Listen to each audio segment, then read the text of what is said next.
Africa. Just 2 tablespoons, you will know.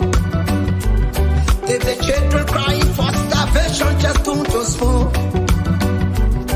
You want to get a news update, brother, 2 tablespoons. You want to know what is happening, Moravia, 2 tablespoons. Politicians want to make their decision, just 2 tablespoons. You want to know what's happening in the ministry, 2 tablespoons. Yeah, 2 tablespoons. Yeah, 2 tablespoons. You from Vonjema, Maryland, 2 tablespoons. Yeah, 2 tablespoons. If you eat Cape gradually, my brother, 2 tablespoons. You got a spoon TV, you got a spoon radio, 2 tablespoons. Yeah, 2 tablespoons. You want to get a news update, 2 tablespoons. What? Yeah, Rastafari. Kilibamba.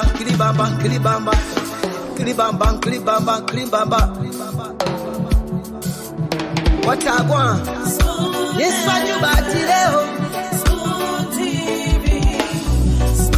Yes, what you about today?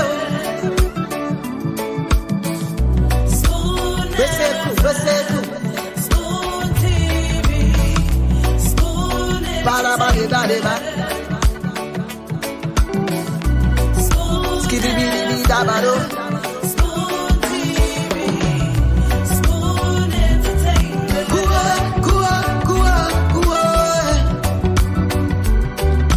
Bese kua kudileo. Kudileo. Tons of spoon to get Yes, your information.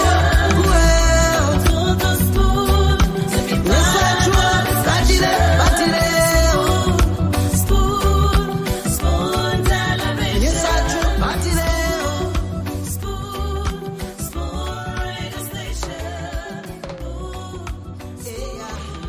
Spoon television.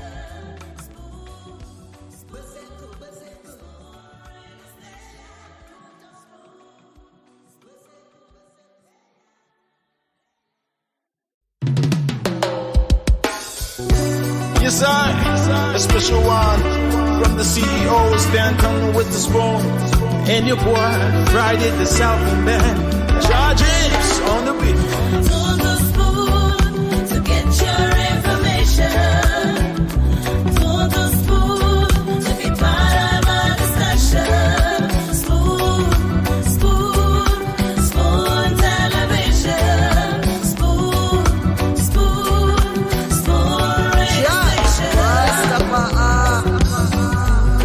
Spoon gonna tell you what is happening in Liberia. Spoon gonna tell you what is happening in Moravia.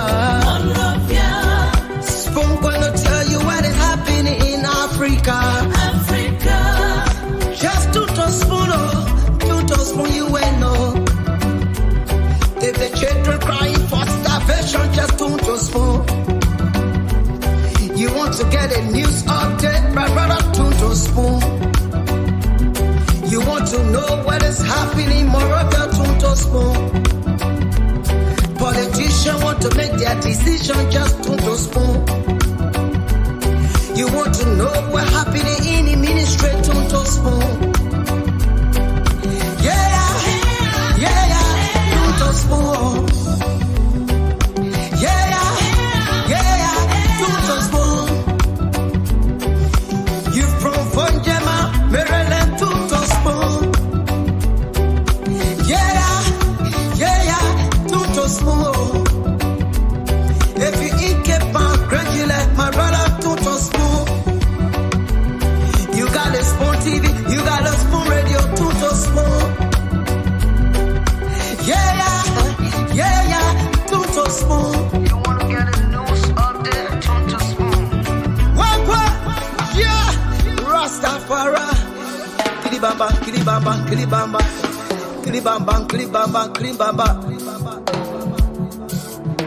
Watagwan. Spoon Yes, what you about today? Spoon TV. Spoon Yes, what you about today? Spoon Spoon TV. Spoon Bada bada bada bada. Spoon Skibidi bidi da bado. Spoon TV. Spoon Entertainment. Kua kua kua kua. Okay, folks, what a way to welcome you to another edition of the program Spoon Talk. We're here tonight live on Spoon 107.5 FM. We're live on Fabric 101.1 FM and Super 95.5 FM as well. We are live on Spoon TV Live. We're live on Fabric TV and Super TV or on Facebook. We're also live on YouTube at Spoon Talk Live. My name is Nelson Colette. I want to say welcome to Liberia's most listened to talk show on radio and online. And we encourage you to share the program as you come on, because this edition of the program is heavily loaded. Let me go across to bring in Dr. Richardson quickly. And okay, so good evening, Dr. Richardson. Nelson, hello, how you doing? I'm doing fine, and I'm glad to be here again. It's good to see you. How are you, Dr. Richardson? It is a cold and rainy day on our end. This Okay. week, I've been in a state of just feeling sluggish today Wow. because when it rains, you don't want to do anything. You just want to cuddle up and Yeah. Yeah. I'm up. We're here for the Liberian people. I know you were up last night, probably late. Yeah. But this is what we do. We want to make sure that Liberians get the information that they need, so we can impact, their Yeah. thoughts about an important decision day that is coming up. So that's why I'm here. Short of that, we'll give it our best. I heard you say we own all of the various stations, so we're doing our best to bring the information to you whatever way that we can. We're trying to just monopolize the airways so you can be informed. So that's what's going on Yeah. over here. It's cold. I think I'm smelling winter, which I don't like at all. I like the warm season. Oh, okay. Yeah, Okay. it's very So cold. we've Mhm. I think we've had similar weather here today. It's been a rainy day in Monrovia and its environs. I started off this morning, and a lot of people thought that maybe during the afternoon hours, Mhm. the rain, would have subsided by the afternoon hours, and people will go about doing their normal activities. But no, even as I made my way here, it's raining heavily. It's raining heavily, and once it starts to rain, though everyone is aware of the rainy season and all of that, but once it starts to rain, the next thing that starts happening is the flooding situation. Oh wow. We start to receive reports of flooding in different parts of the country, yes, and so forth. But it's been raining today. It's been a rainy day here. I don't know what the situation is with other parts of Liberia, but for Monrovia, it's been a rainy day. Yeah, it's been rainy Well, here. we don't have to worry about the flooding. And this is where we want our country to uh, look like eventually. We really don't. The only thing is just cold and it's different from the sunny weather that we have had. And of course, I was talking to another friend of mine who lives in the southern part of the country. She said, "No, the weather is great over there, but I don't have to. Mhm. I'm just stuck in. It's a beautiful day to just sleep. That's it. Yeah. To rest, to rest. But that's it. My grandson's home Yeah. today, it's Saturday, so he's been keeping me awake. He's not allowing me to, like, every time I try to sleep a little bit, he start yelling and acting like he owns the Oh house. But, wow. but Wow. besides, he, Yeah, the guy owns the house yeah. because he he does everything. So someone says that state is the most beautiful state of life when you don't have to worry about anything, uh feeding, clothing, what's going to happen the next day, whether it's going to rain or shine. You don't care about that. Everything rests on another person's shoulder. Yeah, Oh, so I I won't get think he's having the best. issue. Eh? I didn't know how good I had it at that stage. I won't get back to that stage because that very good, that good living there. A good living there that the agency. You don't care about what tomorrow brings, Mm. what you need for food, clothing, shelter, all that thing. You get time for it. I And then you mean, got a nerve when everything rests somebody on tell you another to do person's shoulder. something. You know, you got a nerve when you tell him to do something Mhm. like tell him to pick up his bag or he got his stuff. No, Mhm. no, mama. I'm like, who are you to tell Okay. me? I said, go pick up your bag. Let's see there. I said, no, mama. He looks at me, no, mama. I said, yeah. In like, bro, long time I was small. I said, no, Imagine it's that. in my hand. No, mama. Oh, in Liberia, but a different case. Mm-hmm. They that but again, I think just as internet is making the world a global village, there are some homes, some families that are kind of soft like that. They they will not come down very hard on the case.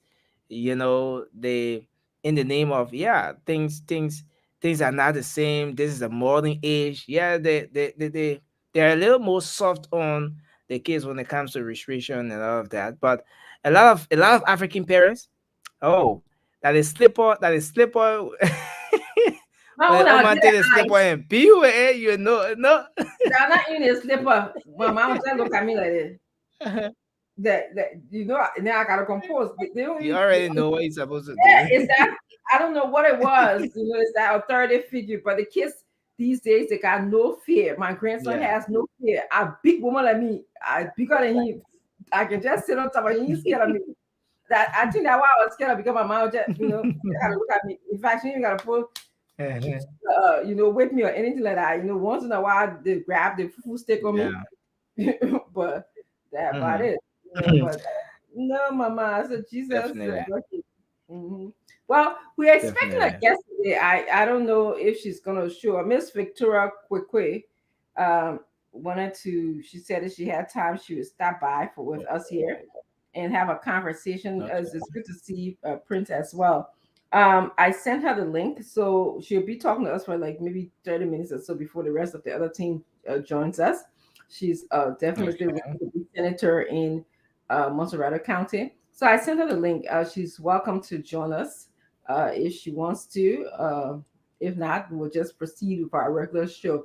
But we really want to welcome all of you guys to Spoon Talk, your number one uh, radio station, social media station, TV station. I want to also welcome Prince. Prince, thank you for joining us. Thank you for being here always on time as well. I see Gute is probably in the back. He probably will join us later as well. So, Nelson, did you want to say anything, Prince? And then before we go to No, no, I just Nelson, want to say, hi to the viewers, hi to Dr. Richardson, and to the Liberian people. I'm here today, and I hope that I will be here today. I know that there will be some questions, so I'm fully prepared to answer any question based on the subject. But I just want everybody to be fully aware that my reason of being on Spoon TV was to support my candidate, Dr. Moniba, and that was my focus, and that will remain my focus. The issue that was brought up yesterday was a side issue. I was taken by surprise.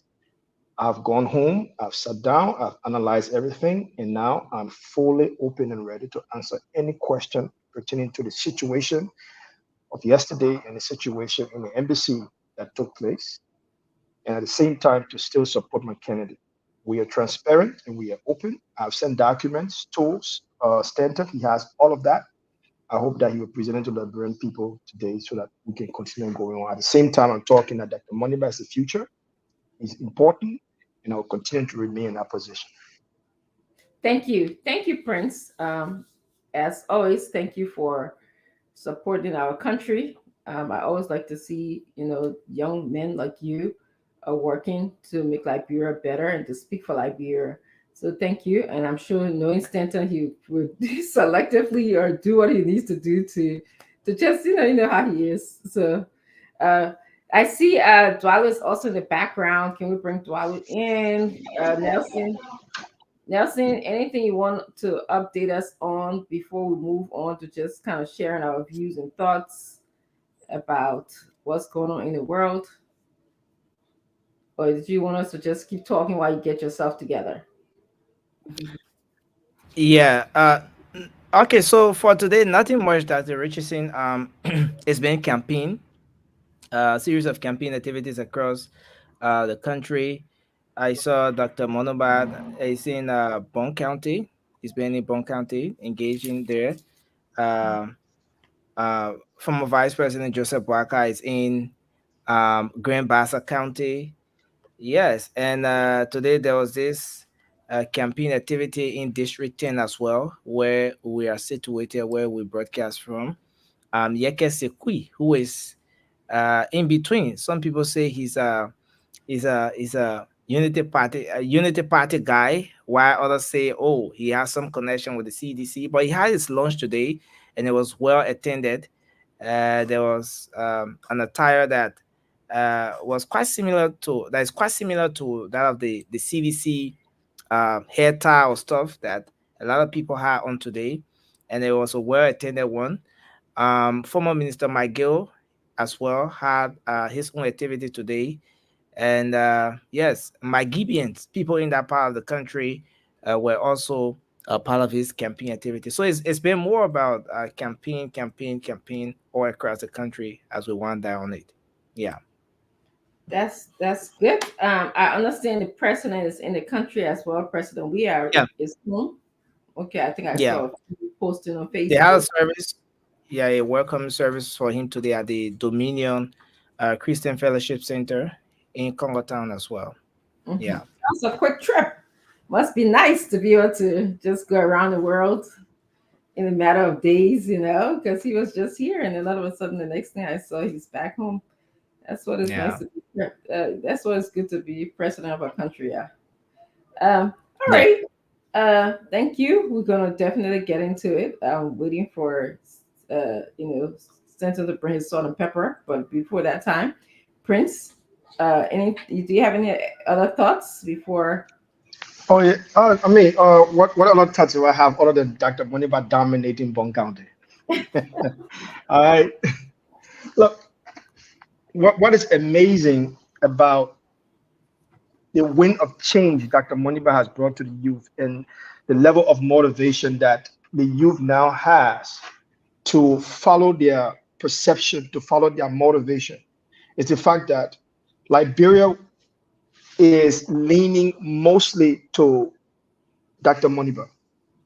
And I know that there are so many people within the other opposition will say, oh no, that is not good. The simple reason is because we know, and you know, and Dwalo knows that the Liberia we have today is not enough. Dr. Chinwe, you have very high level friends that you deal with every day. And when Dwalo was in the military, I'm sure he was faced with the same issue to talk about Liberia, to address the issues in Liberia. It's almost right now like almost like we now have a stigma on us that instead of increasing every day in the things that we do in the country, we've declined. And people like us and the friends that we associate with, somehow we have to address that. Somehow we find ourselves cornered in some kind of conversation about why is Liberia so poor? Or why is your guy resources being so poor? Somehow we have to address this conversation. As the result of that, we all know Liberia is not enough. The Liberia we have today is not enough for the generation that exists today. The Liberia we have today, Dr. Chino, it's not enough for you. It's not enough for your family.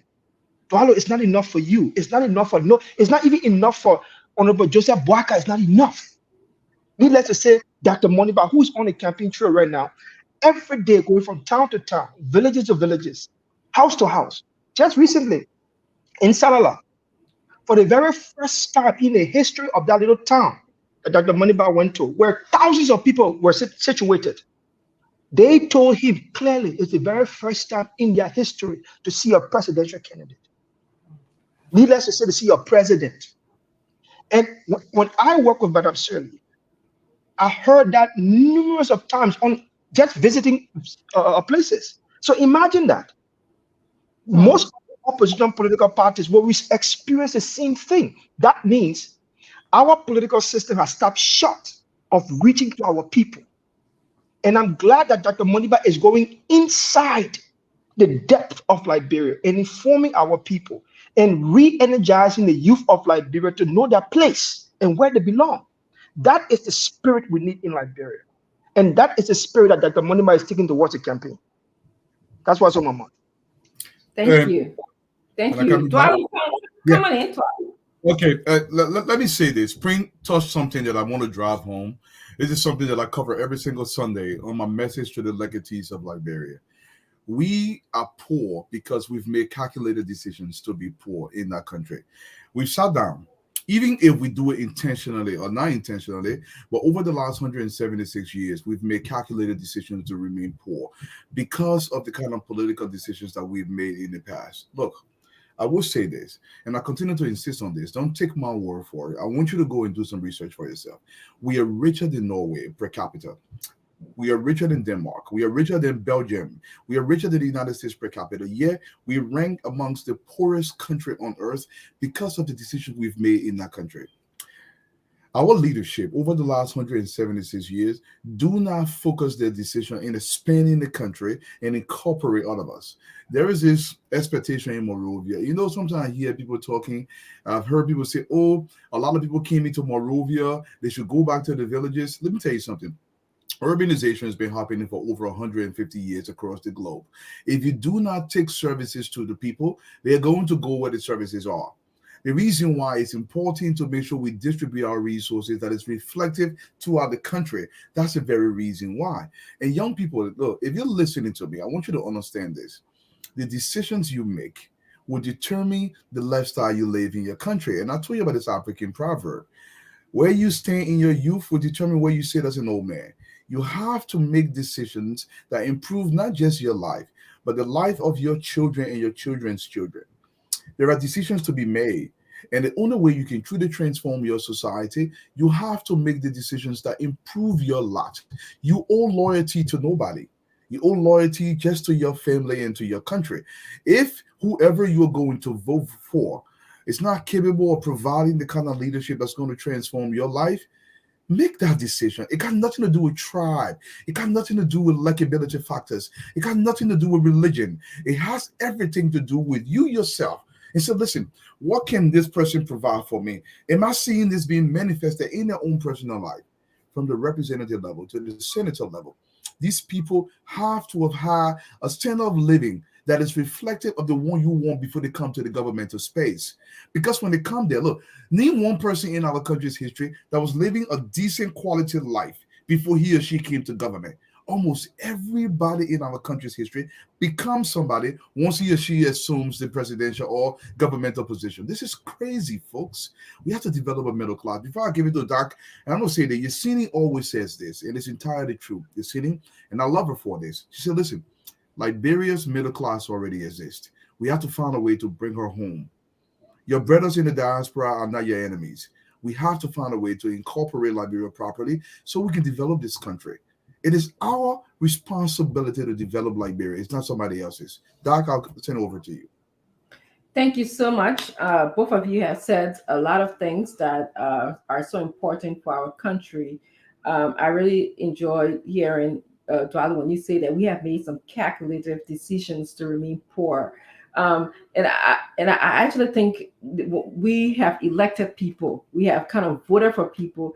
And I don't know if we did that intentionally or did we do that because some of our people were not educated enough. The resources weren't spread out to them. They weren't considered, as part of the people that will make decisions for our country, and that's the topic for us to discuss maybe one of these days. I'm looking back, I grew up, of course, Dwalu, I grew up in Beaumont, but my parents took me a lot to Wiala area when I hear Prince Maxwell to Salala is not too far from, I spent a lot of my childhood days in the Wiala area, and it's been almost 30, 40 years. That area looks exactly the same, okay? The only thing that is different is the people who were there when I was a child, they've died. And, the people, my children that I play with, they're looking much older than me. They didn't go to school. They didn't get a career. The villages, the houses that I left there, some of them are broken down. But this is what I'm saying. So were these people, why were they not part of the discussion, given power to lead, to make decisions in our country, to vote in our country? Why would Prince come to tell me that a group of people say no president have never ever been to our town to even discuss options to us? It's not. It's unheard of. Okay, so yes, we have a role now. Technology have made the world a whole lot smaller. It has allowed us to be able to come to you to tell you that, you know, whoever that you're looking to make a leader of your country, make sure. And again, Dwali said something very substantial here. You said make sure that that person's life is reflective of the life that you want. All right, make sure that that person's life was reflective before they became a part of government, because we see that many of these people are enriching themselves.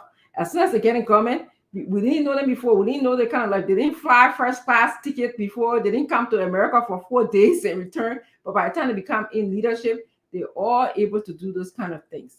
Make sure that the person that you think about, and I don't want to undermine the thinking ability or the contribution that our people can make. The people that I go to in Wiyala, where my father's has his farm, they're very smart. When I sit there and talk to those people, they know exactly what needs to be done. They know how to develop the country. They know the farm. They know the land, you know, but nobody has given them the choice. Nobody has supported them. And so I don't want to undermine or to say that they can't be involved. They can, okay? But there's certain things that we need to do as a group of people in our country to bring them up to par. So again, very important decision time coming for us. And Prince, before you come in, that you did say something, and I want to be very meticulous here. I know you say they can, but here's the thing. Let's be straightforward. For me, I don't let people. And somebody asked, well, let's elaborate on how they've made good decisions. So I can't cover everything. I do a lot of writing and then Google my name and research some of these papers that I publish, what's causing this. But let me say this to you. The reason why there are limitations such as ceiling, even though they can farm, and I know they know the basic mechanics of farming, but they cannot extend beyond the station because they have not been prepared. It's like you bring somebody in the room who having psychological problem, that person will die because I don't know nothing. When it comes to psychology, there's a basic limitation of me understanding psychology, but it's very basic. In order to catapult them to the production level, this is where governance comes in. And that's what I want. So it doesn't mean that they don't have limitation, but the limitation is not their fault, but it's the governmental practice fault. Yeah. Thank you for that clarification. Likewise, here, I've never been in the military before. I don't know anything about finance. I could get lost when I hear my husband parking the car because he was a military person, as you are, Dwalu. There's certain way that he comes. We need to park our car this way, or he's very hyper vigilant. Sometimes I don't care. I'm like, such indoctrination that you guys been through. But there are reasons for that. Real legitimate reasons, But that's the point you're making. I don't know, and I don't care to know, but for him and for you, that is so important, but yes, and you're right. So there are limitations until we expose the people, until we get them involved, until we go into building schools into this area. I'll tell you guys a story. Right behind where my parents' farm is, the Slocum Mission existed. Slocum Mission, she's actually a missionary that came, I believe she was an American that built that school. And that school was there supporting, the children in that area, and it broke down. It was supported by the Baptist Mission in the United States. Yeah, it was not supported 100% by the United States government. And the school right now is nobody even go to the school. The school is beautiful land, but bushes all there. That school ran, I think, up to 6th, 9th grade back in the day where children could go. But those are the things that we need to do. Why should we have a whole series of towns and villages in the Wiyala Sala area where the highest grade that you can go and stop is 6th grade, then you got to go to Kanala to go to school. If your parents cannot afford that, you can't go to Kanala, then your limitation stop right there. That's where your limit. That's where you'll be limited. So this is again where government will come in. This is where you people should come in when you make these decisions. This is where all of us, actually, I won't say all of us need to come in to be involved. This is why I will be returning to Liberia very shortly. Okay. Congratulations on that. Yes. Might just be there, Doc. And we need to do lunch when you're there before the elections. Yes, definitely. It's a great spot. But Doc has permit me to expand on what my good colleague Dwalu said. I mean, this is my opinion, right? I've written because of my previous job, I was restricted to writing articles. I was much more in tune on writing memos and everything else. Mhm. But I've thought about this, right?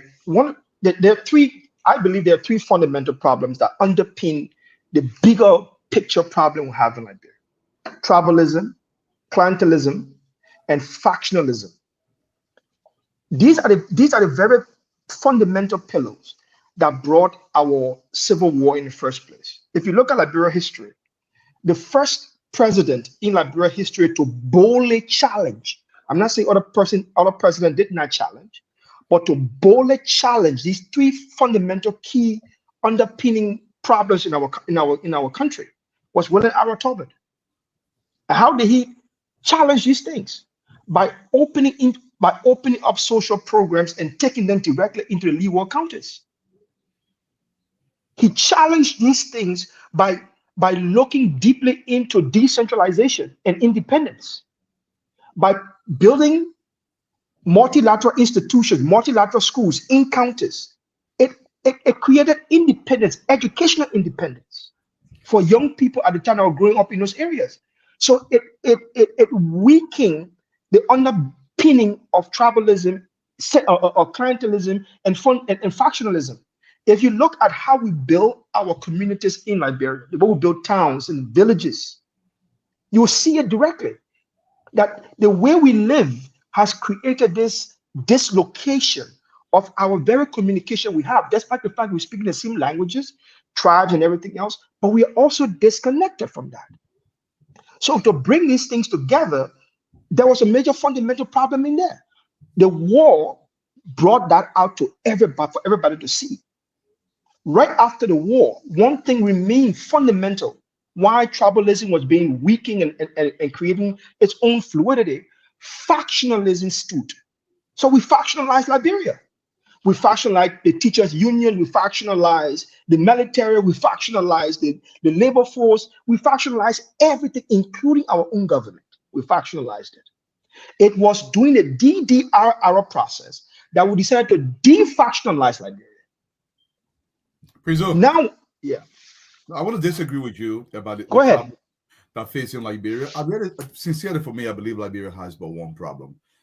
There is a paper out there called "Liberia Demands Constitutional Ferocity." I want you to, anybody can check out this paper and understand. Look, our problem is singular. I really believe this to my core. It's a lack of law enforcement in the country. The way the Constitution is structured, if we are forceful about constitutional order, building institutions, there's another paper I wrote that follows that called "Institutional Governance is the Only Hope for Liberia." If we run the systems in the country based on the recommendations, well, not recommendation, but based on the tenets inscribed in the Constitution, we have a more equitable society. We don't look, I understand the tribe issue. These are underlying things. But if we create a degree of equitability in the system judicially, most of these things will take care of themselves. They really will. Look, there is no need to talk about why Wiala is not getting his fair share. If the Constitution demands that Wiala should get his fair share, the people in Wiala can sue. But the courts don't work the way they're supposed to work. Nothing in the country works because of the lack of law enforcement. Look, do you know why? And I'm not saying that, I'm saying it straightforward. Do you know why it is so easy to sell a land in Brussels? Because the very people that will sell that land understand one thing. There is a high degree of probability that nothing is going to happen with it. So they go ahead and do it. Our issue has always been lack of law enforcement. It has the trouble saying the little distribution. These are unopinionated things, but the cool issue. Google constitutional governance. With Liberia demands constitutional ferocity. And what I try to cover in our paper is if we go in accordance with the Constitution as mandated, and I'll give it breakdown, and then I follow that paper with a paper called A Simple Economic Guide to Fix Liberia. So how we can fix the country judicially, economically, and then we move forward. So gradually, look, we're so small, Prizo. We're small. We're not plenty. We're not plenty. I agree with small. We're not plenty. But understand this. You're talking about constitutionality, right? What you have to understand, constitutionality needs a buy-in in order for the people of any state or any nation state. They have to buy into the Constitution. And you know fully well in our history, the way in which the buy-in process came about in terms of our Constitution is not the same way the U.S. government, the U.S. came into the buy-in. There was a segregational understanding of our constitution in Liberia. It was meant for one group of people in a specific geographic location. It was over time that our constitution was decentralized to go into the hinterland. So by the time it reached into the hinterland, the perception of tribalism, factionalism, and clientelism had already cemented itself in the people's mind. As a matter of fact, most of our Leeward and interior people pushed back on the Constitution because what they said, they didn't see themselves being reflected in the Constitution, hence constitutional referendum. Let me say this. Look, and Mao Zedong said this. He says, you cannot develop a highly illiterate population through timidity. A calculated degree of force must be introduced. Now, I'm not recommending the measures of Mao Zedong because they were very extreme. But what I'm trying to say, if you see China today, China got more tribes than Liberia. I want you to understand it. The people will not bend to the will of the Constitution unless and until the government forces them to. Poor people want to be led. They don't want to be preached to. In fact, most of our poor people don't even understand what a Constitution is. So you're not trying to tell them how the Constitution behaves. All they want to know is there is a law. You cannot PP us out in real life. There is a law. And if you PP us out in real life, thank you. This is what people understand. Look, from Lee Park Yu to Lee Kuan Yew to Park Jong-un, even here in the people understand consequence. Poor people, eventually they are going to tilt towards the will of the law. But there must be consistency, Dr. Francine. There must be consistency. So if it's a Francine Chinaway, Francine Racism, it doesn't matter if it's a Dualu. You break the law, there are consequences. And if there is consistency, people are going to bend. The United States don't tell you, don't be us out in Detroit. Nobody's going to tell you that. But the consistency plus the deterrent, okay? So, we have to punish people or at least have these consequences for behavior. But from what I gather, nobody is giving any consequence. Anybody can just do anything, I think. And that's the systemic, that's the breakdown in the system that we're talking about, followed by political will, okay? Yeah. Like somebody said, people who perhaps in a inner parts of our country, they may not understand or be literate enough to read or the Constitution, but somebody who had the political will and had the best interest of those people can carry out and push the measure of education, of good health care, of communicating with the people. But nobody, it appears, even the people who say they are likable, the people who say they got them at heart, they're not doing that. They are not doing that. Everybody, it seems like, and you made a good point, Maxwell, it seems like everybody seems to be just interested in what they can get out of our country. What for me, as opposed to saying, okay, I know this Constitution was developed for a certain group of people, but we have to expand this Constitution, like you mentioned, Tober. Yes, Tober said, okay, we're going to create a multi-party state. Tober said we're going to include to have not just a certain group of people. We're going to include indigenous people in our party politics. We're going to include women. Those are some of the things that he highlighted. Right. Okay, right. But after that, the willpower, and that's a tough job. You got to be able to go around and talk about these things and push and tell our Liberian people this is the reason why we need to have an inclusive government. These are the outcomes. Okay, us having just a government for a few, it allows. I agree. You have to see it. You have to see it. Dr. Richardson, you spoke on something very important. Let me just expand on that a little bit. You spoke on consistency and deterrence. I will add a preface before that. Legal consistency and deterrence. Okay. What do I mean by that? Rule of law, right? We saw that right after the war. At the time when I was born, in the early 80s, I didn't understand the expansion of the legal system into the Leeward counties. I never understood that. I never even understood the lack thereof of the expansion of the legal system into the Leeward counties and how we did not institutionalize that. Now, in my formidable years in terms of education, I realized that within the Reconstruction period, a famous Liberian made it absolutely clear that he was going to take on that insurmountable challenge, Johnny Lewis, to extend the legal consistency and deterrence into the Leeward counties. As a matter of fact, Johnny Lewis started building courts, decent institutional courts that were fully connected to the Supreme Court, directly into the Leeward counties. So, hence, the issue of the rule of law can now have a redress. We always had the issue of the rule of law, but we never really exercised the rule of law redress in the country. And what are we seeing today? The fundamental lack thereof of the redress of the rule of law still exists in Liberia. So hence, the prosecutorial power of our law has been absolutely weakened. This is something that some of our legal scholars in Liberia have worked on. If you look at the issue of our civil war, if you look at the issue of deterrence in our legal system, you see that the issue of prosecutorial power has been weakened. Why? Because we have the underbelly of tribalism within there. Yeah, go ahead.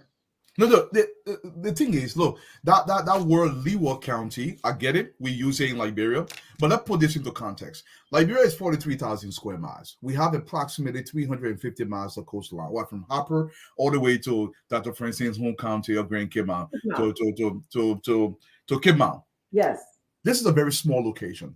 Most states here, I live in Massachusetts, I think it's slightly smaller than Liberia. But let me just take a state like, let's take New York. I can go anywhere in New York and come back the same day. Anywhere in New York. Almost any state in America, with the exception of the big state of California and Texas, but you can almost travel anywhere and come back the same day. So Liberia is very small. We know how Leeward County is because they're disconnected to the capital. That's why we call them Leewards. Now, if a serious government comes in and he truly connects the country with road, look, $500 million can really connect this country with road. This is not a lot of money. There was a time, Dr. Francine, please don't laugh at me, and I've been pushing this agenda. There is a paper out there called the Liberian $1 billion Challenge, where I'm setting up this platform. I've been on it for over a year and a half, where I believe we can raise $1 billion in the diaspora. This is not free money. The intent of this entire agenda is, I come to Dr. Francine. Dr. Francine, listen, we set up a Liberia venture capitalist firm here in America. This is not free money.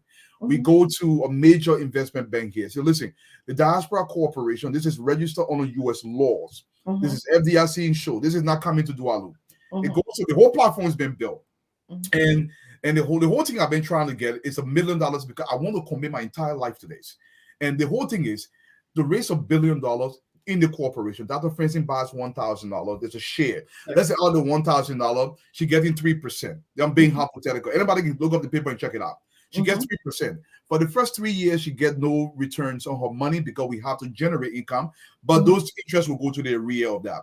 The goal is we have approximately 1.2 million Liberians scattered all over the diaspora.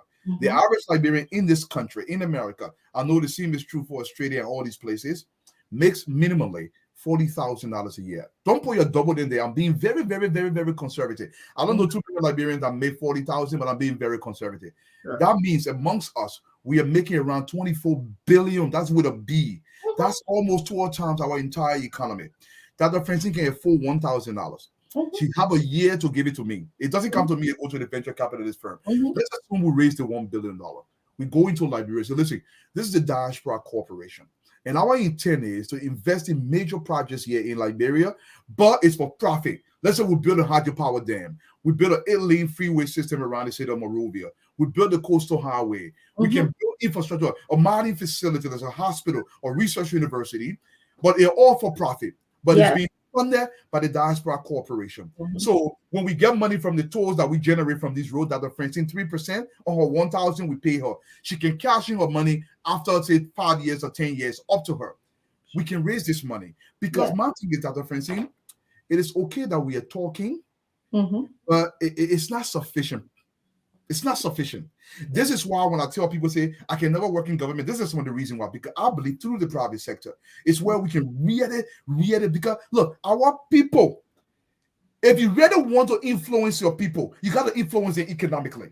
If Dr. Francine's corporation is actually hiring 20,000 Liberians in Liberia, when we start talking, they say, oh, our boss didn't say they were with voting not already. We won't put a new zinc factory in Cape Mount. But the only way we can put it there, you got to vote certain way. This is the kind of clout that I'm talking about. The paper is called the Liberia $1 billion Challenge. There are actually a follow-up paper, and we've been going back and forth. The goal is to raise a $1 million. I believe I will get that money soon and quit my job and dedicate my life to this because I want to go to every single place where Liberians are and say, listen, our country dying. The coastal highway, we can build it. Not free. Nothing is free. Sure. Get there. Yeah, But to the dividend. investors of the $1,000, every Liberian that got 1,000, they get 1 year to pay into the account. Then we have a board. That board will be made out of professionals. And Right. then we determine how the money is debited up in the country or Sure. investment. Then we Yes. can have control. This is how the Israeli did it. This is how Absolutely. I was just going to say that. This is how China was built. Because the talking will not help. Look, if I went to go work for the government, let's say you put me to the finance ministry. You made me Minister of Commerce, for example. You gave me $6,000, you gave me one big car. I'll see with plenty of small getting after 6 years, I come back. I'm being brutal. You're very brutal. Because it's already no value to Liberia. And this is the only commitment I made to Black. If you're not going to revamp the private sector, you will have people like me to contend with. Because I want people need dignity. Dr. Francie, if I see my classmates, I left Liberia at the age of 12 years old. You see some of my classmates, they're so old, no hope. That's true. How can we change that? Because our money got to talk. Yes. I've been ready to like 1 million years. I've been ready to them. They're responding here. I said, listen, I will come out at 200 grand. I will come out with this. I need the 800 grand because you need a team of 7 people to commit to this for 1 year to raise the $1 billion. Because it's not going to be easy. It's going to be very tough, but you got to pay these people. Everybody in the country got bills. I can't take you from your job and I can't pay you. Yes. We travel around the world and we tell Liberian we're dying. I mean, that's an excellent idea, Dwalu. I mean, that's how, like you said, I was just going to say, that's how Israel was built. That's where, Ghana was, somebody just mentioned Ghana was built. That's how China was built. When for lack of a better word, foreigners come to this country, they actually support, intentional support. Even China. Yeah, not just in remittance like we do. We send remittance and we don't, we don't monitor. We just our family call. We just say, okay, we send your money out of the, kindness of our heart of relationships. But you talk about something that is more structured, something that is going to benefit the person who's giving as well as our country, and something that makes it us void of politics, living up to the droppings of politics. Because the people who, when they hire you, Dwalu, if you're in a Ministry of Finance, if the minister say you got to vote this way, you got to vote that way, otherwise they will take the BB card from you, they will take the B house from you, or they will put you in a newspaper. I'm sure Prince can relate to that in some ways. Yeah, of course. So yes, I really think Liberians should take your proposal seriously. They should think about it. That's the only way that we can move forward. And I presented this to the government for the seed money, because if this is not free seed money, they will be refunded this money after we generate our money to begin this process. It's just the seed money we're fighting for. We need a basic website so that the person can actually go on the website and see how much is contributed. We built a website in a way, but it cannot go live until we have that seed money. That's like our 401k kind of our 401k. But if those of you that are listening, check out the paper. It's called Liberia's $1 billion challenge. So I kind of break it down, the intent and how we're going to go about doing this. Liberia's $1 billion challenge. Just Google the paper and check it out. When you think about it, Dr. Francis, we're not only at a crossroad. I don't even know what way to kind of describe that from a perspective, right? If there's one thing that I've realized in my time in the number of years that I've been a Liberian, in terms of being born a Liberian and to where I am now, I realized that the generation of Liberians that believe in ideas, they're almost out of the picture. To believe in ideas right now is something Liberians do not understand. What they don't understand is that everything that runs the world right now is based on idea. We don't believe in implementation. We don't have a solid commitment to ideas and implementation. Correct. And we don't go about trying to figure out how to raise the funds and secure the funds that will enable our ideas to be implemented through the commitment we have towards our country. Yes. Let me give you an example. A few years ago, I've had many friends in Liberia when we all were attending the AME University, like Ambula and everybody else. Today, I can be proud to say I'm among some of the friends some of the people that grew up in Liberia, young people that grew up in Liberia, that is now associated with people I can say doctor. For example, Dr. Ibrahim Abakriye. Yes. 2 years ago, Ibrahim was at the AME University. The next person I would say is Aaron Weir. The next person is James B. Colley. Guess what they wrote? They wrote a brilliant article called Liberia's 2023 Election, an overview of the landscape. Mhm. And they broke down, and this was written in February. When you read that article, it's almost like you're looking directly into the future of Liberia, exactly what is happening now. Wow. Now, within that article, they made a fundamental declaration of some of the issues that were underpinning Liberia. And it said there were three fundamental factors that's going to underpin Liberia's election, this election we're in right now. And Mhm. what are the two themes? The economy, the fight against corruption, and the prosecution of war crimes and economic crimes. That's what it said. By the definition from what I read from there, put economic aside, it was saying two things. Liberia is going to be fighting to understand and learn what deterrence means in terms of corruption. The entire fundamental principle underpinning corruption is that we've never instituted deterrence when it comes to corruption. Correct. And they stated clearly prosecution. We don't understand what prosecution means. When the prosecutorial power of the law of Liberia through the empowerment of the Constitution is brought to bear, we immediately say, oh, you're witch hunting, oh, you're trying to troublize us, oh, you're trying to do this. As opposed to say, this is fundamentally Constitution. Wrong is wrong, and it must be prosecuted. Mhm. Corruption is corruption, and we must put in place deterrent factors so people cannot become corrupt again. No, you're doing something bad to me. So those are within the context of that. These three scholars were pointing clearly towards that. Now, come back to ideas. These three individuals sat down, like Dwalu has done many, many times over his years, put his mind to paper and put an idea there. Who picks it up? Fadiga and myself have had back and forth, back and forth. I do agree with that. And this is one of the things that Dr. Moniba has said consistently. Fadiga principle is investigatory. He will go to the length and breadth to bring those investigations to bear. But who respects that? Who will say this guy is a genius in terms of investigation? That when something happening like Bill, we should be looking for Fadiga to talk to Fadiga about it. Case in point, Waterspoon here.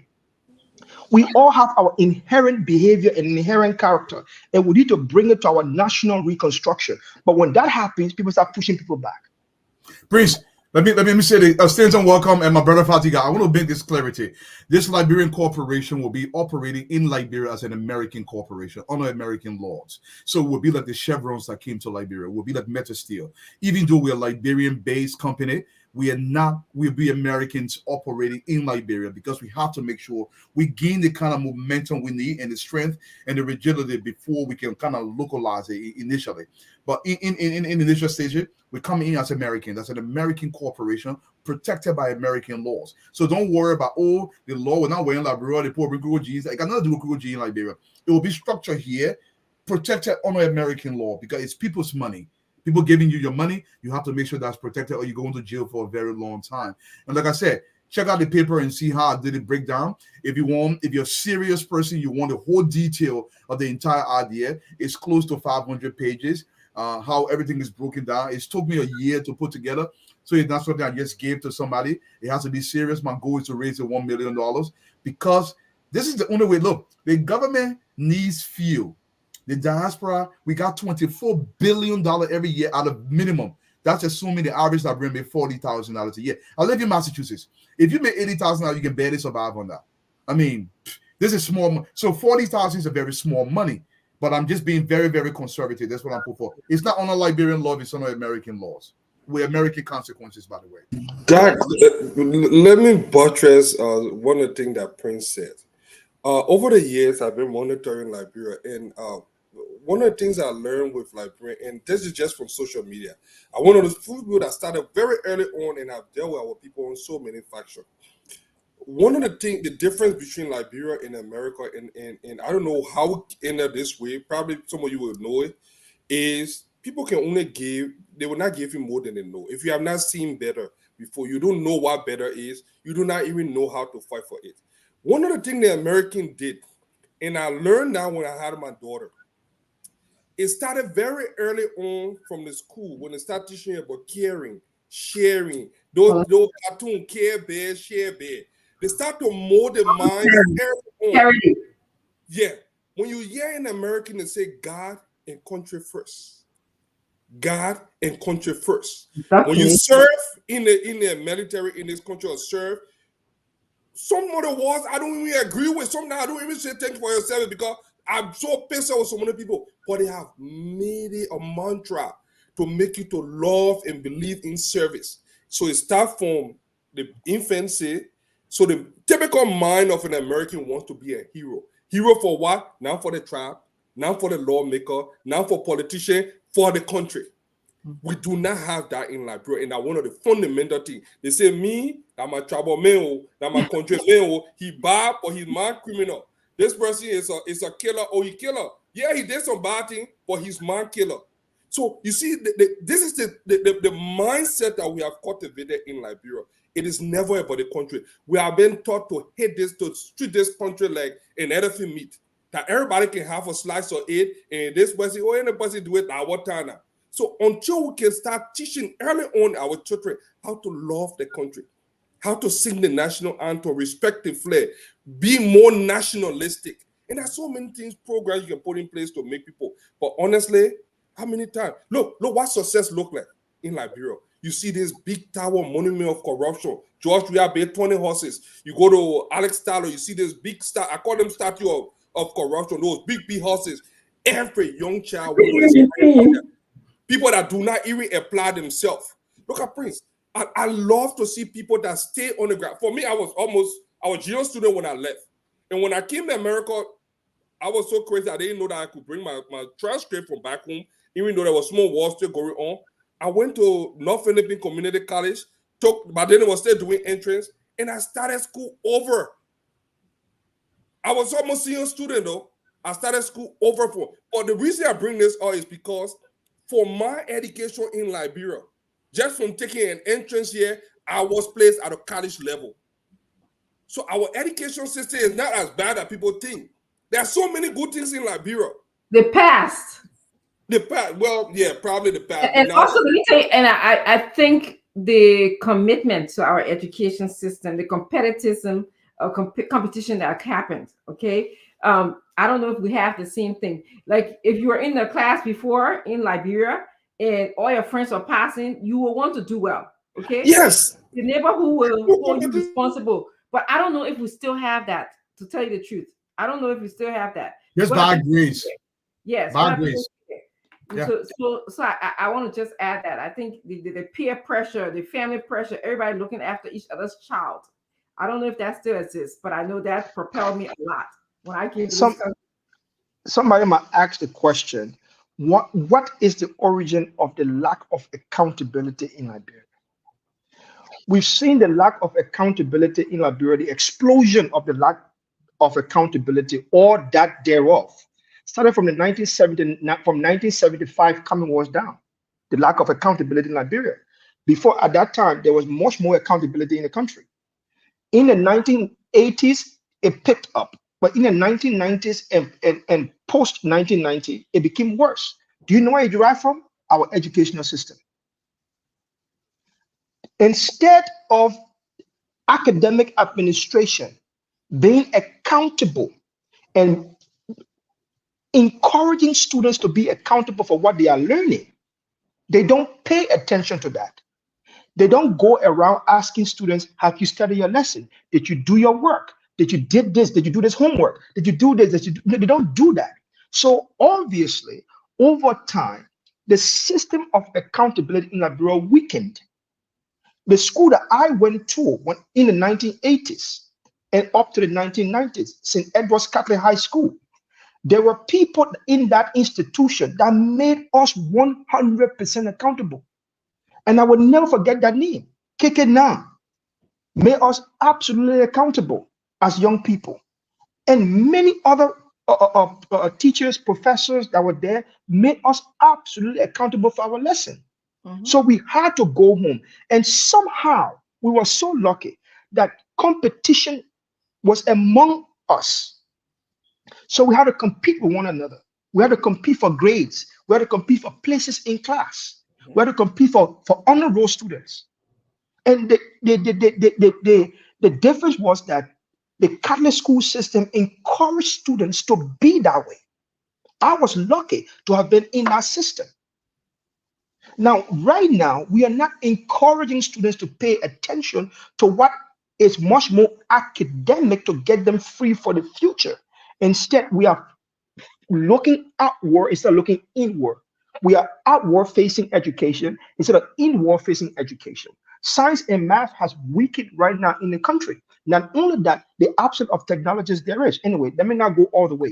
But Prince, this do is you the know fundamental issue. why? Do you know why? The Go ahead. reason here is those that are successful are not the doctors, are not the lawyers, are not the people that employ themselves. They are the Ivan Whistle of the world, the Jefferson Koji. That is what success look like. Oh man, can you imagine? Why were they passed over all the brilliant young men? They got Jefferson Koji. Look at this You government. didn't sleep last night, Spoon? I caught you sleeping on the job. You don't want to come in now. Yes, thank you. Go ahead.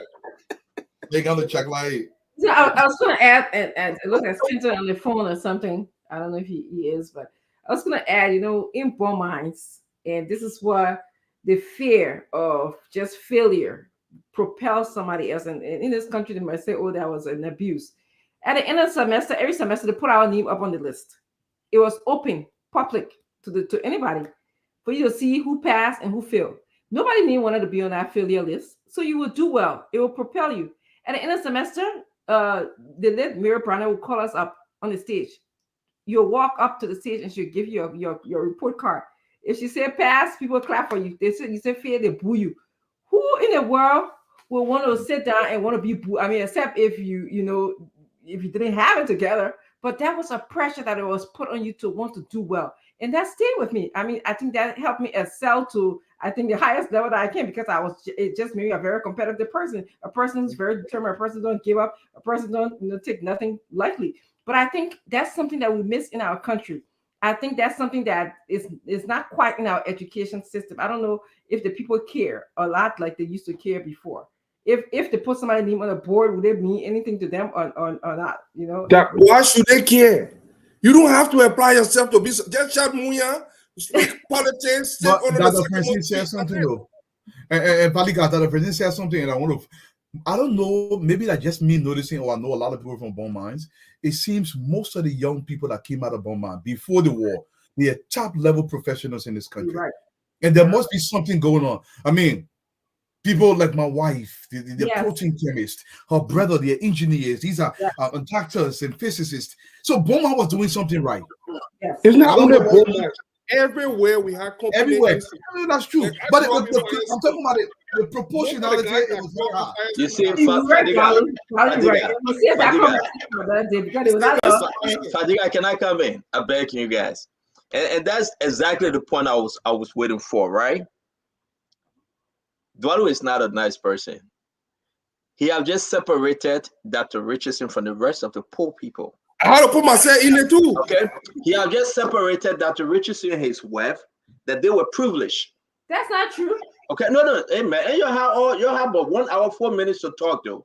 Can I just take a few seconds, please? Please. You have 1 hour. Man, where you going blue? No, but it's been going blue and red. What's going on with you? Are you in the disco? Are you in the disco, Ed? No, the first one. That was good. So my thing is that, let me just say this. A lot of Liberians, especially those are poor. That's why I got so mad. And now some people are going to get, you only get a STEM school. Come and have a STEM school. Ask yourself, how much it would take my Mary that's selling beta boy in the market to get her children in that school? How much? $1,500 United States per semester. Are they helping? Then there would be the disparity. There would be that gap that Mr. Duaru is talking about today. That in 10, 20, 30 years to come, Mr. Duaru children or grandchildren will say, wow, when I was in the STEM school, everybody, my classmate, they did the best. No, they are engineers, they are doctors, they are in the United States, in Europe. My married son that have no benefit, no privilege, his mother have to sell bitter boy and coal and fire coal. We say, amen. I never had that opportunity. Given the opportunity, I can declare that I am a doctor today. And that's what we need to chop in the middle. We need to break that gap. Liberia is a land of opportunities that everybody should benefit. Now, when bone mines have their company, then all that the Richardson and Duadu and all of them, their parents, they were so privileged, they were so blessed that they sent the children to the bone mine school. You know what happened in Firestone, in bone mine, folks? We got to stop this thing. Lamco and all of those things. People that live in those districts, people that live in those villages that the father, the mother couldn't work for the company, the school bus will pass by them. And the children will be going in the swamp to catch fish. But they will not attend the company school because the parents didn't work for the company. We need to stop it, folks. I think some did, though. Some did. But let me finish now. Don't interrupt me. Y'all have 1 hour, 4 minutes. I just not talk for only a minute or so. I'm begging you. You know, and that's what a new day will come. When people talk about STEM school, when people talk about this, you ask them, Mom Mary, are you benefiting from those institutions? Your third grader, fourth grader, fifth grader, can they attend the school? Can you afford it? It is not for Mom Mary. It's not for Ome Flomo grandchild. No. It was for the very privilege that the school bus will come and pick them up and carry them to school. Let me say something about myself a little bit. I attended Jimmy Jodocon. My sister there attended St. Michael. During those days, we used to decide which school we want to go to. You have St. Philip's in Gallonville, Jimmy Jodocon, St. Michael. You have all the good schools. You can leave from there and go to Katira, B.R. Harris, where my sister went, CWA, where my brother went, Zion. Hillwood Mission was the best. My older brother Jeremiah attended Hillwood Mission. Colonel, my two brothers attended Colonel in that place. God bless us. But I will say to you, we have our first name that were attending his school when we were in Jimmy Jodocon. If anybody come from District 12, come from Gallonville, you know about his school. And we used to laugh at them. They used to get, they used to get out the white shirt and the blue pants. They used to go and, Jimmy Jodocon was a special school. Jimmy Jodocon or St. Michael's. Because Pat Jodocon, no one used to play. Jimmy Jodocon over at Rejewa. Jimmy Jodocon were right opposite the supermarket across the street. Yeah. They used to whip you. They no one used to play. I and my two sisters attended that school. It was the school for the elites, the children. Guys, we shouldn't celebrate when a politician say, I got STEM school. And the STEM school bringing in 2,000 per student per semester. It's wrong. Well, we should share. I know I will end on this one, my brother. People used to laugh at Tottenham High. I got folks that attended Tottenham High. They are doctors today. Kennedy, Dr. Kennedy. You guys know him. Listen, it's about the individual, it's about the effort, it's about everything that we went to Western school, yes, in the evening. Before you get in the classroom, Dualu, no teacher. I used to run my paper and put in my pocket because I never had capable. Mr. Bowman, Mr. Myers, they all know. Come like graduate, they call the school. Are you talking down to the coming school? Are you trying to talk down to I'm not talking down to coming school. You only get a STEM school. I'm being general today. Not about comments. Yeah, you will respond, but not about comments, not about Yombly, not about those that create. Well, what about the Minister of Education? He got his own institution. The Deputy Minister have his own institution. Everybody doing it for the money. It's not for the Liberian people. It's not for the poor people. What the government doing? These people there create program to fuck the school. Look at the lawmakers. Thomas Farah, money in the budget to go to his school. Sir Joseph, Prince Johnson. And folks, let's be serious for once. Liberia got to change holistically. This is not only about Joe Weir, though he messed up. This is not only past my Ellen Johnson study. It should be the mindset of we, the young people. But I feel so disturbed. I'm so discouraged that my brother Duadu is celebrating that his wife and Dr. Richardson came up successfully because they attended a school from the company. What Tualu said. I'm so surprised at Duadu that he is now saying that Firestone is the best, Lanco is the best. But those that couldn't attend those schools, what become of them? Maybe some of those people we are calling them Zokos today. But I rest my case, guys. Let me get my observation. I think Detroit High School was the best. Detroit High School. Let me get my observation. Let me end on this one. You're coming, Remy. Let me end on this one. I will go in the back because I know you're coming to talk Tabata. From there, I will come on the show for us to start a program because we got something bad. A gentleman friend got killed and they tried to cut his neck 2 nights ago. I've been working on this picture. It's bloody, it's bad. We'll call his father, they're realistic. They're Richard killed it in the country, Prince Maxwell. It's very, very concerning. So when Aliwar was talking about it, people thought it was joke 2 nights ago on Ralphie Highway. The man is laying right now in JFK Hospital. So when you guys finish talking about this school thing, let me go in the bag and mind my business. I'm going to eat my okra sauce and fufu. You go ahead. That's let me go with top of school. I think we all can make that. We can make that claim that one of the best school with the most productive people is Tubman High. We can say that as well.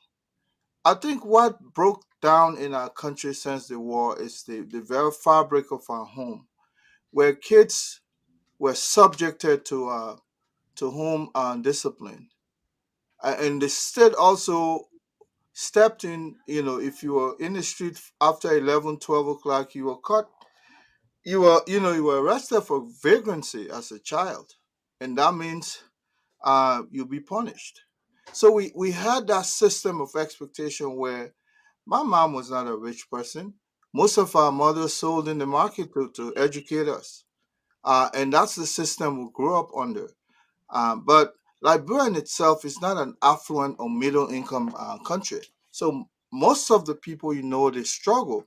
But since the war, I think that whole fabric broke down where not children now who's supposed to be subjected to home discipline are the provider of their home, the breadwinners.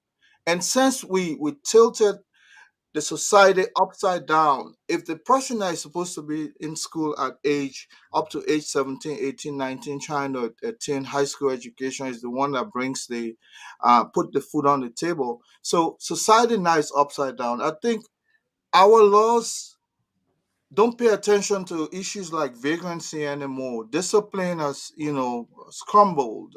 Um, so until we get that right, where the state will step in, enforce the law at night. The kids say, when I go to Morovia, sometimes I marvel at the number of children in the street at night. Huge number of children, maybe up to age 17, 18, and some of them are engaged in prostitution. So how do you expect a society to actually man up, especially since the war? And I think we have not paid attention to that. Yeah, everybody can say, where is Bongtown School today, as somebody would say. All of those schools are crumbled. But the idea is that the entire society, the fabric of the society itself is crumbled. Until we can correct or erect that, I think we're going to have this system going forward. Stanton talk about STEM school. The STEM school is not everybody that goes there pays out of pocket. This is why it's supported by some taxpayer dollars, some donor dollars, and so just so they can substitute those who can't. They make it competitive in terms of scholarship. If you're a performing student, you go to school free. Anything that you don't attach value to, sometimes you don't think that it's worth it. So as a result, the same school, even though it's expensive, But if you perform there, you practically will go to school free of charge. And that's what our kids need to inculcate that spirit of competition. Until we get there, we all grew up competing. You guys have said it. And if you Professor don't have Mogami, competition I in know you mind, have you something just to give say. up. Actually, I let Gibson Cherry For come in, me, and then I think it'll be good for Go Dwale ahead, to John. Sorry. respond to something Stanton said. Go ahead. I think for me, D12 high school was the best. Um, for us, our high school were very organizing. Some of us won't tell our story how we graduated from high school. Some of you were quench. But D12, I believe, in fact, produced the highest number of journalists in Liberia today that are living people like us, Philip Wisset, Gabriel Williams, Splon Heenan, United Addison, all the guys, all the big journalists are from Detroit. Detroit used to have a very great press club, and so guys who came from there were motivated to be journalists. And so we believe that we are the one that control the land, the media landscape. There are other people who came from Detroit that are still journalists today. There are some of them who are already dead. But Detroit at the time it was one of the toughest, but it was far away. It was not that popular like the Tottenham Hart. We usually, when the people demonstrating, that Tottenham Hart would take the lead. So we know Tottenham Hart to be the one that can go and destroy things first, and Detroit they come beyond. So no, he knows that. Tottenham Hart will start throwing the rock to the private school first. They start turning cars over before Detroit. We come from Nukuta. They already finished doing that thing. They say, you're late. You're too late. So, but to be honest, the STEM school, I think Rem is correct. It's supposed to function in that way. It's supposed to be a school that benefit people who cannot afford their tuition, but at the same time they are very smart. Because it's supposed to serve in that purpose. There are so many students today in Liberia that cannot afford to pay their tuition. But these students, they are some of the smartest among their friends. And so they drop out of school just because their parents are unable to pay the school fees. And if the STEM school will prioritize and make sure that they are not giving the privileges and the opportunity to their relatives or friends' children, and they are actually looking in there and identifying clever students, and especially female. I'm a fan of female scholarship, female financial. I think they should need to put more premium on that. Yes, thank you. Dwalo, you want to go ahead if you have any I just want to give a quick I'll response. hopefully Stanton can come back. Yeah, the whole thing is, my intent was to say what Bonman did was great for the country, something we could replicate across the country. But before the war, I want to say this: most of the schools in Liberia had some form of standard that was good across the board. Doesn't matter where you were, it was pretty good. But Beaumont was just an exceptional location, because what I've noticed here in America, most of the kids that went to Bontown school, they did exceptionally well. Even from Lanco, from Yekepa, they did great. Now, Stanton mentioned, the STEM school in Liberia is a huge opportunity. Let's not play that thing down. It's not reserved for rich people kids, because we have to start from somewhere. Quality is not cheap. Now, like Gibson said, like, I didn't go to high school in Liberia. I went to high school here in Massachusetts. So I only went to elementary school in Liberia. And I get it, some of the hardship people went through. I understand that. I mean, I understand it fully. But I went to SDA High School in Buchanan. It was a quality school. I mean, anybody could have gone there and gone to a quality school. But at the end of the day, we want what Bontown had for the rest of the country. Is the intent. Because the kind of graduates they were putting out with that kind of quality, if we replicate that across the country, it's great for our country. Not everybody's going to have it. I get it. But the government, this is where government comes in.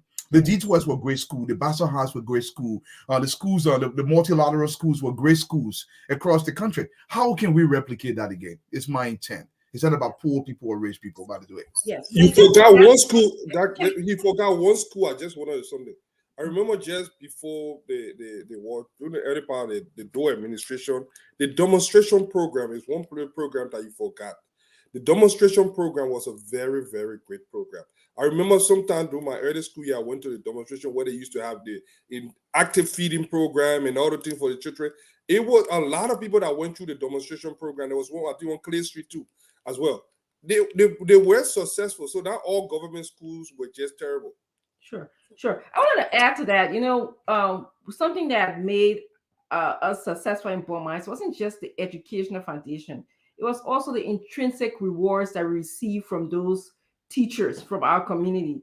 It was the people like the likes of Mr. Stewart, Mrs. Stewart, those people who went to school, they were early teachers, the likes of Mrs. Lomax, Mrs.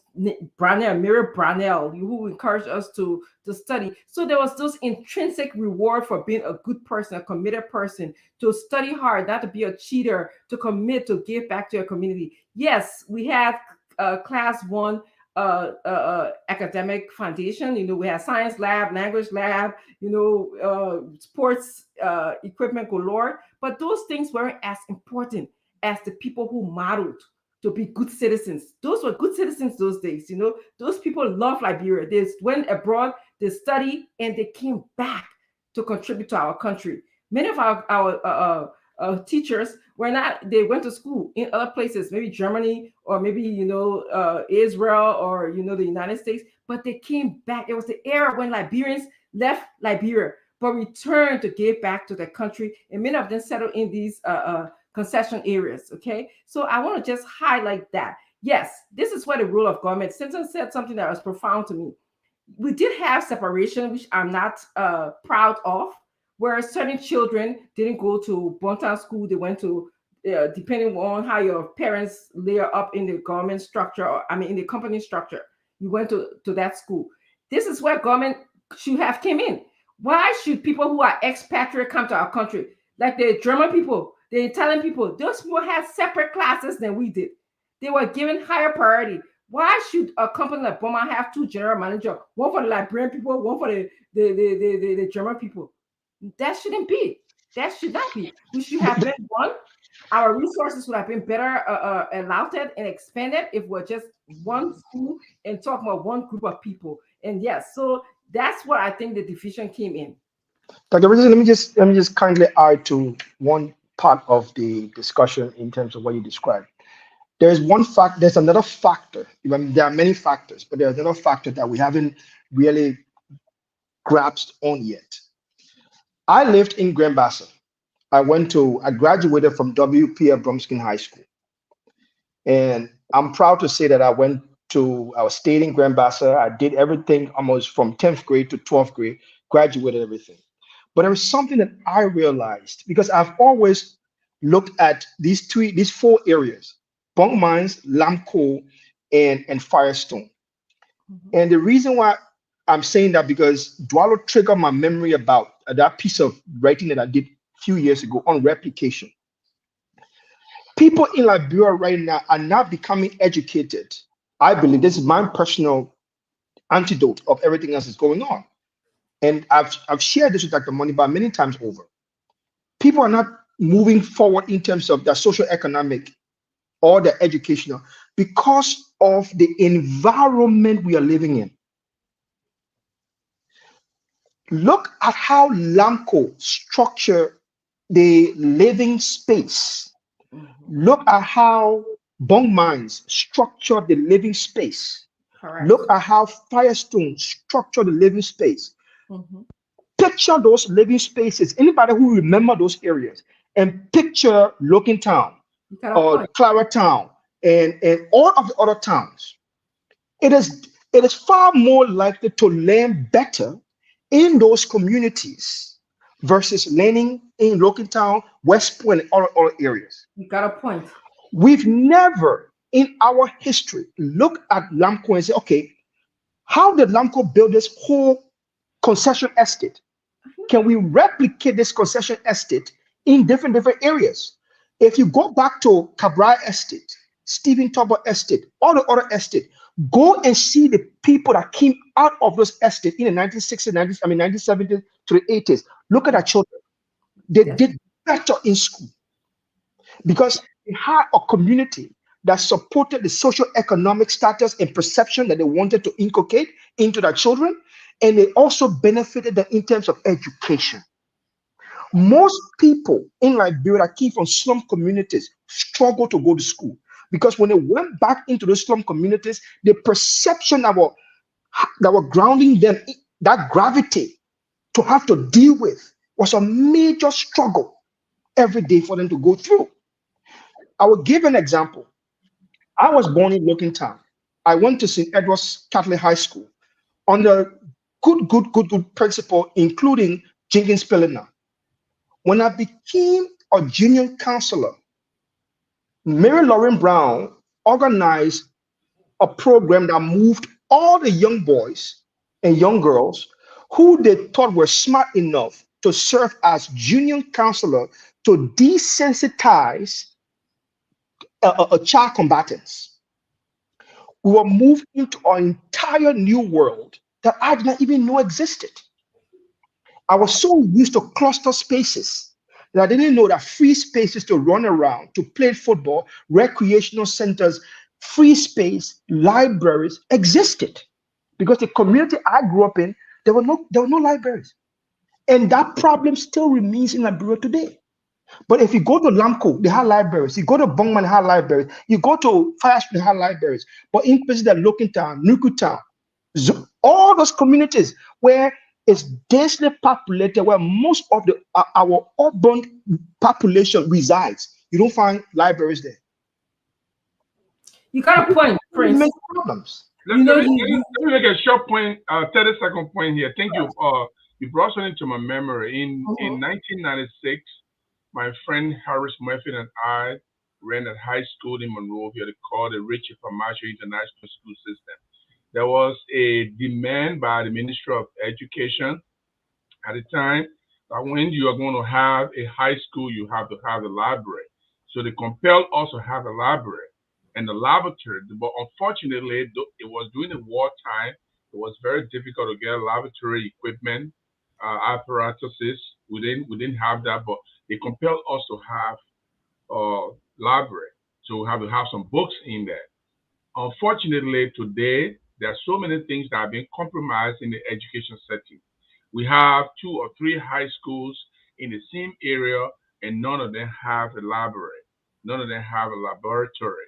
No details to have a laboratory. We used to go there and learn how to separate the oxygen from the carbon dioxide and test the methane and all the kind of stuff. We used to do that at D12. But today, the system is so corrupt. It's so, I don't know how the educators, and instead of saying something about Minister of Education has a school.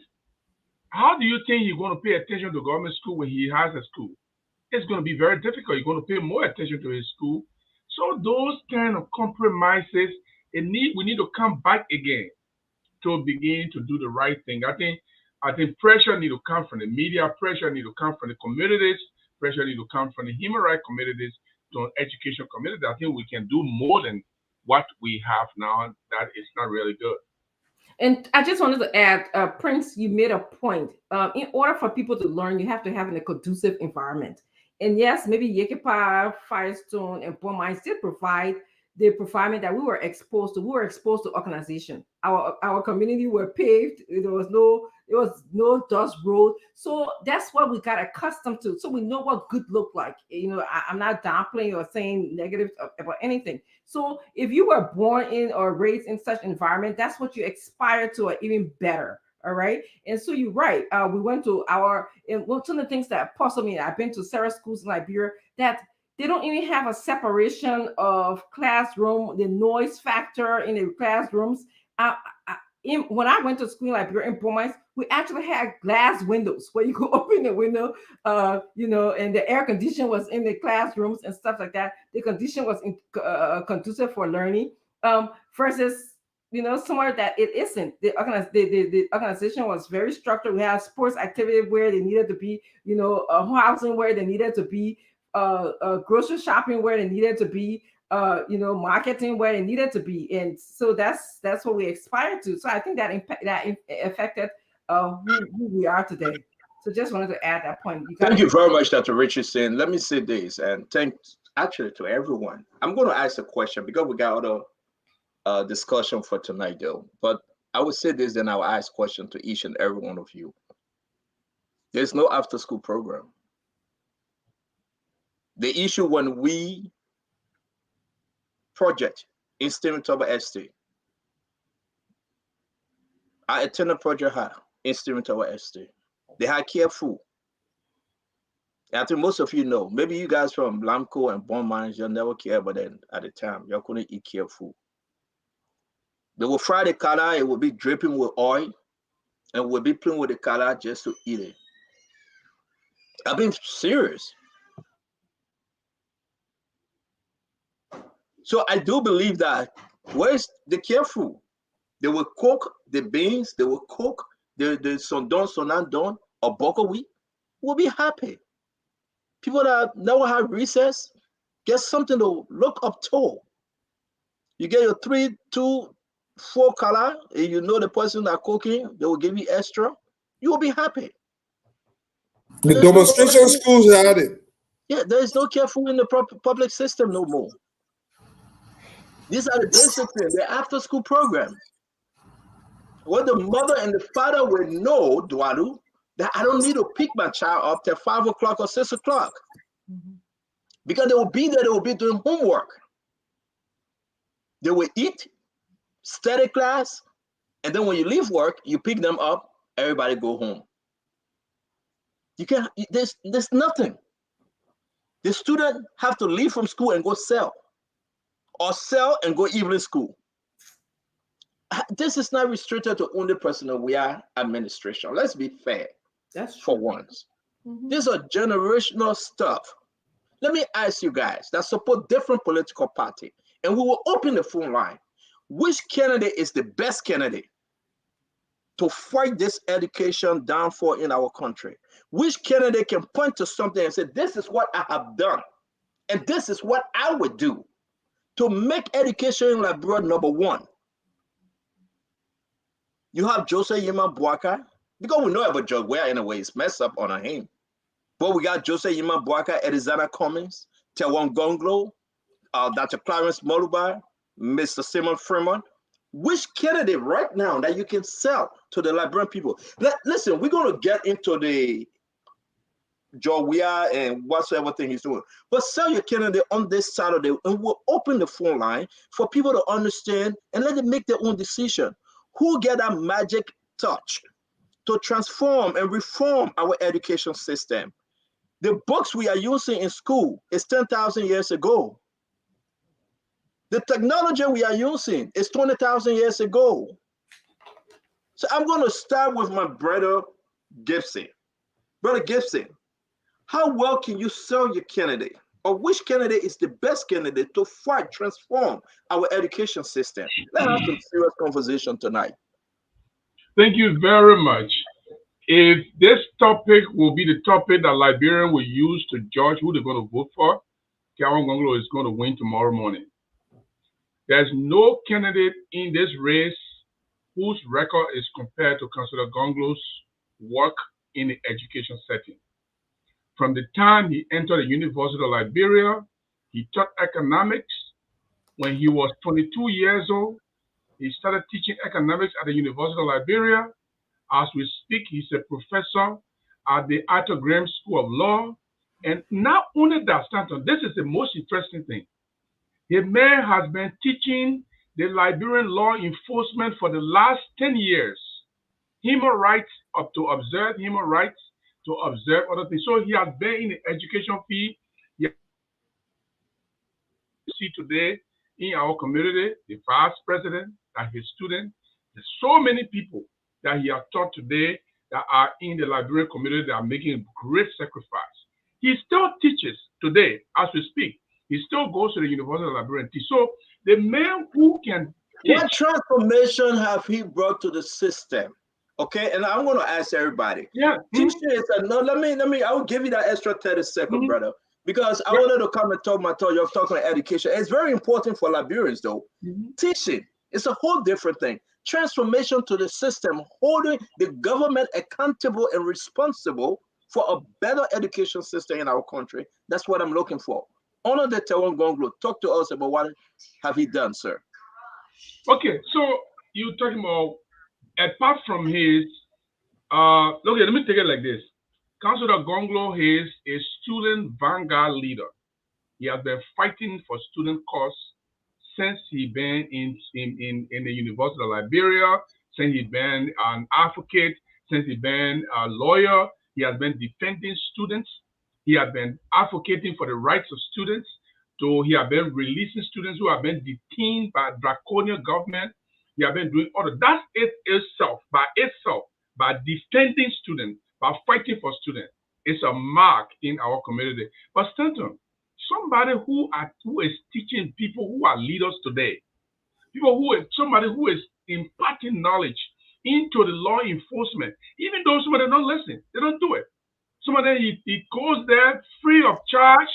He teaches at the police academy, human rights laws, observance of human rights and fundamental rights of citizens. Your time is up, Mr. Jeru. Your time is up. But real quick, you still get this candidate, and I will ask everyone, if it is not Tewon Gonglo, then who? If it's not Tewon Gonglo, then who? Thank you. I'm asking you. I want you to take a second pick. You said Tewon. If it's not Tewon, who can you talk about right now that will come next to Tewon? If it's not Tewon Gonglo, Cummings. Thank you very much. No explanation, and I'm going to bring the Cummings guy in, Mr. Running Gray. Talk to us, brother. Who you think best to reform our education system? I mean, of course, Cummings. You look at, they say, walk the walk and talk the talk. This is the only individual who came first, and notice there's a brain drain in our system. We can't be running to Ghana, our counterparts who just gained independence probably in 1957. You understand? And we're running to them for science, math, and other technological needs. So therefore, he saw the need to even establish first, that system that will bring in, fresh scientists, engineers, people who have the ability to create things. And then he didn't stop there. He looked at the vocational sector. He went to BWI, knowing that this is a dungeon of our disadvantaged people. Look, majority of the military people I served with, they went to BWI. This was one of the most cardinal schools in our system. Half of the people you encounter today who were disadvantaged somehow have connection to that school, either went there.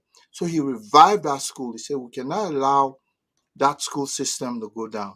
He came back to the University of Liberia, where students don't even have this amenity to even access their homework, do their homework. He established a computer lab system, state of the art. Forget about his foundation that is helping AME University and the CWA. So go back and look at some of the academic initiative that Cummings has. Cummings is one of the individuals who will easily give you a scholarship to go and advance yourself and come back in the system and help.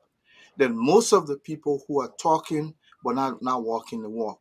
So Cummings, for me, is the individual that will really reach out and make sure he revamps our education, because Thank you very much, Colonel Gray. Again, guys, let's just look at the 2-minute mic, because we have to bring in other conversation. If it is not Cummings, Mr. Gray, who? Well, again, let's go back. I fought in the trenches with Tewon Gonglo in terms of student activism. He's a great leader. And I think he's a guy who will sacrifice his life for anything when it comes to education. So he's my man. Thank you very much. Thank you very much. Again, I'll give you at least 15 seconds real quick, though. With the exception of the STEM school, point to a couple of things that you think Cummings have brought to the system in helping our education. I'm pretty sure you heard about BWI that I mentioned. You heard about the University of Liberia. I guess you heard about the AME's university, which is an annex to CW College of West If I Africa. ask you this question because I want folks to hear you better, it's not about me. If you Mhm. choose not to talk about it, then that's fine. No, But no, we'll move that's on, my fine. brother. That's I what I'm just gave you doing. extra time for you to sell your candidate. It's nothing personal. But let me move on. Fadika, let me bring you in. Who best to transform our education system, my brother? Well, Stanton, I'm very practical. I consider myself a realist. I don't look at things for what it could have, should have been, for what it is. In a perfect world, politics is not perfect. What when you are a student of democracy or someone that believes in democracy, there are few things in democracy that we, regardless of whether we like it or not, we have to respect, and that is the will of the people.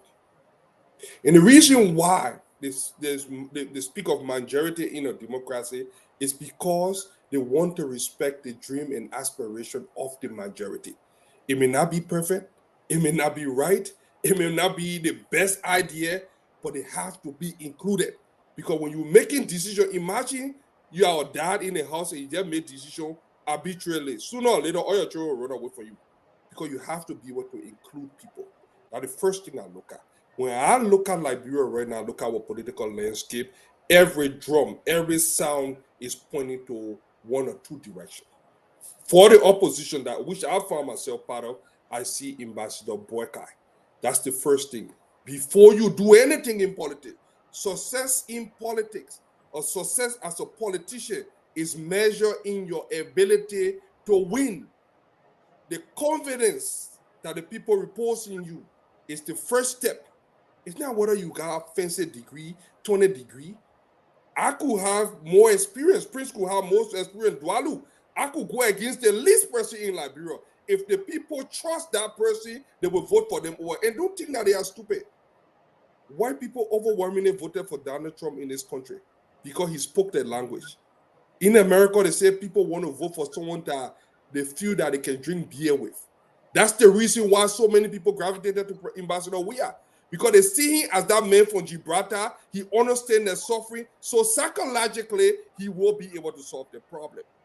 We must first get that out of the way. The second thing for which I am supporting my candidate is competence. Nobody in this race have ever been a vice president before or come to the second highest office for which everybody else trying to get. This man had hell. What more experience can you have? If we're doing side by side comparison and now people bringing transfer experience to the table, Ambassador Boyka, where the most, he's the most experienced. Not talking about his civil servant experience. So who else? We need first the person that can win. He must be winnable. He must be able to win an election. The people must trust you. Then you must have the Well, experience. I'm sorry, Fadiga. Let me because you had enough time. Fadiga, you have enough time. What winning have to do with your message of transformation when you talk about education? We know you got to win, of course, but we're talking about education. What have you brought to the system? What have you done? So you have explained it. I will ask you the question like I asked everybody else. If it is not JMB, then who? Well, we know that it's going to be JMB. Let's get that out of the way. But in a worst case scenario, look, I was leaning at Mr. Alexander Cummings. I believe that he put forth some ideas that I think I could ride with. I worked in corporate America for about 10 years in America, and I know how It's okay. to. Thank you very much. You know, Okay, we don't take you to continue. You just call your number two and we move on. That's what we did. Alexander Cummings. Thank you very much. Let me bring in Dr. Richardson, Prince Maxwell, and then Fadiga will take us home, or either or. Dr. Richardson, sorry, Eduardo, you will be the last. Okay. So Dr. Richardson, the same question. Who best and what can you present to Liberians tonight to make your case for your candidate if you choose him to be the best candidate to transform our education system? Mr. Cummings will be the best person to transform our education system, primarily for one reason. If you look at the presidential candidates, Mr. Cummings has the exposure of being in our education system, understanding it, and also the exposure of being in a revised or more modern education system where he can take the good of those two systems, okay, and develop them. So if you look at all of the candidates, I think compare maybe Lenu is because he went to school over here and he went to school in Liberia. maybe the same length of time, maybe comparable. Secondly, Mr. Cummings has a great knowledge and understanding. In order to know how to change our system, you have to know what the problems are. He has a wealth of knowledge about youth education, adult literacy, vocational school, teachers training college. This is what this man does. He sits down, he reads about it, he gets an understanding of it, okay? And he knows what the problem is. He knows that there have been tons and tons of research that have been done on those issues. And so he can contextualize those resolutions that were made by those people who studied our problem to make our education system the best in the world. All right. Lastly, I wanted to say something. This whole thing about democracy, and I'll be short about it. Some people come here and they talk about, oh, democracy relates to winnability. Democracy, you have to have the majority win. Listen, the European people, the American people, the Western world fooled us. We don't have democracy in our country. So let's stop talking about we have democracy. We have a counterfeit democracy. Until we find a way where we can make our own governance system work for us, we can't be preaching, oh, it's about winnability or democracy. We know that in America, numbers. But can Dr. Richardson, we're on the education now. Yes, I just wanted to can we see if it is not Mr. Cummings? We gave you guys a chance to say your candidate and you'll say something else. Then that's why we bring us in to say. But again, you said Mr. Cummings. If it's not Mr. Cummings, who you think? Tialan Congo or Dr. Moluba. Those two. Wow. Thank you. Prince Maxwell, she said that Moluba comes second to her or Tewa Gonglo. Absolutely, I do agree with her. Dr. Moniba is indeed a person that can solve the problem. The first thing is we have to understand what the problem is. Let's be clear.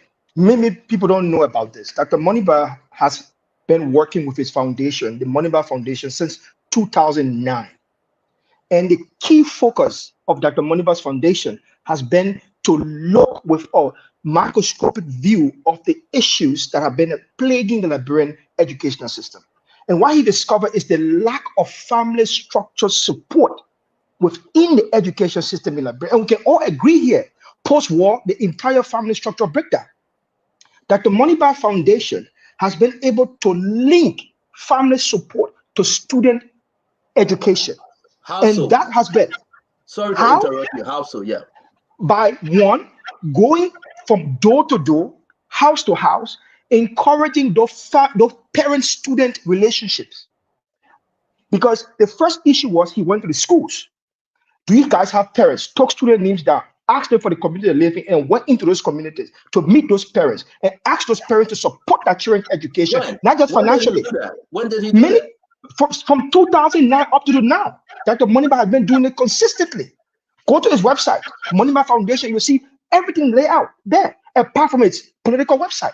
That's the first aspect. He doesn't even look at that only. He also looked at the impact the feeding program brings in. I remember once upon a time he was sitting with me, he said, Maxwell, let me tell you what the student feeding program does. It creates retention, it creates focus, it creates educational socialization, and it creates better upgrading program.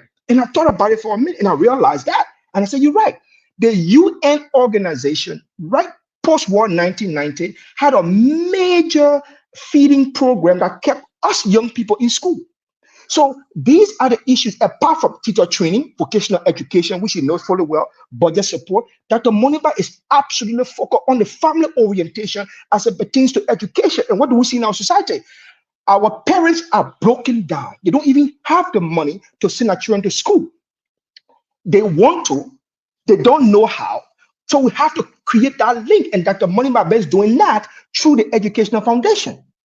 That is the reason why he understands the problem and he can provide the solution for our educational system. Apart from student doing WAEC examination, student having follow-up, student having scholarship, and a holistic national system that captures all of the student database in Liberia, where they know their grades, they know their education, and they know what they are doing in terms of their progress.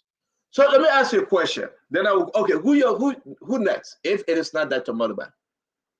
May God help us. And if it's not Dr. Clarence Moniba, which I never, ever dream about, I will only put one candidate out, Ambassador Boakai, period.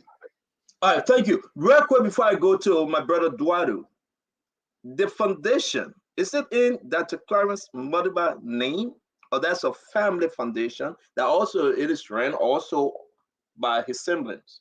Can you be clear? It is a family foundation. Dr. Clarence Moniba is spearheading that. So it's not 100%. Clarence Modiba own foundation. I will come back to that though, because we gotta be clear now. You're not going to give me Of all the course. praises. Oh, no, I of course. say Of course. you don't say have semblance. But I will come back to you, my Of brother Prince. course. Let Of me course. bring in Well, Mr. please, Center, I hope you will give me future after Dwali. I will. I will. Everybody will have the second to counteract. Then this is very important. Mr. Duadu, education is a key into our country, Liberia. Because of illiteracy, a lot of people say, you kill my mind, you kill my power, I will vote for you. A lot of folks out there, because of illiteracy, they're doing drugs. A lot of folks out there, because of the dysfunctional system, that Prince said, parents not even looking after the children, whether they're going to school or not. What say you? Who's the best candidate? What has example that candidate have set that you can talk about tonight? I love the question. When I listen to my brother Colonel Gray and Jeru and the rest of the guys, they all talk about higher education. Let me tell you what Bwaga said. In fact, people don't know this. Bwaga has actually run a school in Liberia. In fact, one of the pillars of the institutions in Liberia, and CWA, was actually run for Bwaga for many years. But this is what Bwaga says. If anybody comes to you and the person first tells you about higher education, they don't understand the issues in Liberia. Our focus on education should be from the primary, kindergarten to 12th grade. This is where his focus is. This is where he considers true education. In fact, Bwaga doesn't just only have a plan. The plan is actually laid out. He even mentioned about 10 villages in a location. Each village has one teacher. His part of his strategy is to concentrate these villages into one school where you can link them with a busing system so they can have, instead of having one teacher for per village, he actually has an actual plan that he's implemented. But let's understand this. Bwaka chaired the committee that expanded the schools in Liberia for the last 12 years on Ellie Johnson Salif, where they built over 100 primary schools across the country. He has practical experience. Besides that, Bwaka understands how this stuff works. He himself actually went through this system, struggling to acquire education. So anybody who knows this better is a man that has actually run a school in Liberia for many years. It's a man that actually developed school systems across the country. It's a man that actually ensured these school systems were funded adequately to the government budget. It's a man that actually overseen the school and elevated our enrollment rate from below 30% before 2005 to over 80% after they left power in 2007. Who else is best positioned to improve the school system in Liberia than Honorable Bwaka? There is nobody that even comes second close.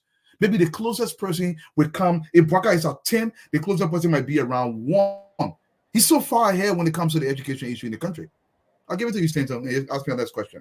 So can I just You have know what? I beg that direction. We are doing so good, and the food coming. I will come to you, my sister, Duado. Even if the person comes one, who would that person be? Who you think?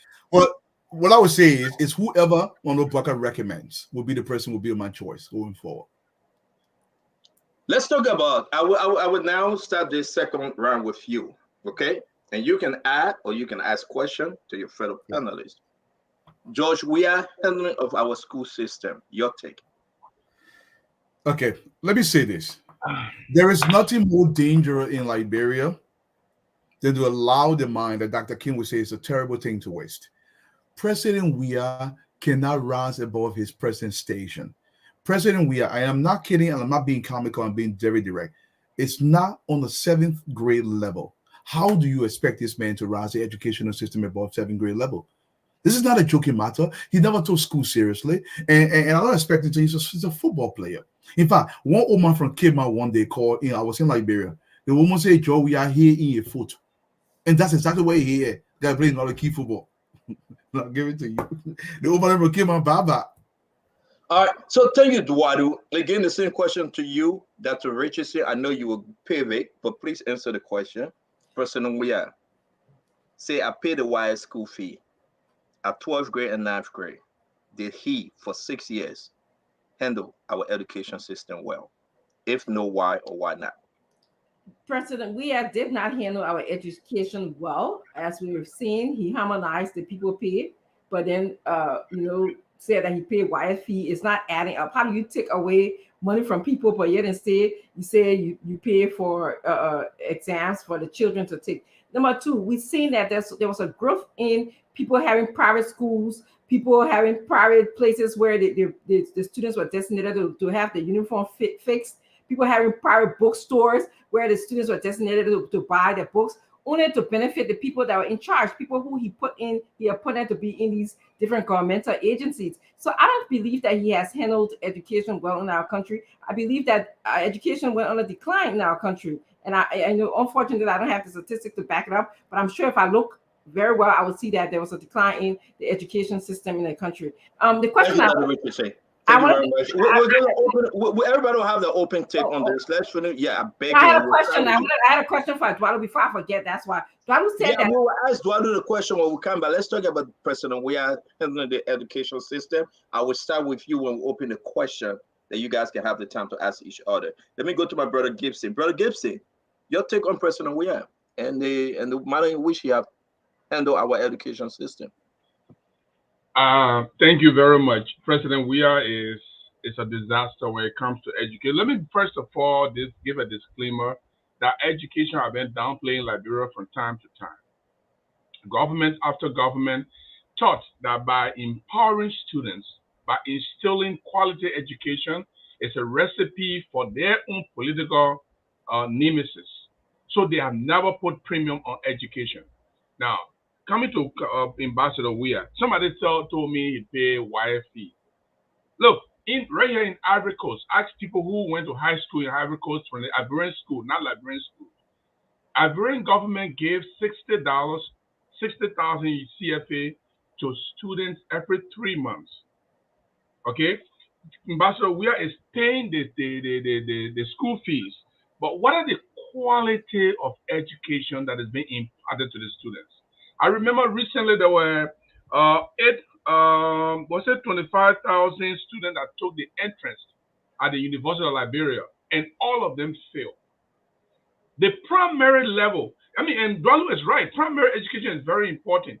How come in this you're paying the tuition, you're paying the high school? Thank you, my brother Gibson. Whatever, but at the end of the day, you have to provide quality materials. You got to pay the teachers well. Thank you, Brother Gibson.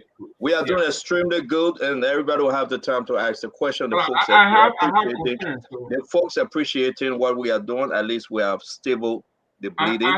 And let me go ahead with retired Colonel Eddie Gray. Eddie, on President we are, sir. What's the question? Eddie, you listen to something else. Can you no, what's the question? Lower your volume. You listen to something else. Can you lower it, please? What? Okay, now we're good. Let me ask you the question. President Weah, have he handled the education system well in the country? No, you hear voices, of course I'm home. But Mr. Weah, obviously one can see that this is not his forte. That's not his interest, because even himself would tell you that he was a disadvantaged youth growing up. He barely went to school. He sold color. He did this. So very little interest he got in education. The fact that somebody will be bragging that they pay WAEC fee tells you that he's clueless. If you don't have that fundamental need or that fundamental ego for the growth of education. And by the way, it was under his administration that they stopped the school feeding, because when Madam Salif came back with other countries were helping us, like the EU were helping us with the school feeding system. I went Cape Mount and worked with education officers there, both county education and subsection education officer, and there was a school feeding program. But the only thing Dwalu is ascribing the glory to the Ome, but the Ome told us that he was a parked car. So how can you root for somebody who denied himself even the ability to even accept what Dwalu is claiming? That's why I say I don't normally listen to other folks, who talk about the ambassador. He himself needs to root his own horn. Until he does, people can tell us exactly with their own imagination what he did or did not do. I think Mr. Weir has done disservice to our country by even putting the current education minister there, whose interest is personal, by the way, to see the growth of his own school. I think Thank you. we need That's to work correct. on that. You're right. That's what answer. That's what answer. Actually, you are quite correct. They're all trying to handle their own business and make money. Let me bring in Fadiga, then Prince Maxwell will take us home on this. Then from there, we're going to go to the question because I believe you guys have The questions. minister of education does not have a doctorate, so he cannot be called doctor. Oh, wow. Thank you for letting me know. Don Fadiga Hussein. Well, I want to tell Prince thank you at least for having it for seeing what we are seeing and acknowledging that at least he got Ambassador Boyka in mind. But just to buttress what Dwalu said, look, President Weah cannot give her what he didn't have, which is sad. Most parents, he is the father of the nation now, should be trying to give to the children of the nation and Liberian people a better version of himself, something that he didn't go through. That's what we all do in the West. But we see that George Weah only thinks about himself. So as far as the education system, look, in order to build an effective educational system, look. We know that the money is a problem for a third world country like Liberia.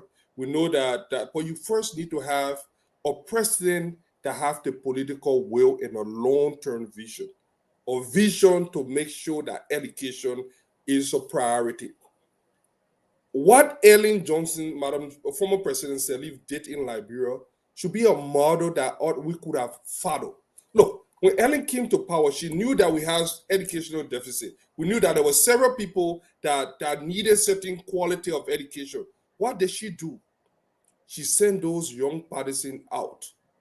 Look, education comes in all forms. It's not all academics.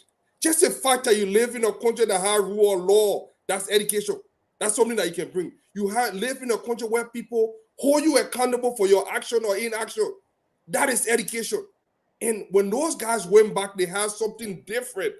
First world experience that they were taking back to a third world country. That is something that George Weah did not. What did he do when he came to power? He grabbed the least among us. He grabbed the Jefferson Koji of the world, giving the oldest capital in Africa to manage. He doesn't know anything about waste management. He doesn't know anything about managing a city. Nothing about city governance. He grabbed people, different people, and gave them position all over the country that they cannot even function. That's the first thing he did. So education had never been a priority for George Weah.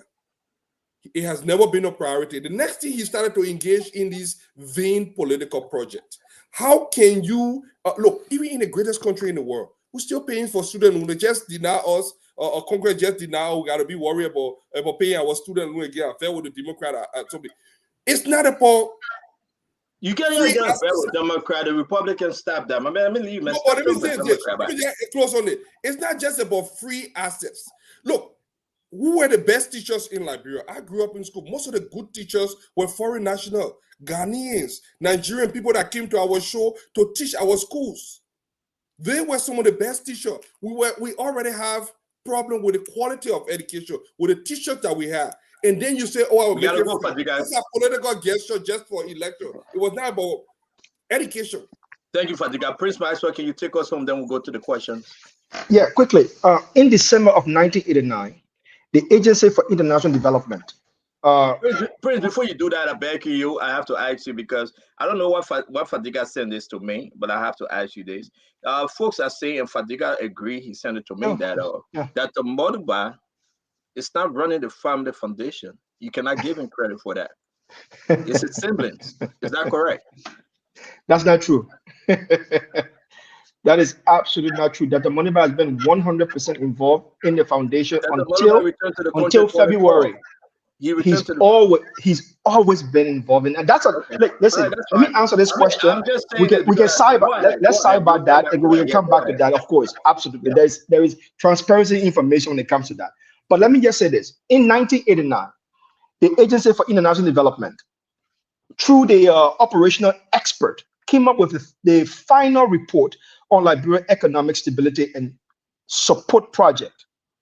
And they had several conclusions on why Liberia budget has a major problem.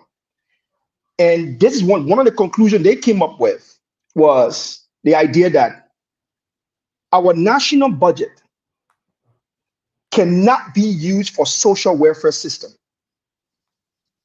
That's what they said. Now, what do they mean by that? And what did I bring that up? What do we see George Weah doing?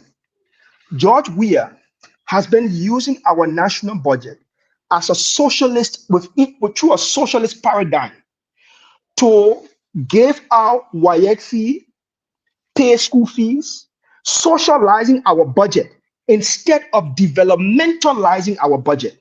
Instead of putting money into the educational developmental infrastructure, instead of building more schools, George Weah preferred to pay people WAEC fee. That is the fundamental difference when it comes to how Dr. Moniba intends to address the issue of our education. Make school infrastructure more so the demand can reduce. But what is George Weah doing? He created scarcity.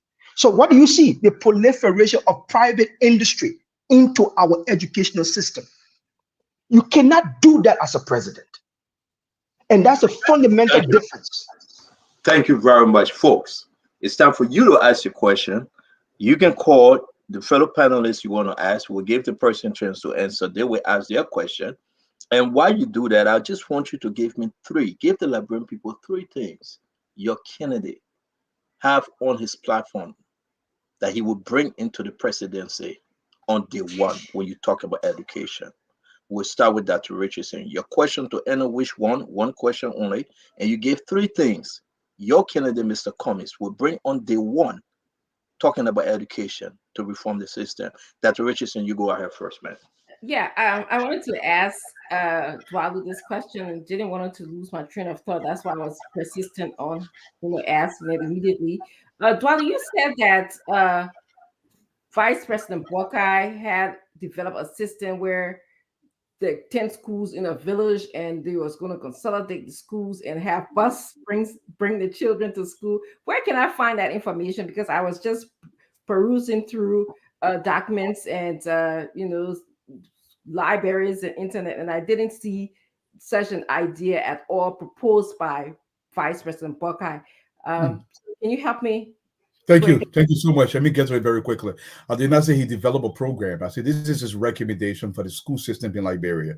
Sometimes you have a village. Each village has one teacher. What he wants to do is deconcentrate these villages and turn them into one. So if you have 10 villages here, you build a school in the middle of those 10 villages where you can have all the children from the villages come to this concentration. I will send you a video where he spoke about that. But it's not a plan that is on. That's something he's talking about doing. So it was something in his plan, but it's not something. Correct. Yeah. So my second question to you, given the infrastructure in our country where roads is a one question. Dr. Richardson, can you give us your 3 points on education? 3 points that Mr. Cummings has said over and over and over. One, he wants to make education a systemic benefit to all. It's not just going to be I'm providing scholarship to people or I'm going to build school to benefit myself. That's the first thing. The second thing he's going to do, like free education to everyone from birth in vitro to high school. He's going to take care of pregnant mothers to make sure that their children have. You're talking about his government, not him. Yes, his government will open a free education. His government is opening a free education system for all children, and also take care of children that are in vitro, because he knows that education don't start from when you're born. Lastly, he's going to look at teachers training. So the children that are in the stomach all will be going to school. No, I didn't say they will be going to school. They will be make it simple for our people now. In this modern, I'm sorry, in this society that, thank you for let me clarify that. In this society, we know that when you're a pregnant woman, people take prenatal pills to enhance the neurotransmitter, the connection between the brain for the children. All right, so that helps. So we're talking about the education. That's what you meant. I understand. I understand. Educate the women, the pregnant women. And lastly, he talked about teachers training and recruitment and retention, making sure that we don't have high school dropouts, teaching children who are go to high school. He wants to use like the model of Cuba. You know, Cuba is one of the highly lettered states in the world. It's very lettered. Okay, so he wants to, and Cuba wasn't always like this until 1950. So Mr. Cummings wants to use that same model where people, they send social workers out there to do adult education, to do Thank you. regular education and higher education. Folks, thank you very much. You just heard Dr. Richardson 3 points, very important though. But yet and still, you have your time to ask your question. We'll open the phone line on education. Liberia having the highest dropout rate in Africa, probably in the world, the highest. I don't know whether it was under this administration that we discovered that, but we gave you a chance to call in tonight. Tonight is education night. Then we'll go to the incident that happened on RIA. Mr. Duadu, 3 very important points that you can point out about JMB. And if you have questions for any one of the panelists, you can go ahead, sir.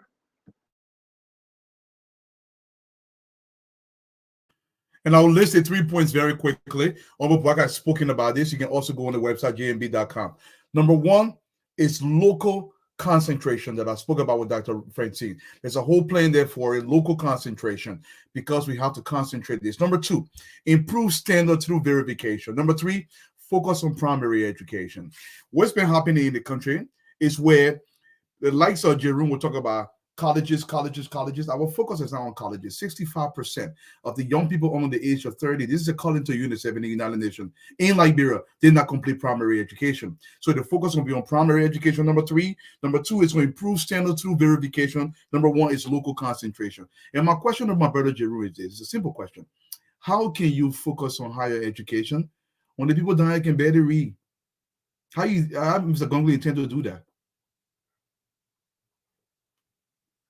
Thank you very much. We did not say that Councillor Gonglo will focus on higher education.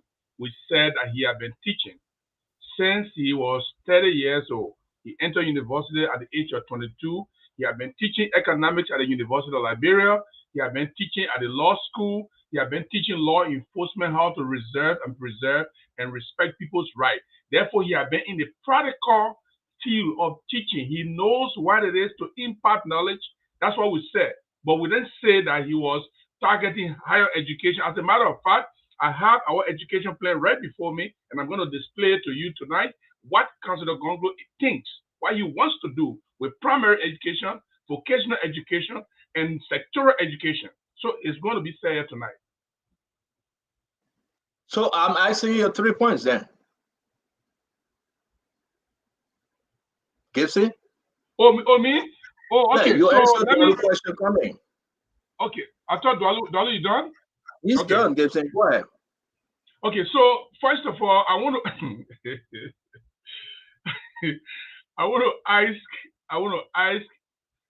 I think I can only ask Dwalo and Fadiga, who was able to tell us what JMB education plan was. You gotta take only one person to answer you. Only one person should answer you. I want Fadiga to answer because You scared of Dwalo? Okay. I think I will score a lot of points on Fadiga than Dwalo. Wow. Wow. Be careful what you wish for. Okay, Fadika, you said at JMB in your own video that JMB was lying about his education. A man who can lie about his education, how can he value education? Oh, I don't know what you're talking about. I said JMB lied about That's what I'm education. telling you. You say you can play it?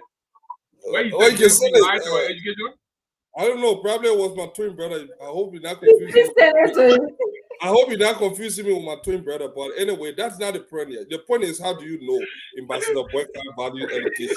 Well, I don't know what it is that you see on there, but I know I didn't say. I've never said it before. So if your question is that your question, the answer is no. I've never said that before. But if the second part of your question is how do I know? I know because Ambassador Boyka is very practical about education. Look. And I would direct you all to joeboyka.com. Everything is there. In fact, we have the whole plan up there. One of the third pillar on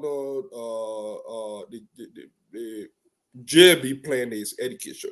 And he started out with primary education. And one of the things that he said, and if you peruse through that document, you will find out, he said that In the last couple of years, we have focused on higher education. We all know the foundation of every education is at the primary level. Who else understands that? Why, George, we are thinking about making YFE and something? Ambassador Bueka, who has been a registrar, who helped even your Kennedy mom, Dr. Richardson, to go to school. Charlie Bronski, and she admitted it on video. He said that we need to go back to the drawing board and make primary education free. It should be free and compulsory. In Liberia, primary education have decreased because it is very expensive to send our young children to school. How do you get to college when you cannot finish primary education? The reason I can read it. Thank you. Let me get my three. No, I don't even want to go through the whole plan because of time. Thank you very much. You answered my question. Let me go through Hold on. Fadiga, you answered my question. Then he gave it 3 points. We got to go. We're coming to you. Let me do it quickly because we don't have a lot of time. Yeah, First please. of all, Councilor Gonglo has a plan in the first 100 days to set up a commission. Now you want to talk, Councilor Gonglo? I thought you were going to. No, there are 3 points. I mean, eating my time. Councilor Gonglo and the LPP movement have a 100-day agenda. That 100-day agenda, a commission will be established to study the education system, to find out what is missing. During his administration, he is going to focus on opening vocational training education because we believe that more people who are vocationally trained, the economic situation in Liberia will get better because they will be able to work. They will not be idle. Councilor Gonglo is also looking at the school system in the way that will gear towards producing highly skilled professionals. That is sending people abroad, sponsoring doctors to go and study, sponsoring professionals to go outside and train and come back and impart knowledge. And also, these are the 2 major things I want you to note here. Thank you. Your last point. You get 2. You got to stop this thing. You got to stick to your point, my brother. Your last point. So the last point is why Councilor Gonglo is concentrating on training the science area. He is going to build from the ground up. Look at the elementary and make education compulsory for children who have reached the age of education, of going to school, and any parent who refuse. In fact, the education in Councilor Gonglo time of any child will be free of charge. Therefore, the parent has no right. You guys, pleasure rounds. Do not interrupt him. No, Fadiga, don't do that now. We're doing good. I beg you, Fadiga. Not true. Thank you, Gibson, thank you very much. Gibson, thank you. Whenever you post something on Fadiga, he will send it to his twins brother. That when they play that game. But we'll know who's. But let me bring in Conor Gray. I have not spoken yet, though. No, I'm coming to you, Fadiga. Conor Gray, you, then Maxwell will take us home. Conor Gray? First, let me start with the first 3 things. I kind of linger around where Gibson is, that you have to make it compulsory and bring out punitive measures against parents who are holding their children at home, sending them to the market to sell when they are supposed to be in school time. But remember, an entire generation of Liberians have also been disadvantaged as a result of the war. That generation of Liberian, what they need to survive is skill.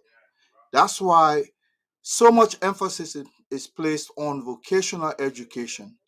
Until those people can learn skill, soft skill, mason, carpentry, these are all skills. Not everybody will tend to go to college. So this was why we say, what do we need now? We have over probably almost a third of our population, adult population, were disadvantaged as a result of the war. So until you give them skill in their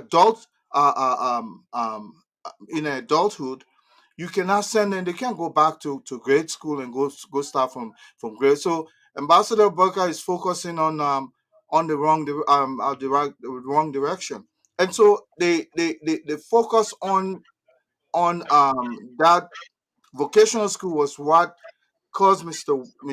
Can you name 3 things that your candidate would do in the first 100 days vocational schooling, yeah. forcing kindergarten school age children through their parents to go to school.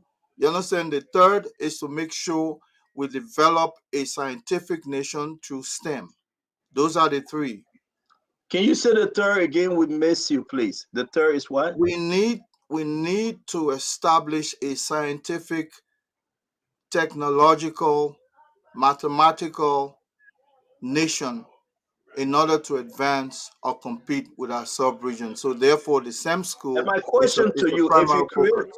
if you bring about a STEM system school, my Mhm. question to you, will it benefit the very poor that cannot afford what Mr. Cummings is offering today?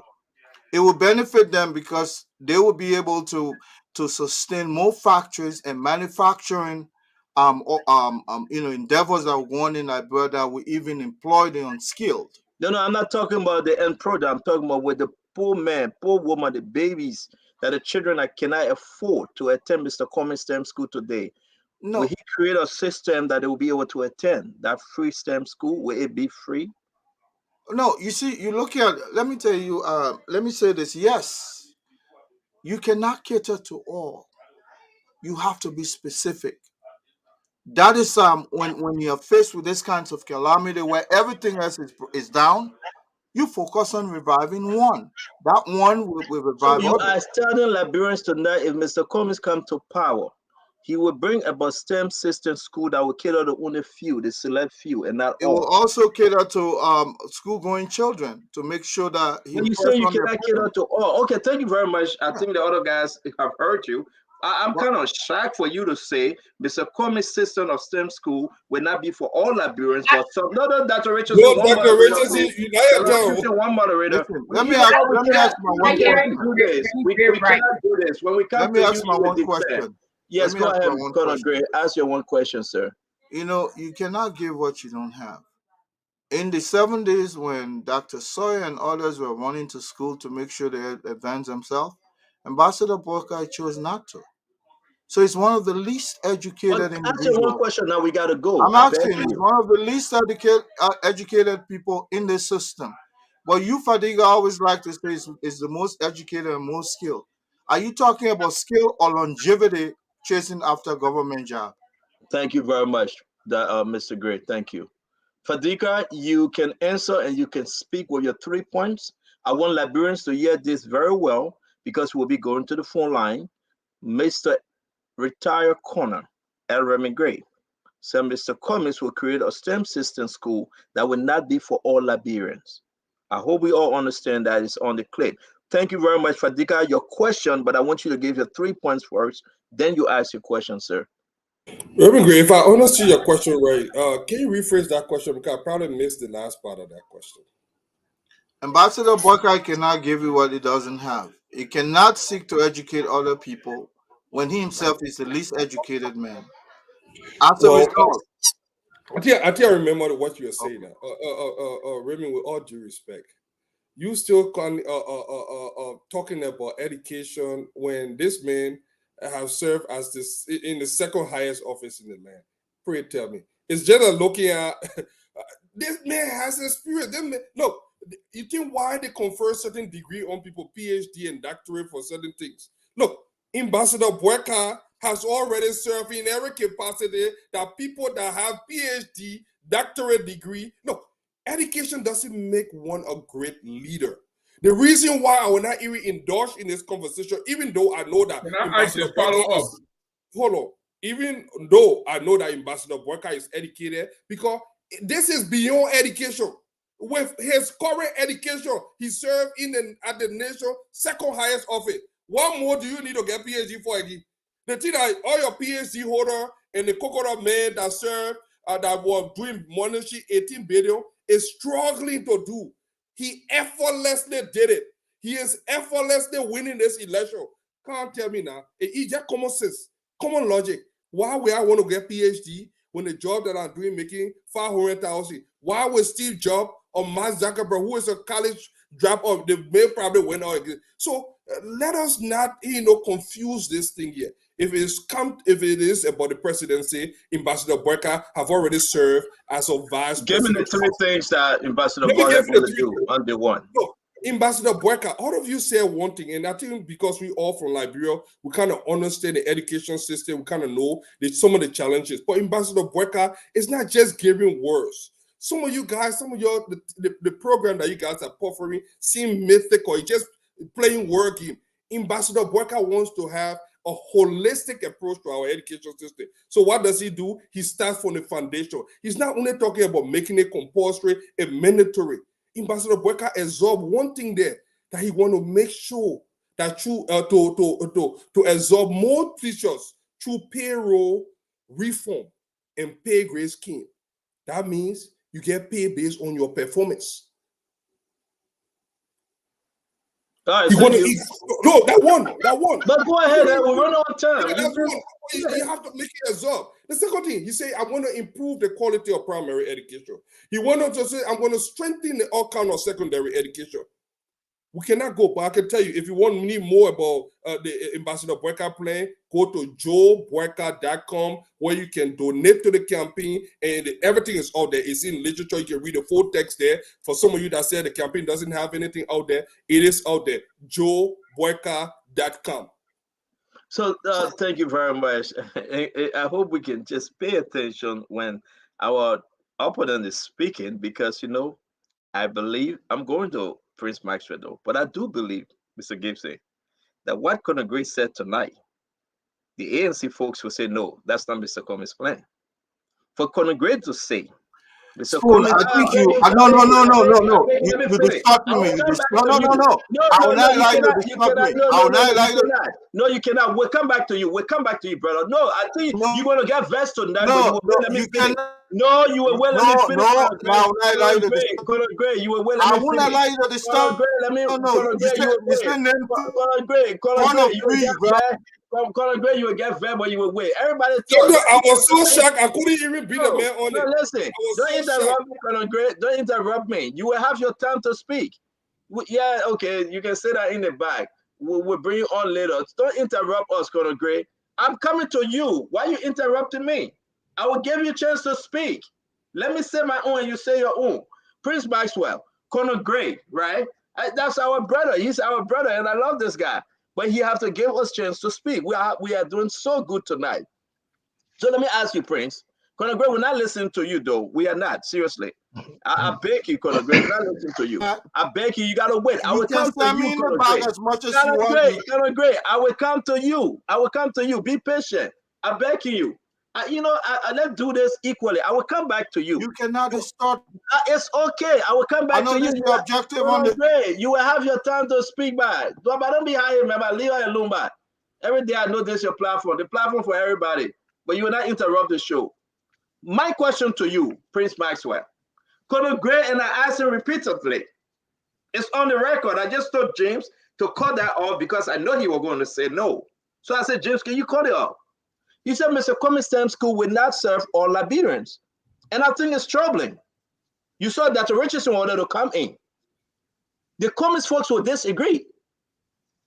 You cannot sell your message that Mr. Cummings, first 100 days taking power as president, he will bring separation in the education system, discrimination in the education system.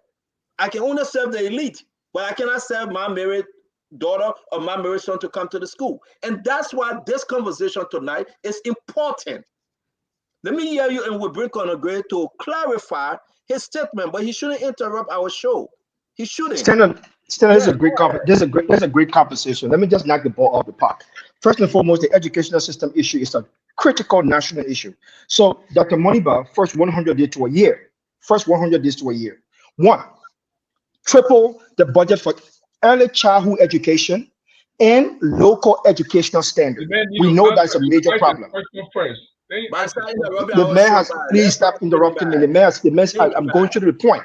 Number one, I'm reclaiming my time. Triple the budget for early child education and local educational standards. That's number one. Number two, increase technical and vocational training in all schools, including high schools. Support parent school relationship, increase quality education and retention. There's number 3, increase quality education and retention, expand scholarship, female education. Not only that, relocate and rebuild the Doc Liati College of Medicine and the Louis Atterbury School of Law.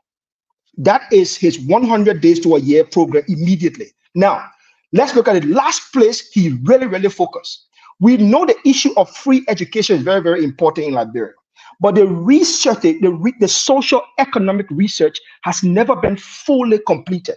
So Dr. Moniba has promised that he will take 6 months to a year to commission a comprehensive educational free primary educational research through an educational committee comprising of both international partners and local partners in the Liberian system to bring to him full recommendations so that when he make budgetary allocation there, it can be like we have to go recast budget.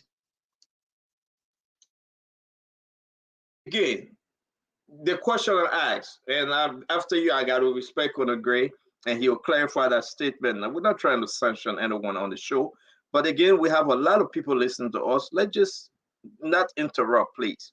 Let me ask you. Conor Gray said, James, can you hurry up and he has not answered his question yet. He has not answered the question. I beg you, Gabe, so you will go in the bag nest. You interrupting us. Conor Gray said this, right? I think it's troubling. It's troubling to me. And we saw that Dr. Richardson was coming in. That the STEM school will not serve all Liberians. What say you? Is that the agenda that Dr. Modiba going to follow? I will create Absolutely not. Only a few Liberians? Absolutely not. Dr. Moniba believes in the constitutional value of Liberia, and the constitutional value says education for all. The key point here is education for all. That in itself is a unifying and unification principle that is embedded within our post-war reconstruction system. So no, including the Lee War, most Zogo communities will have the privilege to even attend any school they want in the country, as long as all the budget support is there, the research is there, and the availability of these people to go to school is there. Thank you, Maxwell. Let's bring in Conor Gray. We'll come to you, Dr. Richardson. Let's give Conor Gray the time to address his comment. Conor Gray. You know, Stanton, I'm a grown man. If you don't want me on the show, I will accept it. To put me in the back, regardless of what, but you have this way of distorting people's statements. But you're a grown man. Do not interrupt the show, my man. No, but listen to me. I can't sit here anymore and anybody distort my opinions when I'm alive. But you will come back and talk. So be clarification. And you'll come back and talk. I told you 3 things. That under a Cummings administration, the focus would be on primary education by compelling parents to make sure that their children go to school during this the school day, as opposed to going to the market. That's the first one. Then I said, in the development of our disadvantaged people who are now in their adult life, people will become carpenters and masons. The focus will be on industrial opportunity, which is vocational schooling. Then I talk about the advancement of science and education. You only point is that is this everywhere? If everyone will be opportune to go to school, tell me one skill in Liberia that every Liberian should be part of. Just tell me one. People go to school to specialize. Japan was developed to STEM. Singapore was developed through STEM. Ghana is being developed through STEM. So as a result, one of the focuses of Mr. Cummings is to develop a scientific society that will build our economy. That's all I said. You say, Mom, and daughter don't have to go to all school to gain all education. Thank you, Conor Gray. So that's why I'm about it. Folks, I just asked James to quote exactly what Conor Gray said, and we will play the repeat of what Conor Gray said. Yeah, no problem. Okay, and we will not change the goalposts, but we are doing good on the show. We will not interrupt. will remain calm because we are talking about Mama Liberia. Dr. Richardson, we are on to you, ma'am. So I was going to add the idea of STEM program in Liberia.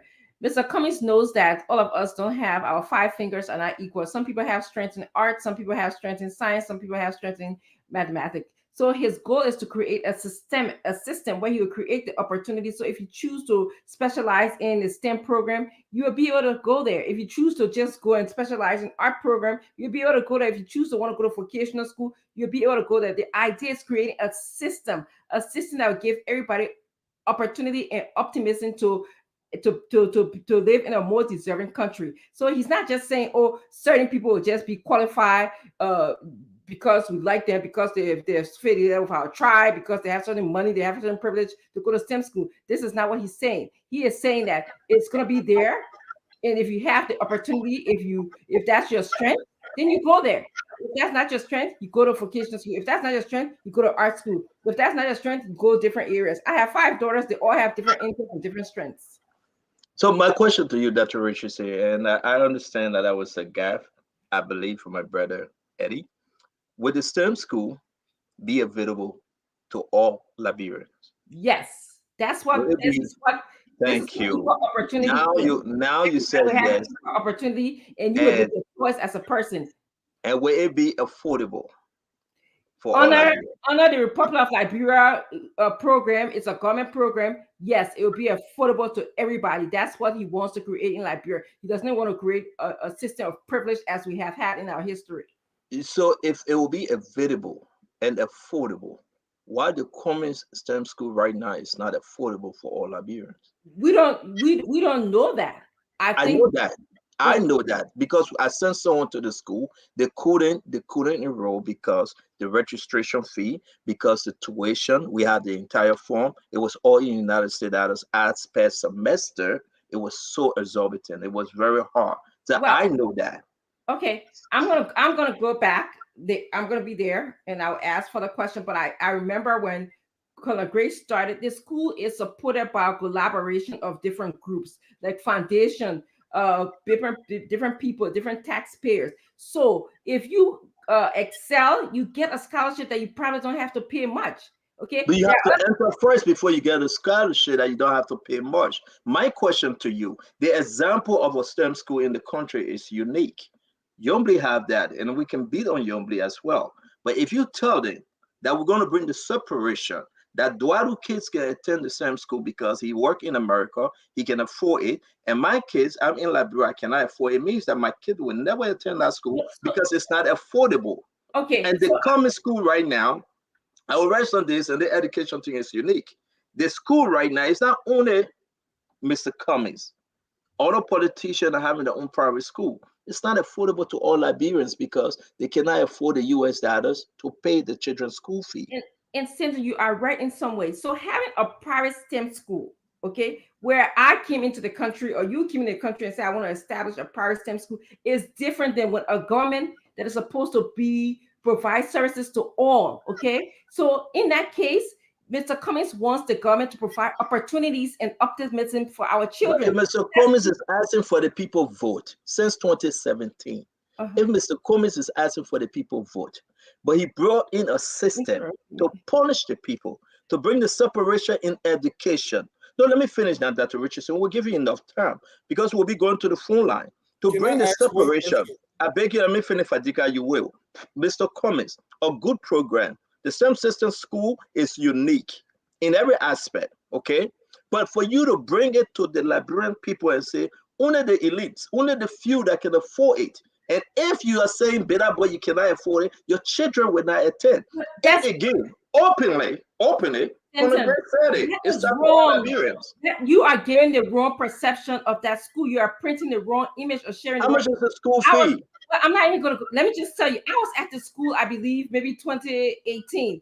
Okay, the people that I saw at the school were our mothers, our bitter sellers, the people from the community. There are no like elitist people. There are not children who were the mothers or fathers were in government. So they were just everyday regular people. In fact, they were having a fundraising program the day that I attended. They were having a queen contest program where they were going to raise money to expand on maybe their lab or something. So I think to paint the picture and say, oh, we are just having a school that is for the elitists. Is the school free? Is the STEM school free?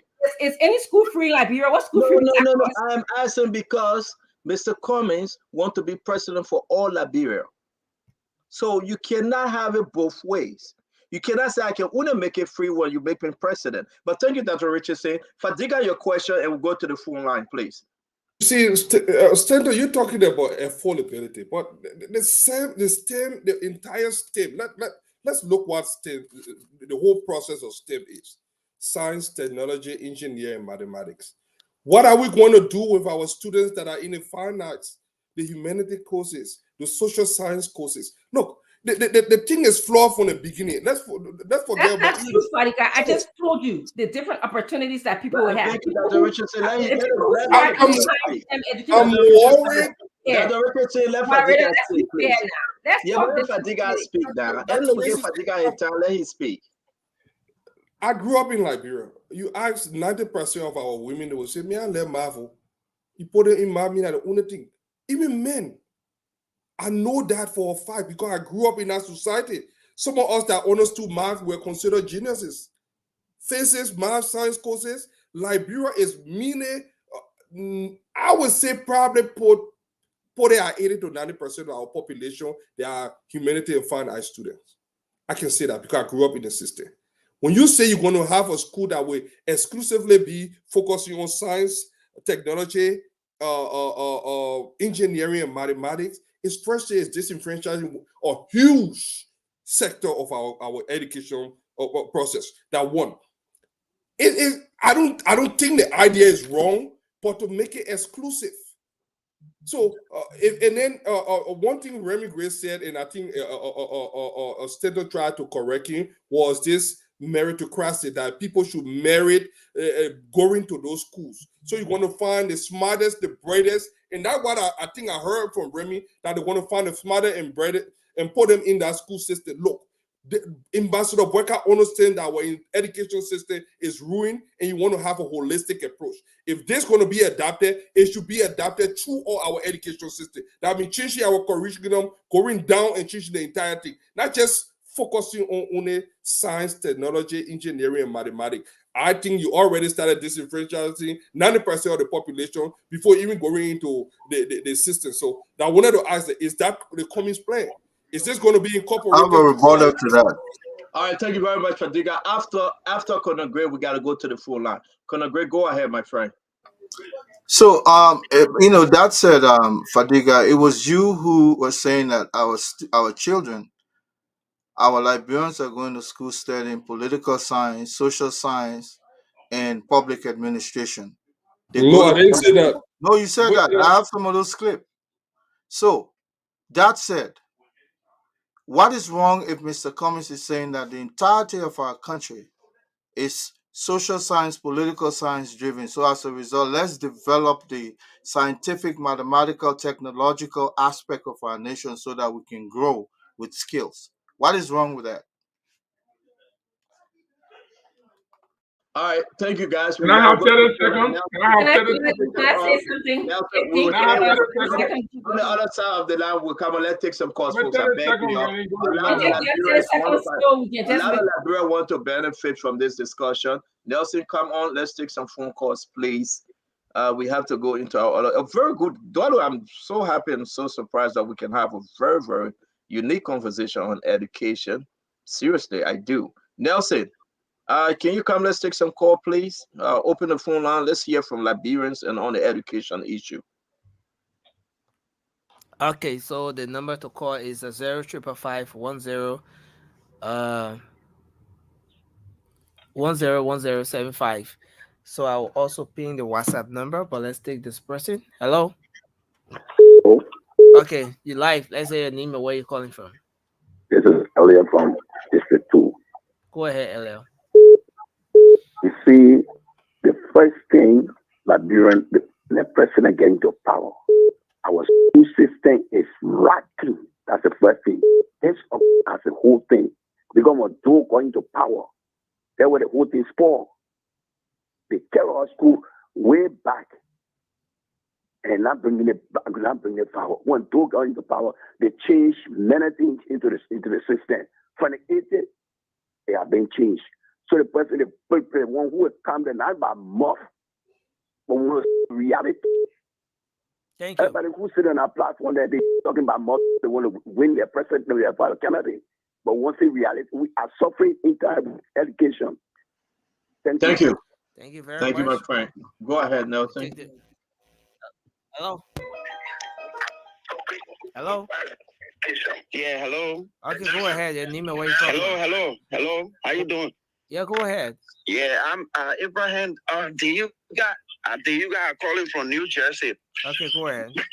Yeah, the education system ready is not good. We need a government that will ready for it, and I know the person that can ready do that is the Pape Buaka. He would do it. And also, I just want to ask Dwalo, I need your address, man. I want to take part in that $1 million. So let's go ahead. Okay, thank you. Yeah. Thank you. Dwalo, I don't know what kind of problem you have hello. tonight. Hello? Hello? Yeah, please go ahead. Yeah, the education system can just, better things that will be in place, but something touched my mind today. So why is this? Is that we all support GMB, but GMB listen to the EPM battle, which of course is wrong. That's secret man talking. Can you voice? Can you be audible a bit? You want to speak louder? No, my man, you still low. Yeah, take another call, man. That's secret he talking. Hello? Hello? Yeah, go ahead. Yeah, is this me? You're live on Spoon. Yeah, I'm really happy to be part of this program tonight. But my question has to do with Colonel Gray. I really want to know what is the qualification of Colonel Gray. All the time you hear Colonel Gray degrading JMB. Go ahead, move on. If man want to ask, go ahead, move on, Nelson. Hello? Okay. Hello? Let me take this one, Nelson. If you have a hello? Yeah. Good evening, CEO, and good evening to all our panelists. Yes, sir. Thank you. My name is Chengse Wula Gibson, and I call from Minneapolis, St. Paul, the Twin City of Minnesota. More especially, let me go directly to the educational sector, to our own Blamando AFW retired colonel.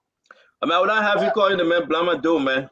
Nobody may call our incoming. That's okay. Just make your point. Make your point, please. You have to refer the same thing to him too. Make your point. It's not a problem. Let's go ahead, bro. No, we agree that it's not a problem, Stanton. All right. Thank you.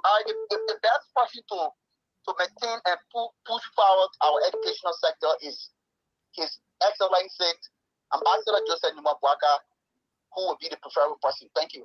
Thank you, my friend. Thank you, Willa. Let me bring this person. Your name and where you calling from? Hello, my name is Sam Dixon. Mr. Basin, I'm calling from Philadelphia, Pennsylvania. Make your point, sir. Okay, I'm calling in particular to say one thing. The education system thing we're talking about is completely broken. To be able to improve on this program, we have to know first what are our needs in terms of the manpower development. And secondly, we talk about school. What was coming great when you got the scholarship? Who will apply for the scholarship? Thank you. Thank you, my friend. Thank you very much. Let me take this one. Your name and where you calling from? Hey, this is Charles, man. I'm calling from California. Yeah. Your phone number said Texas, but you say California. So go ahead. Yeah, I'm calling to ask the question of the AWOL Conor Gray about the standard of his education. Conor Gray is not an AWOL corner, my man. Bye. You show some respect, bro. Hello, your name and where you calling from? This is Aloysius calling from Florida. Aloysius, can you put strength in your voice, please? Hey man, I'm calling from Florida. Yes, talk to us, Aloysius.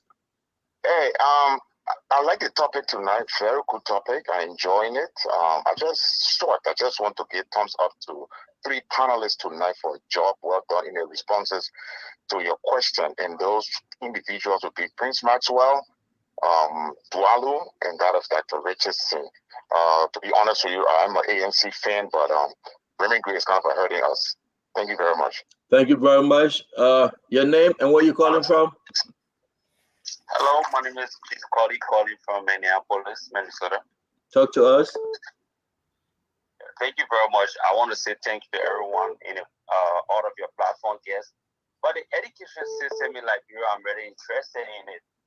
And like you all have said, most of you have said, Ambassador Barker has what it takes to move the country educational sectors forward. He has the track record, he has the leadership qualification and everything. And we need people to be placed in the right area. Right now, you look at the current education system, people don't have background in education and they are in the classroom. They don't understand what pedagogy is and they are standing in the classroom. I have background in education and it hurts to see that our country going through what is going through. Thank you. I really appreciate the discussion tonight. Thank you. A lot of folks appreciate this discussion. It's a wonderful discussion. I'm going to say we'll go back to the phone line. Let me bring the guys in again, folks. Just please. Just hold the phone line yet. Do not. Just hold on. We'll be going back to the guys in studio. Hold the phone line, please. We got a lot to discuss. I want to play the video. I don't know whether James have uploaded the video, but you heard the colors, man. Let me ask you guys, 30 seconds, guys. Please do not go over 30 seconds. We really got to discuss the issue at hand with the guy that almost got killed. 30 seconds, Dr. Richardson. You heard the colors. Your thoughts. Yes, I want to just emphasize that Mr. Cummings wants to create a more deserving Liberia for all, not a country where only selected few can go to STEM school. Mr. Cummings understands that we all have different strengths in our cognition. Some people are, good in math. Some people want to be accountant. Some people want to be engineer. Some people want to be science major. So he wants to create the opportunity and serve as a model for the country, an optimistic model for the country where he can speak on those issues. And so I think that it's very erroneous and false to come and say, oh, he only has a STEM school for the few. Mr. Cummings' school right now is supported privately. It's a foundation school. When you become a government and a leader of the country, you are supposed to be the leader for all, not for some. And I think we should hold those people who are leaders for our country at a different standard than we should hold our private citizens. So I think we are mixing things apart. I mean, together when we say, oh, we'll hold Mr. Cummings responsible because he's a private citizen right now. Does Joseph Parker have a school? Does that? Thank you very much, Dr. Richardson. Thank you. Let me bring in Prince Maxwell. Prince Maxwell, your 30 seconds, sir. Thank you, Dr. Richardson. Dr. Richardson is 30 seconds, please. Quickly, on 30 seconds, in addition to what I talked about in terms of the educational committee, the 6 months to a year, it is clear that there is one critical organization in Liberia that we completely misuse. And Dr. Monimba intends to really use that organization. It's called LAGIST. LAGIST will be working closely with this committee in line specifically with the national policy on decentralization and local government, because we know that education in Liberia has to be decentralized. So we'll be bringing all those people together, including one of the best decentralization specialists in the country, Dr. Ibrahim Abakari, to come together to understand how we can bring about this education so that education does not just stay in the urban area, but penetrate within the rural area, because that is where it's really needed. So that is what we'll be doing. Thank you very much. Dwalu, who you think in the Joseph Barker corner you can name right now to draw folks when you talk about the education? Who that man that you would say, well, I believe Joseph Barker should go in this direction? You're not suggesting that he bring that man in as education advisor or education minister. Who that person? Listen to Maxwell. He called name. What would be your personal name? For me, I can't think about it right now. It's something I have to think about. But let me say this. the PLO said, most free schools in Liberia are free of quality, in Africa especially. Most of these officials will not send their kids there. But I want to say something regarding the STEM school. This is an addition to Liberia, and people must understand, we got to be realistic about this. It's available to all, but it will not be accessible to all due to extraordinary circumstances. There are issues. I understand it. But the mere presence that is in Liberia, we should clap for that because it's a big deal. But at the end of the day, Dr. Francine, I want to say that just because you build a school, it does not mean you know how to run a school. Honorable Baga doesn't have to have a school. He knows how to run a school. Thank you. Let me bring in Gilsey, your 30 second. As far as I'm concerned, Councillor Gonglo possesses the best knowledge, the best experience in education, serving as a classroom teacher at various levels. He will continue to serve in that capacity, even as he contesting for presidency. He continues to offer knowledge. He continues to impart knowledge into university students and impart knowledge into our police and law enforcement to teach them about observing the rule of law and the rights of people. So Councillor Gonglo is the best person. I mean, there's no denying about anybody can have money to build school. I mean, I've run a high school before. I know a lot of people who ran high school before. But it doesn't mean that when you have the money to put money into it, then you can run it. In under Joseph Boakai administration in 2013, 25 students from the high school failed the university examination. In 2017, 22,000, not 2017, and 2015, 22,000 people failed the university, and that Mr. Boakai was the chairman on the education, according to Dwalo. So if you had a program and 25,000 students from high school are failing university tests, 22,000 people are failing university tests, and you still say you will manage the education system, I don't know how you guys are going to do this. I don't know. Because the Congo possesses the best knowledge, the best experience, the best expertise to impart, to make our school better, because he knows he's in the classroom. He's teaching people. He knows what to do. He's making lesson plan. He's ensuring that people understand what the system is. But I don't know how people talk about it when you had an education program for a government and 25,000 students failing university tests, and you still brag about it and say you know the best. I don't know how that happened. I don't know how that happened. Thank you, Remy Gray. You know, firstly, I taught in this country for a while, and I'm still teaching. A caller talks about pedagogy. When you go to do master in education, or you go to do a primary education at the university level, the first thing they try to impart to you how to teach others to understand. So, but we're not talking about me. I don't come here to talk about my education. I will talk about the individuals who are running, so that we can scrutinize them to the extent. I know us Liberians, we don't have that spirit of competition. This is the kind of society Mr. Cummings came in and saw, that we're not competing anymore. Everybody, look, when I went to the University of Liberia, everybody was going to Liberia College. Go look at the science school. They were almost giving free education at the science level. Even agriculture, it was free. Those colleges, some of them were free. But not everybody will go there, because you know what? It's highly competitive. Dwalo talks about accessibility. I agree with him. You can open it to all, but not all will come in. So that inner line, when you say Mamusu, Mawata, children will go, they will go there if they are competitive enough. Nobody will deny them from coming in.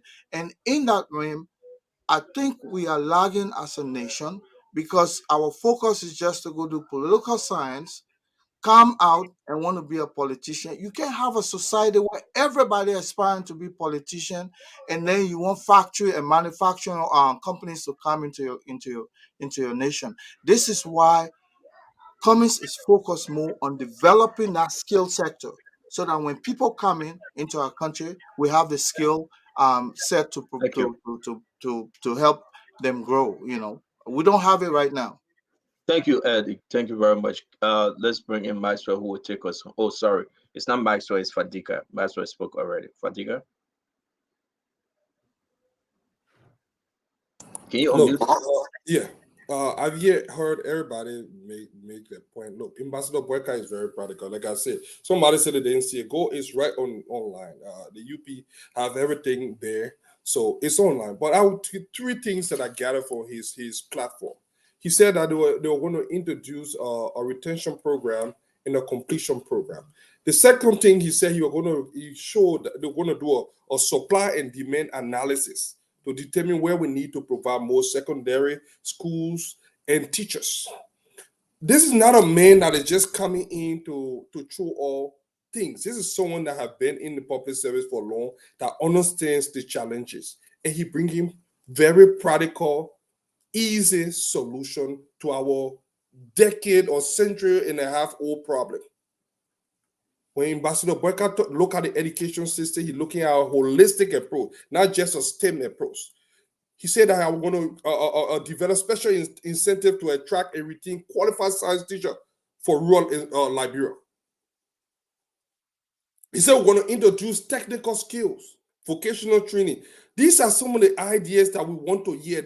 Not an idea that already sound to be segregatory and elitist from the get-go, that will only focus on one group of Liberians. Look, you have to look at the entirety. I said this before when I started first that Liberia, we do have science students, but it's a challenge for a lot of Liberians, and we do not want to be very mindful not to disenfranchise those that are going into the liberal arts, the humanity and fine arts era. Those are needed in the community as well, in the nation as well. So we do not want to just focus on STEM and focus on one aspect of our education system. Ambassador Boyka going to use a holistic approach. First, he's going to assess the situation. He's going to focus on girls' education, especially rural girls.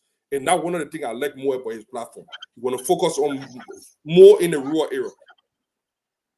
And then the last thing, it just slipped my mind. He said he's going to make sure that private schools are in compliance.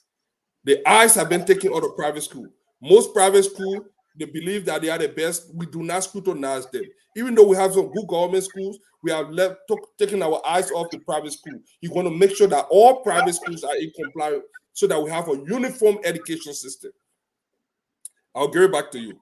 But if you want to go there, it's on JoeBoyka.com. Thank you very much, folks. Again, a wonderful discussion. Let me ask you guys, I will play this thing. Let's just pivot a little bit. There was an incident that took place. Nelson, can you call James? I'm not seeing him in the back.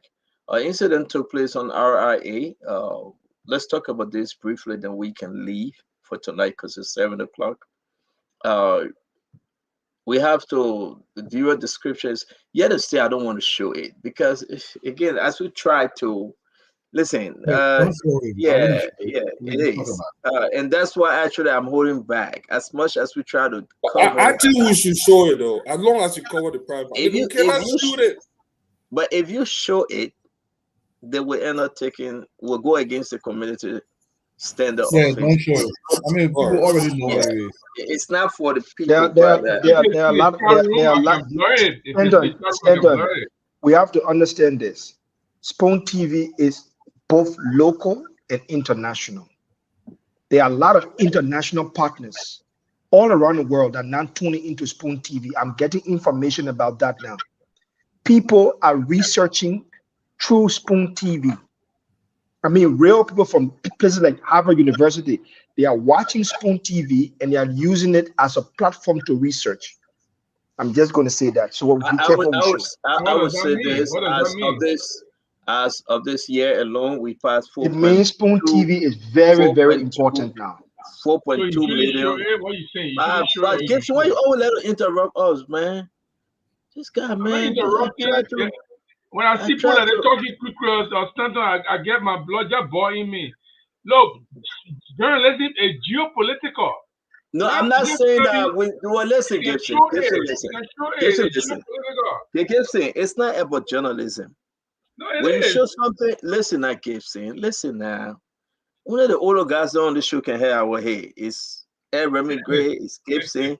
But let me say this though.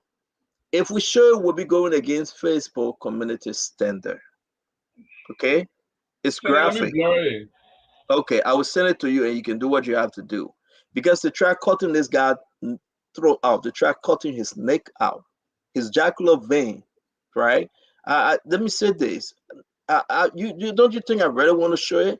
Everywhere you see yellow, the way they were chopping him everywhere. I think this is fine. Viewer description is advised. Okay, if you want to watch this, it's up to you. We just say please, please, please.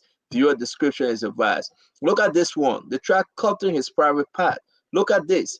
They try cutting. Listen, we have all of this picture, and I don't know what James, the wonder for his throat. You did good. You did good. Okay, That's a good one there. we try our best to cover it because we do not want to be, sanctioned by Facebook. But again, good day, good day. Please, the one for the hair when the mark on his neck. Now, we're going to try calling the father. We hope he answer. So I think you made the point. We don't need to show any further. I think Thank the you. point has been made. So let's move ahead. Yeah, so I want us to call the father.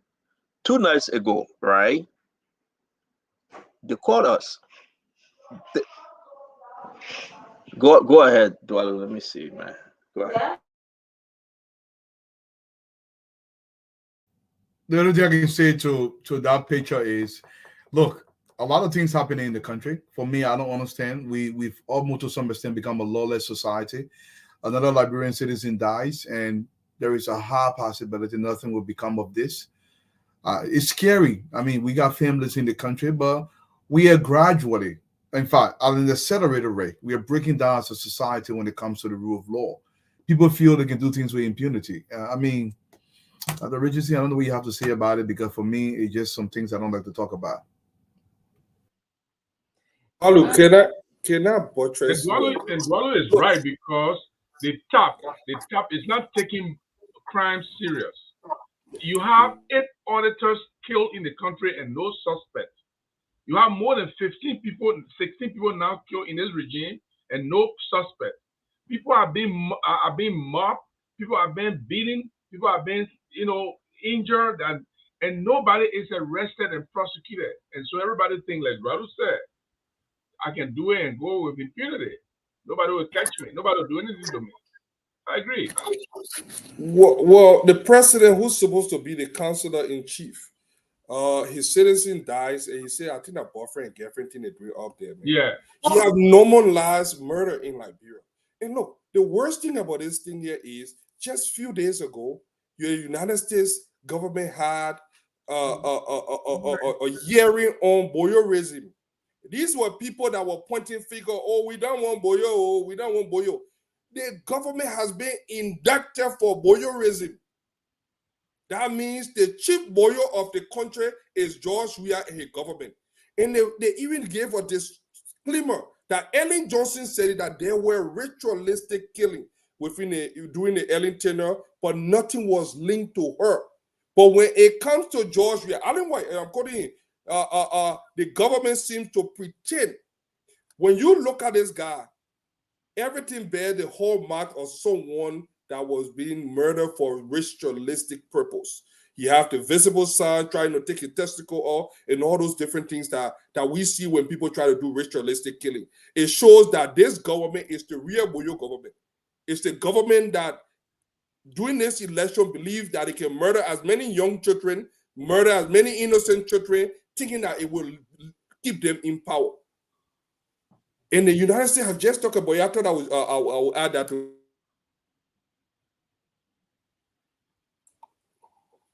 The only thing I can say is this affects all of Liberians. One, it creates insecurity in the country. It creates fear. And this is a very, very important time for us Liberians not to be fearful. We need to go out and exercise our right to select a new leader. So, they can do all of this. Yes, it is scary, but I want to urge Liberians, okay? We have to fight. This is one way of us fighting. If we can just find a way, even if we have to travel in groups to do our participating in the election, we got to do this because they are trying to deter us. This is what they're trying to do. And what they're not understanding, that it affects the economy of our country. It affects investors coming to our country in the long run. It affects how people get jobs. It affects how people will be productive. If I'm worried, I'm depressed, I'm sad, I'm scared to go outside, how am I going to be productive when I go to work? So all of these, are interrelated, and it affects Liberians. But we have to take our country by the balls. We have to take it into our own hands and get George Weah out of power.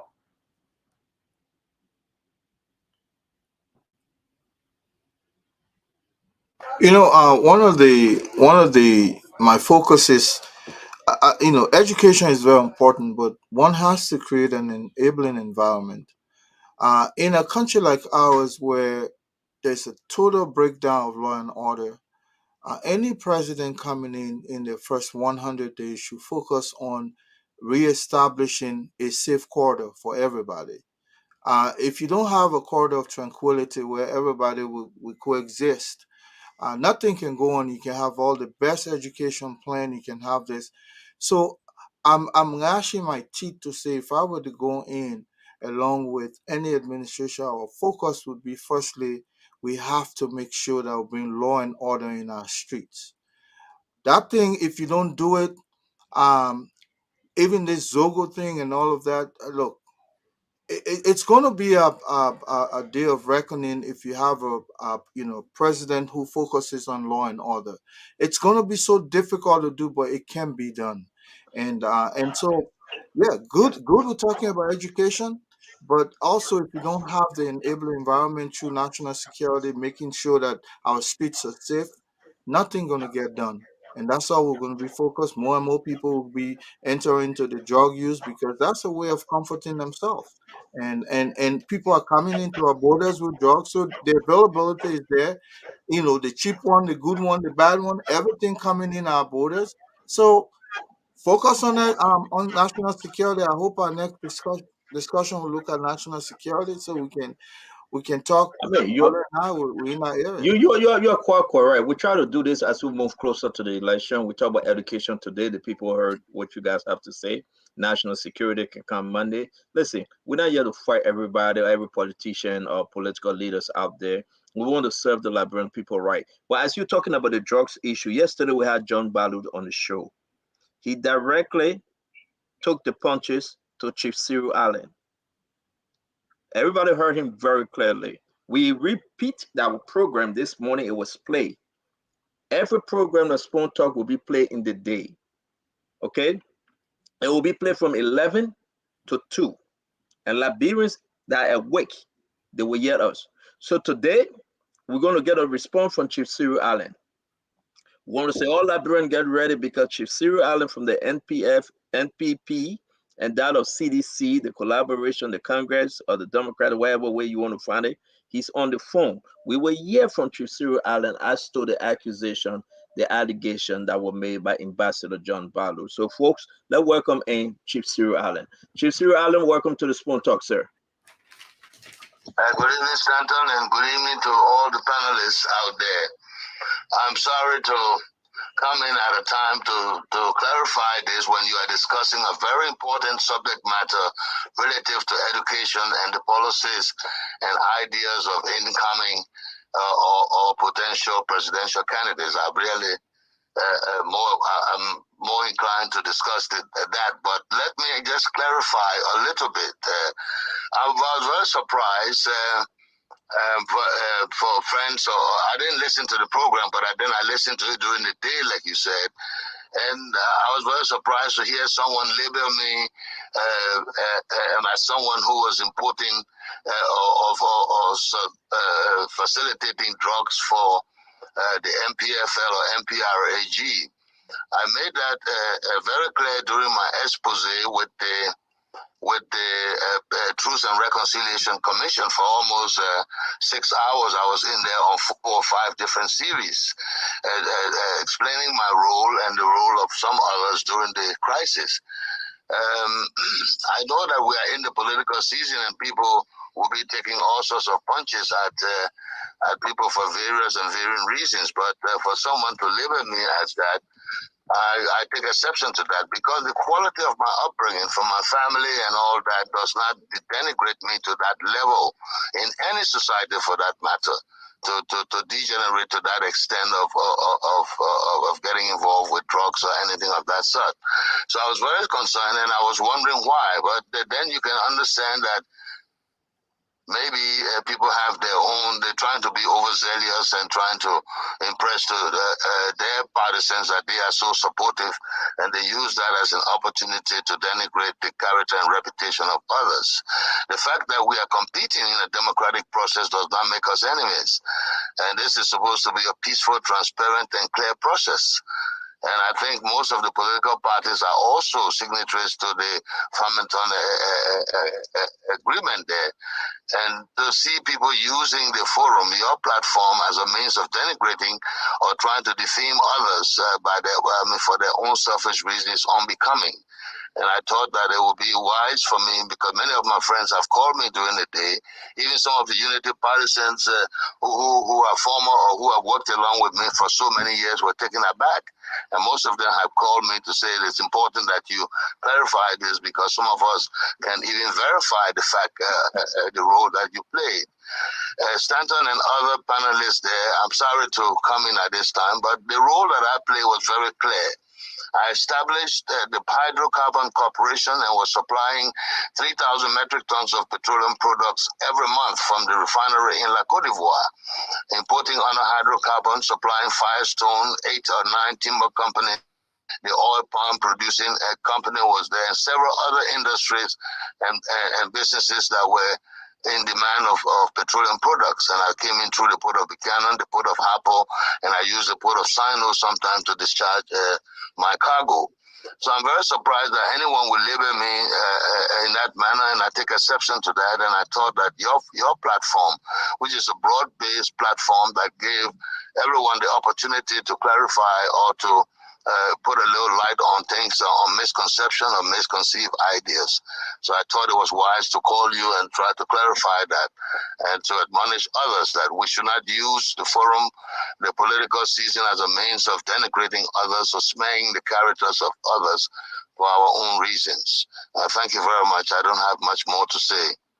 Chief Cyril Allen, thank you very much. It's good that you came on to clarify on the Spoon Talk. We look forward to having you. Indeed, Ambassador spoke yesterday on our network, so it's fair to give you the chance to respond. Again, we want to say thank you very much, Chief Cyril Allen. Thanks for calling in. Thank you very much for the opportunity. I'm monitoring your Do you mind taking one or two questions, sir? Yes, I will. Yes, please, people can ask questions freely. We have the time. Thank you. We'll give each one of our panelists to ask one question, and I will be the last. I'm going to start with Eduardo. Eduardo? Chief Allen, thank you so much for calling to the show. There are reports. Go ahead. There are reports from family members across the country that the kids were in school, and you went and snatched their kids from out of those schools, and those kids were drugs. Are there any truth to this? During the war, that I snatched kids out of school, to put them in trucks to go to the battlefront during the war, and most of the kids were drugs. No, absolutely not. There's no truth to that. Let me give you a little bit reference on that. I was at the time chairman of the party, and many of the students came to me, particularly the university students, when I installed their officers. They came and informed me that they were being harassed by soldiers and intimidated by their young colleagues and things who had arms. And so I said very clearly on a public radio that, listen, the students who are interested in enlisting to go and join the battle should go for training and do that. But it was just something came out of a lot of complaint that the student body, even when I spoke to them, they said publicly that they were being intimidated by military or paramilitary personnel. And I said, well, they were your crowd of boys and colleagues, and if you had any interest in joining, you can go. And some people did. Some people left because school was not functioning, and some people left and said that they were going to register, but it had nothing to do with taking people out of school. As a follow-up, though, but as a Please follow up. As an head of the state, man, someone that a lot of Liberians depend on at the time, and even today, you're part of one of the biggest political party in the country. Was it a good idea to encourage them in that direction, even though they asked to do so, sir? Well, it wasn't a good.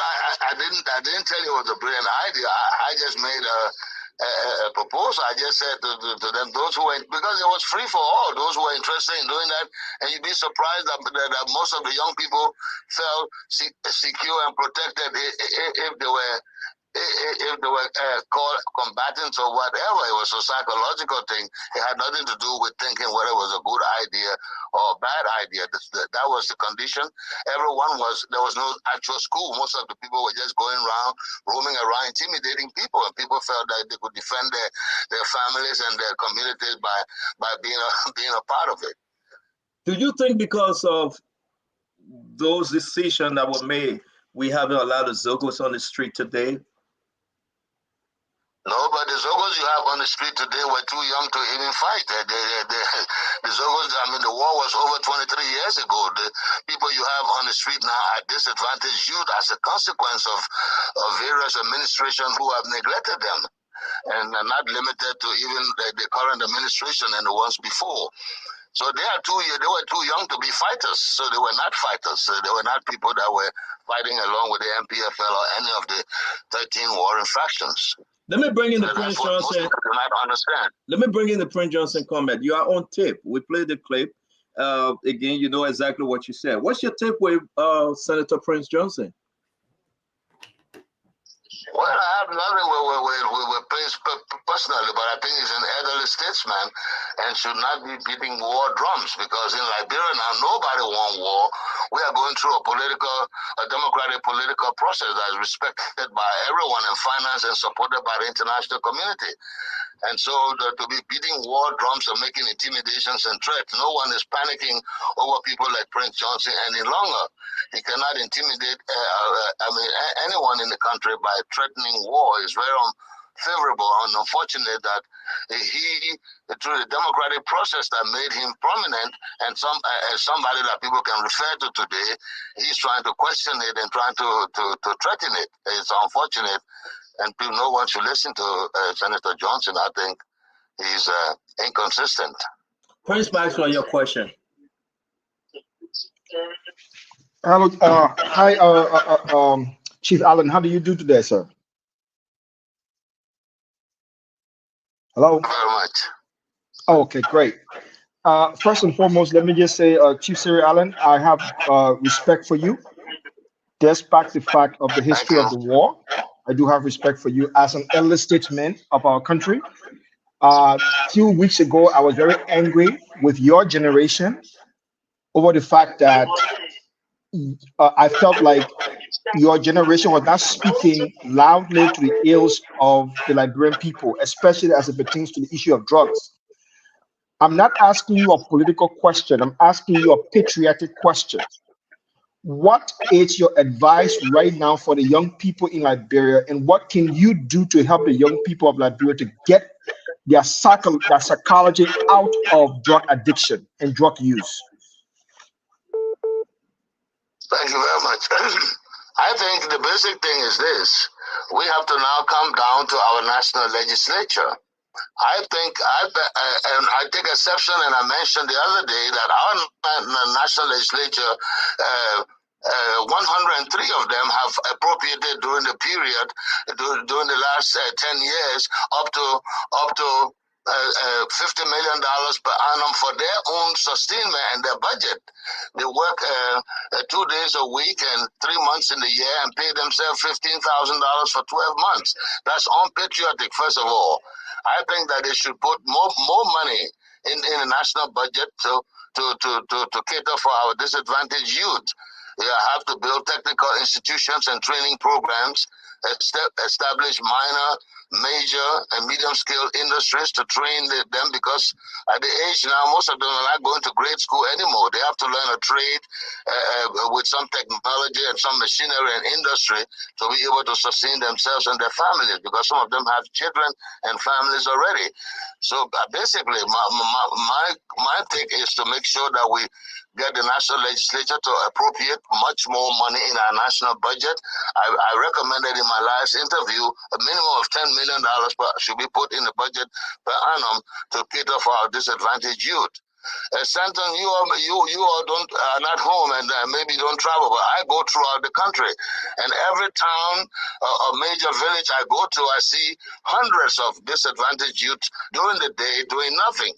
Such a valuable natural resource that God has given us, able-bodied men and women of age to be able to learn a trade and do something, are lying down, are lying about, doing nothing. And I think we are disenfranchising our own economy, where these people could be tested, evaluated, identified, trained, and programmed to expand our national development effort. I think they should be effectively utilized much more than just looking at them, and everyone is putting more money in the budget to accommodate other projects that does not refer to that. And then when you talk about that, that would take you to the next subject of national security. It is a very dangerous thing for us to have so many young people doing nothing, idle, because the idle mind is the devil's workshop. And we are supposed to cater for them and allocate much more of our national revenue to improving their lives. That's how I feel about it, and I'm honest. Thank you, Dr. Richardson. Mr. Allen, some might argue that you are a party to the conflict, therefore you bear the responsibility of bringing drugs into the country, similarly to how Prince Johnson might be accused of bringing drugs to the youth. How would you respond to that? No, it does not follow. 23 years ago, you're talking about the issue of this drug and the kids and all that. It's come to being over the past 7-8 years. It's not something that came from 23 years ago. Yes, you can say that. The war and all that was a catalyst to the degradation in our national society and with our people, but regimes have come after that over and over and had the opportunity to rehabilitate that, to transform it. It is easy to do once you have the will. Someone mentioned the will last night. I think it was Yinswa, and you need the will to implement this. There's funds to do that. There are professionals in the country that can address these issues, but they have to be addressed by a national government. It's not something that individuals would do. Yes, everyone played a role in the war, whether you were sitting on the fence or some of the most dangerous people were the people sitting on the fence and doing nothing. At least some of us took sides and decided what side we were on, and then participated very actively in the peace process through 27 different peace conferences. So there were people playing a major role. If there were not people on both sides of the divide, there were going to be no negotiations. Maybe there could have been fighting for years and years without a negotiating political people in there to help to negotiate the peace process. So basically, everyone is responsible for where we are today, and we should make amends. I've said over and over that our generation, when we went to school in the 70s, we had a Fulbright Foundation. We had scholarships from schools straight to graduate schools abroad in Europe and the States. We had the USIS library. We had running water constantly and light. We had stoplights at every intersection. But when we came back from school in the 70s and early 80s, we started riots, strikes, civil commotions, vandalism, malicious mischief, all came out of our generation. Destruction of our infrastructure, all these things came through our generation. And if our generation do not make amends and make the proper policies in place, like Doc just said, our generation will go down in history as the most destructive generation of all times, because it was during our time that you had strikes, riots, and civil commotion, looting, vandalism. It was during that time that our citizens went amok. So we have to look at that and take responsibility and look for ways and means to try to to remedy that, because it is possible. You need the will. The funds are there in the national revenue. They should be properly allocated rather than just using it to build up salaries of officials and other people at the legislature and all that. I think we should have the will from our national legislators and our elected people. Thank you. Let's go now to our brother, the retired coroner, Arabic Gray. Chief Allen, it seems as though all has gone amok for a government that you nurture. You brought about this way administration, and you are speaking like somebody distant from the administration. Even though you are joined correlation between the proliferation of drugs, the national security threat from idleness and so on and so forth. Brilliant ideas, but it seems as though you have not been able to participate in this government yet. You are asking us to re-elect them. Why? Well, there's never an insinuation that I will not support the Coalition for Democratic Change. This is an institution that I have been a part of the formation, amalgamating political parties with common ideas to seek the political national leadership. Successfully, we did in 2017, and we intend to do that again in 2023. Be that as it may, I will not distance myself from any administration that I'm a part of, just as I have not distanced myself from the Taylor administration that I played a more major role in. But the facts are the facts and the realities are the realities. There must be better opportunities for our disadvantaged youth. If you listen to my last 3 or 4 interviews, national and international, even on the VOA, I've mentioned our disadvantaged youth is a very valuable natural resource that we should focus on. We should, in fact, invest huge sums of money into developing the huge number of the large number of young people we have that are of able-bodied and skillful and could be used to train them to be better citizens. But to insinuate that I'm trying to distance myself from an administration that I was part of, I enjoy the democratic process. I enjoy campaigning and participating in it because that's my education. I'm a political scientist. But basically, what I say is that will is important, and there's always a way once we have the will. So I'm not disassociating myself. I'm saying that things must be done better, and that having another 6 year an opportunity, I think, would open up a corridor for where shortcomings were, national security, disadvantaged youth, health, education.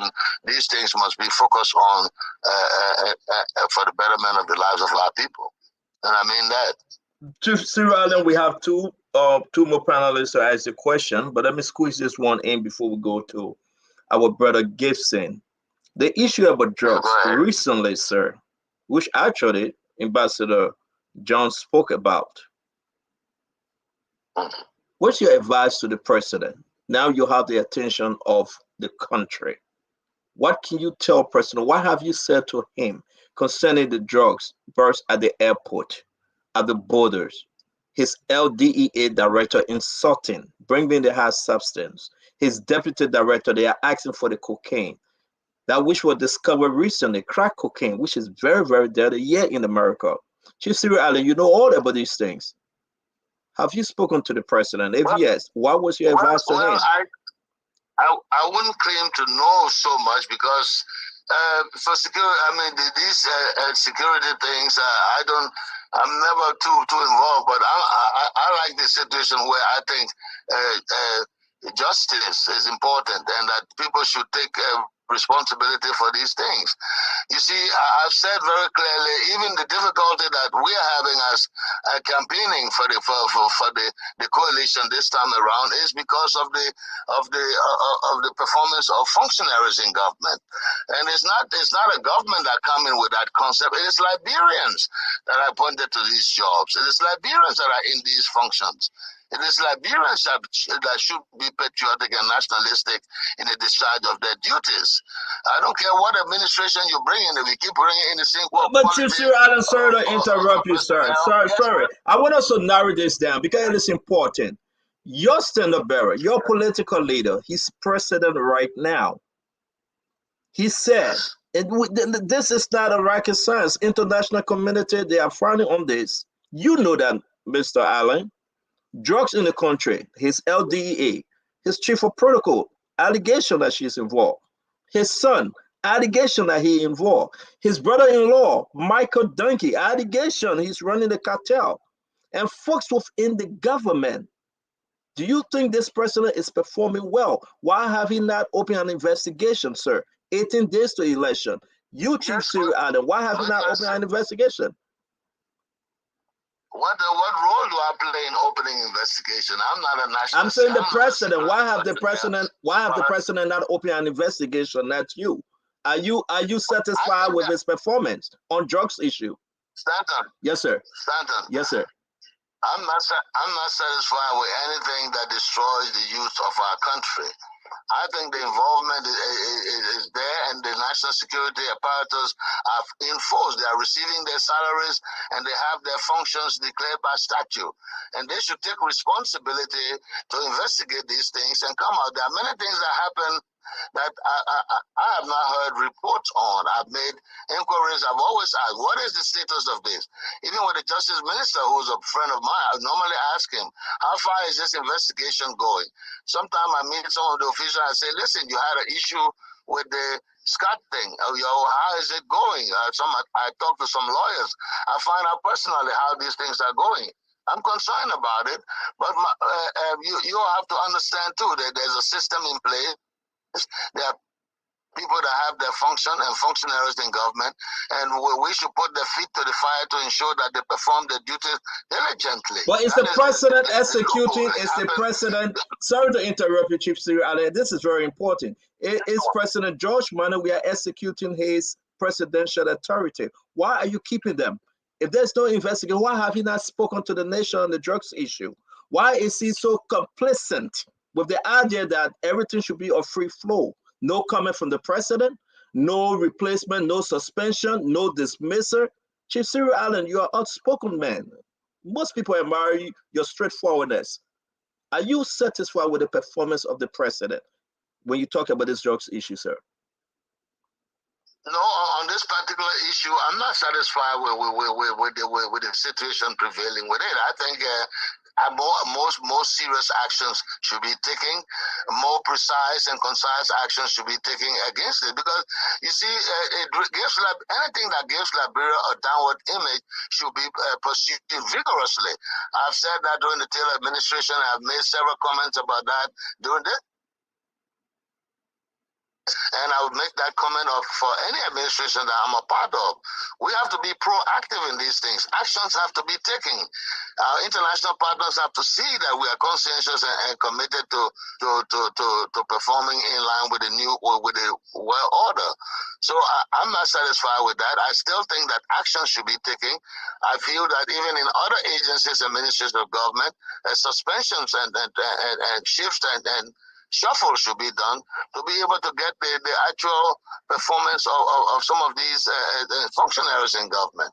It's not particularly this government. Before, I said that during the Ellen administration, they had some of the best people in different functions, and they were not performing diligently, but they were maintained. And so sometimes you cannot just take an axe and going around and doing things, but the actions must be taken in these respects, particularly on this drug issue, because it is serious. You guys are not here, but we observe this is quite serious in our country, and for us to not to be arresting people and dealing with some of these people that are bringing these drugs in creates a downward image. As regards the allegations, you are talking about this and that person and that person. These are all allegations, and I think investigation will be the proper thing to determine these allegations are substantiated or not, but not speculation, not sentiment like I'm hearing. Everyone is sentimental about it and calling names of people related to the president and connected with him. It may not be.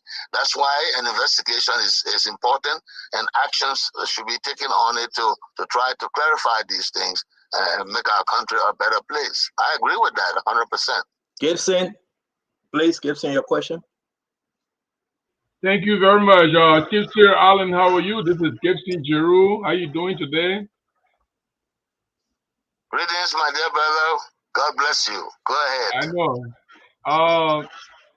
Chief Sir Allen, I know you very well. I know you spoke, I think in 1998, if I'm not mistaken, when you spoke against ministers in government, you spoke about what I may call ineptitude in government, and Taylor asked you to resign, or you willingly resigned from your position as chairman of the NPP.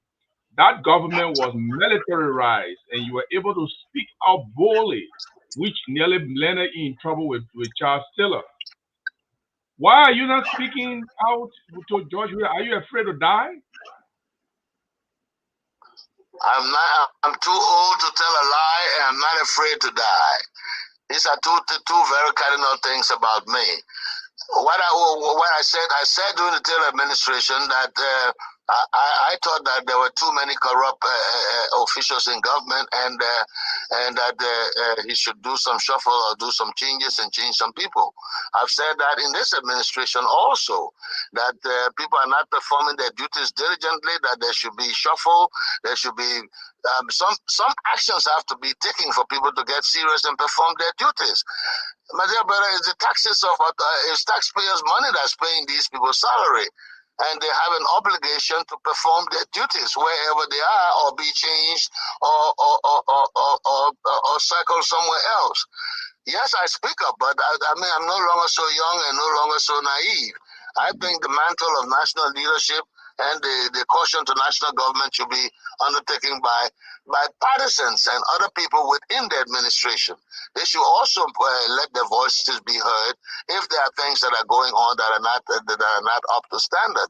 We must maintain we're on the oath to protect and defend the territorial integrity and the sanctity of our nation. And under that oath, part of that is dealing with the drug situation and making sure that it doesn't overtake our younger generation, and also providing an enabling environment for them to be trained and a livelihood. I believe in these things. I have not changed my ideology or my notion about them.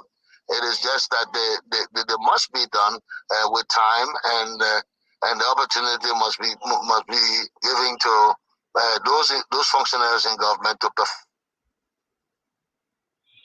and allow other people to do the jobs. Thank you very much. Come on, Fatika, please. All right. Welcome to the program, Mr. Allen. I must start with this. With all due respect, you mentioned in your earlier comment that we all participated in the war. I think there are genuine victims of the war, and I am a victim. There are several Liberians that are victims of the war, and some of us still bear the scar for that.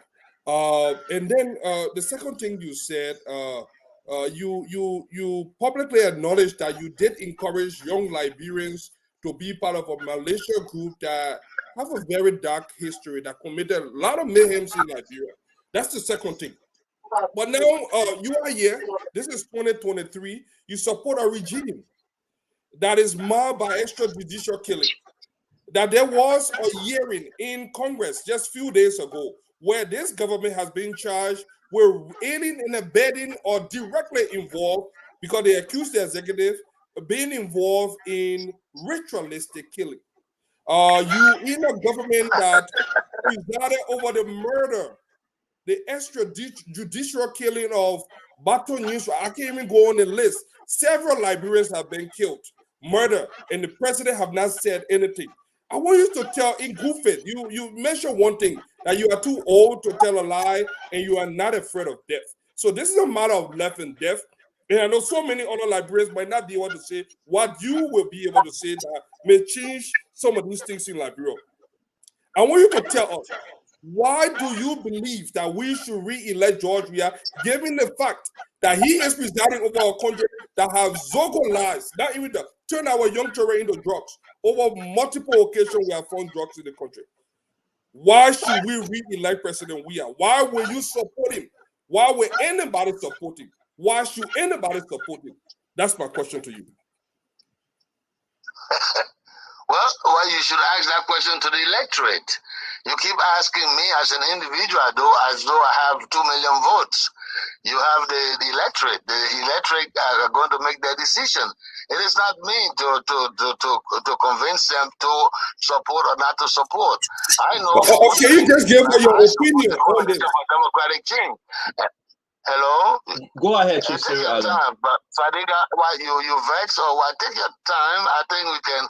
You can. I mean, why are you so forceful? Take your time and ask your question, and I will respond accordingly. Why should you say the question to me is why should we support the regime of the Coalition for Democratic Change? Is that your question? If that's your question, then I'll respond accordingly. But when you label all those charges on top of it, you have to substantiate that and prove those things need to be proven. But I'm not getting into fanning and proving. You ask a direct question, I will answer it in a manner that I think is conducive. Politically, I support the Coalition for Democratic Change. It is a political party in the country that is formed by 9 different political parties. And I think that the will of the people will speak during the democratic process. It is not anything sentimental. It is not something for you to raise your voice at or to maybe criticize me about. You have the Liberian voting population and they decide and determine who they want to lead them. And that will be determined on October 10. So I think we'll wait for that time and see the will of the Liberian people and do not just point fingers and make accusations, because most of the things that I hear, particularly on these shows, are all speculations. I can tell you that I'm on the ground here. I'm in Liberia, and I know things that are happening, and I see them because I'm not someone that's locked up in a house. I'm moving around the country. Also, I'm a farmer, and I go from place to place buying produce and all that for processing. So I see a lot of things, and I think that a lot can be done to improve the lives of our people. But it is not to blame and shift blames. You have, I mean, everything the president doesn't have to speak up on. You have functionaries in government, my brother. They are under oath, and they have their statutory functions according to law, and they must perform their duty. We should get concerned about Liberians who are put in jobs in different regimes that do not perform their duties. And that is Liberians. It's not a government that come in and say they come in to bring drug in the country. It is Liberians that are doing this. And it is Liberians that are responsible to implement the laws and make sure that these people are penalized and exposed so that we can curb it. But for me to come on the air and begin to say what should be done and what should not be done is another thing, because you have functionaries in government. They are Liberians. Some of them are your relatives and friends that are performing these jobs, and you must encourage them also to be diligent in the discharge of their duties. I'm only one voice.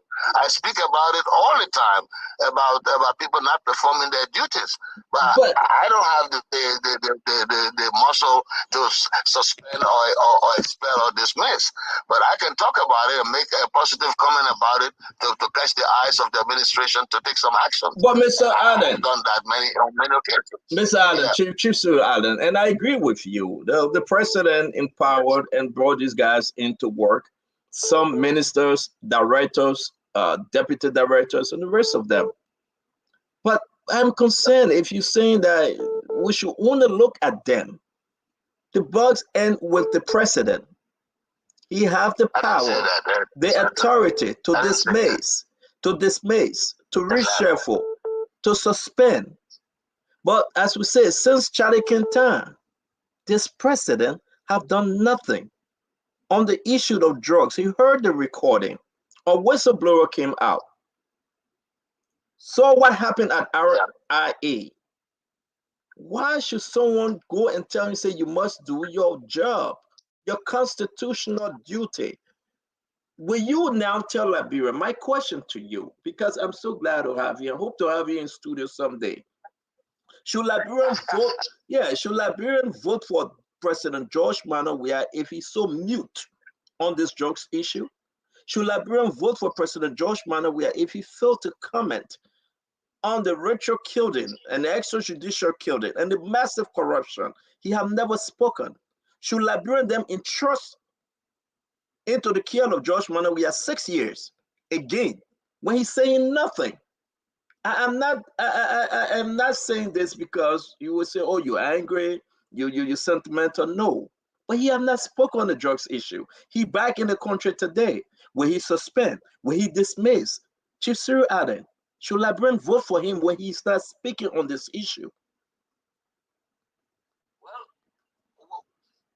I don't know what the Liberians will vote for. I know that the Coalition for Democratic Change enjoy a very huge democratic support and has a strong support base. And we are campaigning in various and varying communities to win a second term, to be able to cover up those areas like national security and other areas, improve those other areas that they were bottlenecks in. Notwithstanding, those things that are lacking and those things that need to be acted upon should be acted upon. The president has the will, and I'm sure that he will. But you see, my dear brother, if the people are investigating a circumstance or a condition and do not bring forth the reports on time, the decisions and the findings, you cannot act on it. You cannot act on a sentimental issue unless the security forces have brought forward their reports. And you need to act on the basis of these reports. Now, when you have these reports and you don't act on them, then you can say, Mr. President, why you haven't acted on this? This was the decision that came forward. But in the absence of that, it's always people investigating the security report. And I mean, you see something that's glaring, but the securities in our country and maybe all over the world are the same thing. They're always delaying with these reports, but these reports should be forthcoming. And that's my opinion about it. Should President, we are hold some responsibility in here.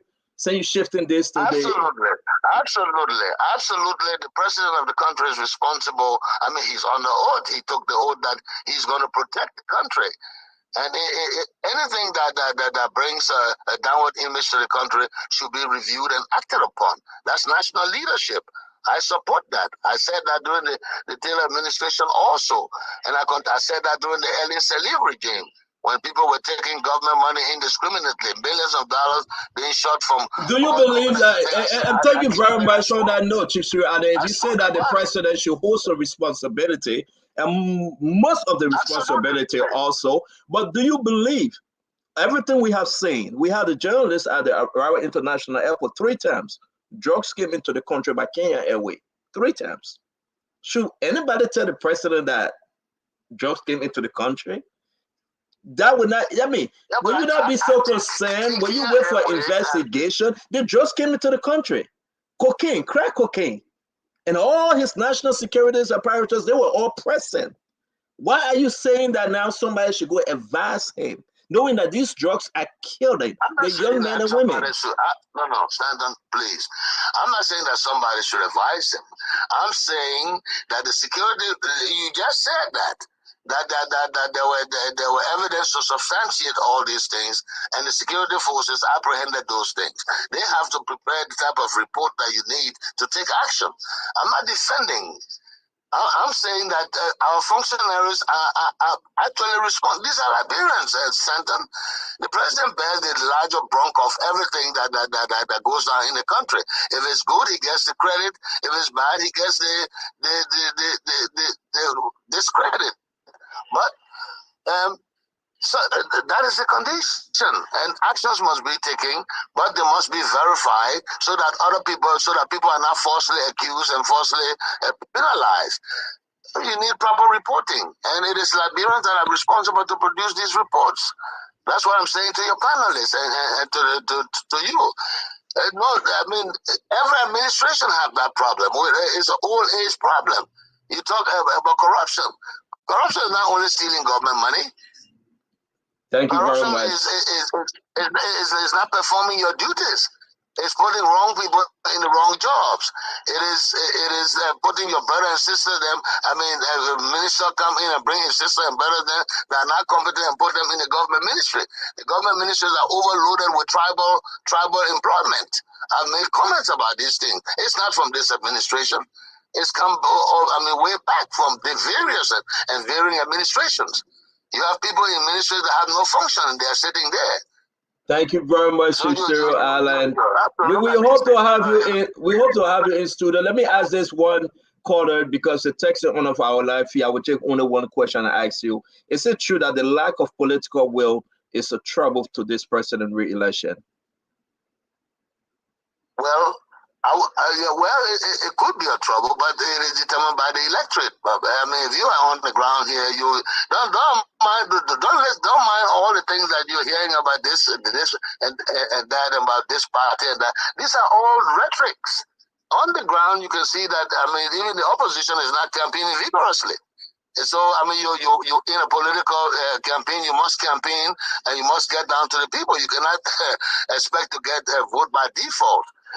Political leadership in a country is not something that anybody gave you on a silver platter. You have to wrestle for it. You have to work hard as an institution. You have to be united too. I don't see a united opposition as competent of governing the country. I see a united coalition for democratic change that can make changes in those areas that there were shortcomings. That's what I see. Maybe most of you do not understand the political geography of the country and the direction we are going.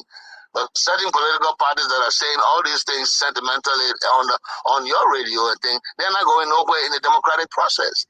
They're not going to get even 10, 15, 12% in the electoral process. So they must have to work harder. A united opposition would have given me some core bumps, but I don't see a united group of people that are ready and willing to govern this country. Everybody has their own ego and their own reason for wanting to be president. Some are very sentimental. Some are, I mean, I don't see them prepared. They don't have the institutions built around the country. It is a constituency election. You must be established at the constituency level. And there are 73 constituencies. You have to build your structure in these constituencies.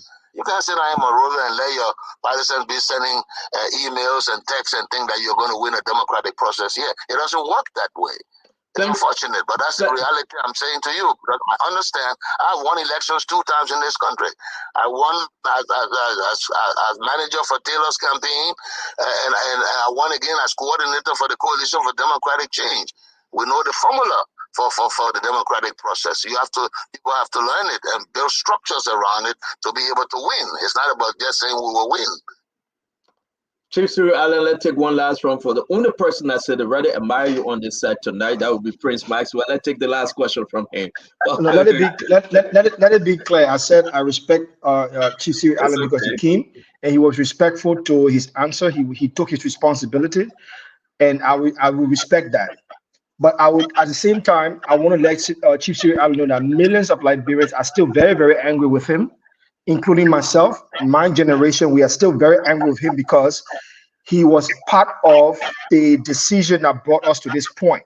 But right now, Chief Cyril Allen has the opportunity of changing history, or at least going on the right side of history as it pertains to the issue of the drugs. So it's the reason why I put a question to him forward, that his generation now have an opportunity to stand up to the president, apart from party politics, and say, Mr. President, we cannot allow such a thing. And I'm happy at the fact that he's speaking his mind on this issue. He's pointing to the fact that it is a bad thing that's happening in the country. And I hope that he takes it back to his generation of people that he speaks to every day, including the president, and bring a halt to this matter as fast as possible. Thank you. Dr. Richardson? Thank you. But let's say something about that. The president is not my generation of politicians. The president is much younger than I am. Definitely, sir. My generation comes with the Soyos, the Tibotes, the Bagos, Matthews, the Plamo Nelsons, and them. That's where those are the people. Those are the people I'm talking about, sir. Those are the people I'm talking about, sir. Those are the people I'm talking about. That is a generation I'm talking about. That is a generation I'm talking about. That is, we should take full responsibility for basically for we take credit for multi-party democracy and majority rule. But we also take the blame for the destruction of the infrastructure of this country and the war and riots and strikes and civil commotion. And we have to make the recommendations that you say, like I'm making now. We have to make the recommendations to incoming government and current government on the way forward. The way forward is to focus more attention on maintaining an enabling environment to sustain our national economy. We should take initiative of creating industries and factories like we had in the 70s and 80s. There were processing plants here, there were matches factories, there were uniform factories, and there were detergent factories. I mean, we had shrimp and lobster processed on board by a Monserrato group of companies. When I always tell people, when I was in graduate school in Switzerland, I used to go in the supermarket in 1978, 79 and buy shrimp and lobster made in Liberia by a Monserrato group of companies. We still have the 300 miles of coast. Yeah, but we understand that, Chief Cyril Allen. Sorry to interrupt you, though. But you want Liberians to vote for President Weah again when we have not seen one processing factory, when we have not seen those major. Can I finish? Can I finish, sir? Sir, can I finish? That's not true. Sir, can I finish? But I beg you. True. But can I finish? You have your time to respond. And you can debunk me, sir. Okay, you asking Liberian to vote for President Weah 6 years. I want you to tell Liberian tonight, if you can. I can stay here all night if you have the time. Why should they vote for President Weah? Why? Why should they re-elect President Weah? I think that but my idea is very clear and straightforward. President Weah has first of all, he's electable and he's been elected. Two, he has a vote-rich institution democratically. Thirdly, I think he has the will to work along with all Liberians to make Liberia a better place. He has the will. I've supported Weah since 2005. But why should they re-elect? Why should they re-elect him, Chief Cyril Allen? You are not giving us any reason why they should re-elect him after giving him 6 years. He has the will, we understand. He's electable, we understand. But why? What have he given to the Liberian people that they should re-elect him, sir, for the first 6 years? What have he given to them that they should re-elect him? Can I say that? Let me just. I can give you one or two things. Look at the educational sector.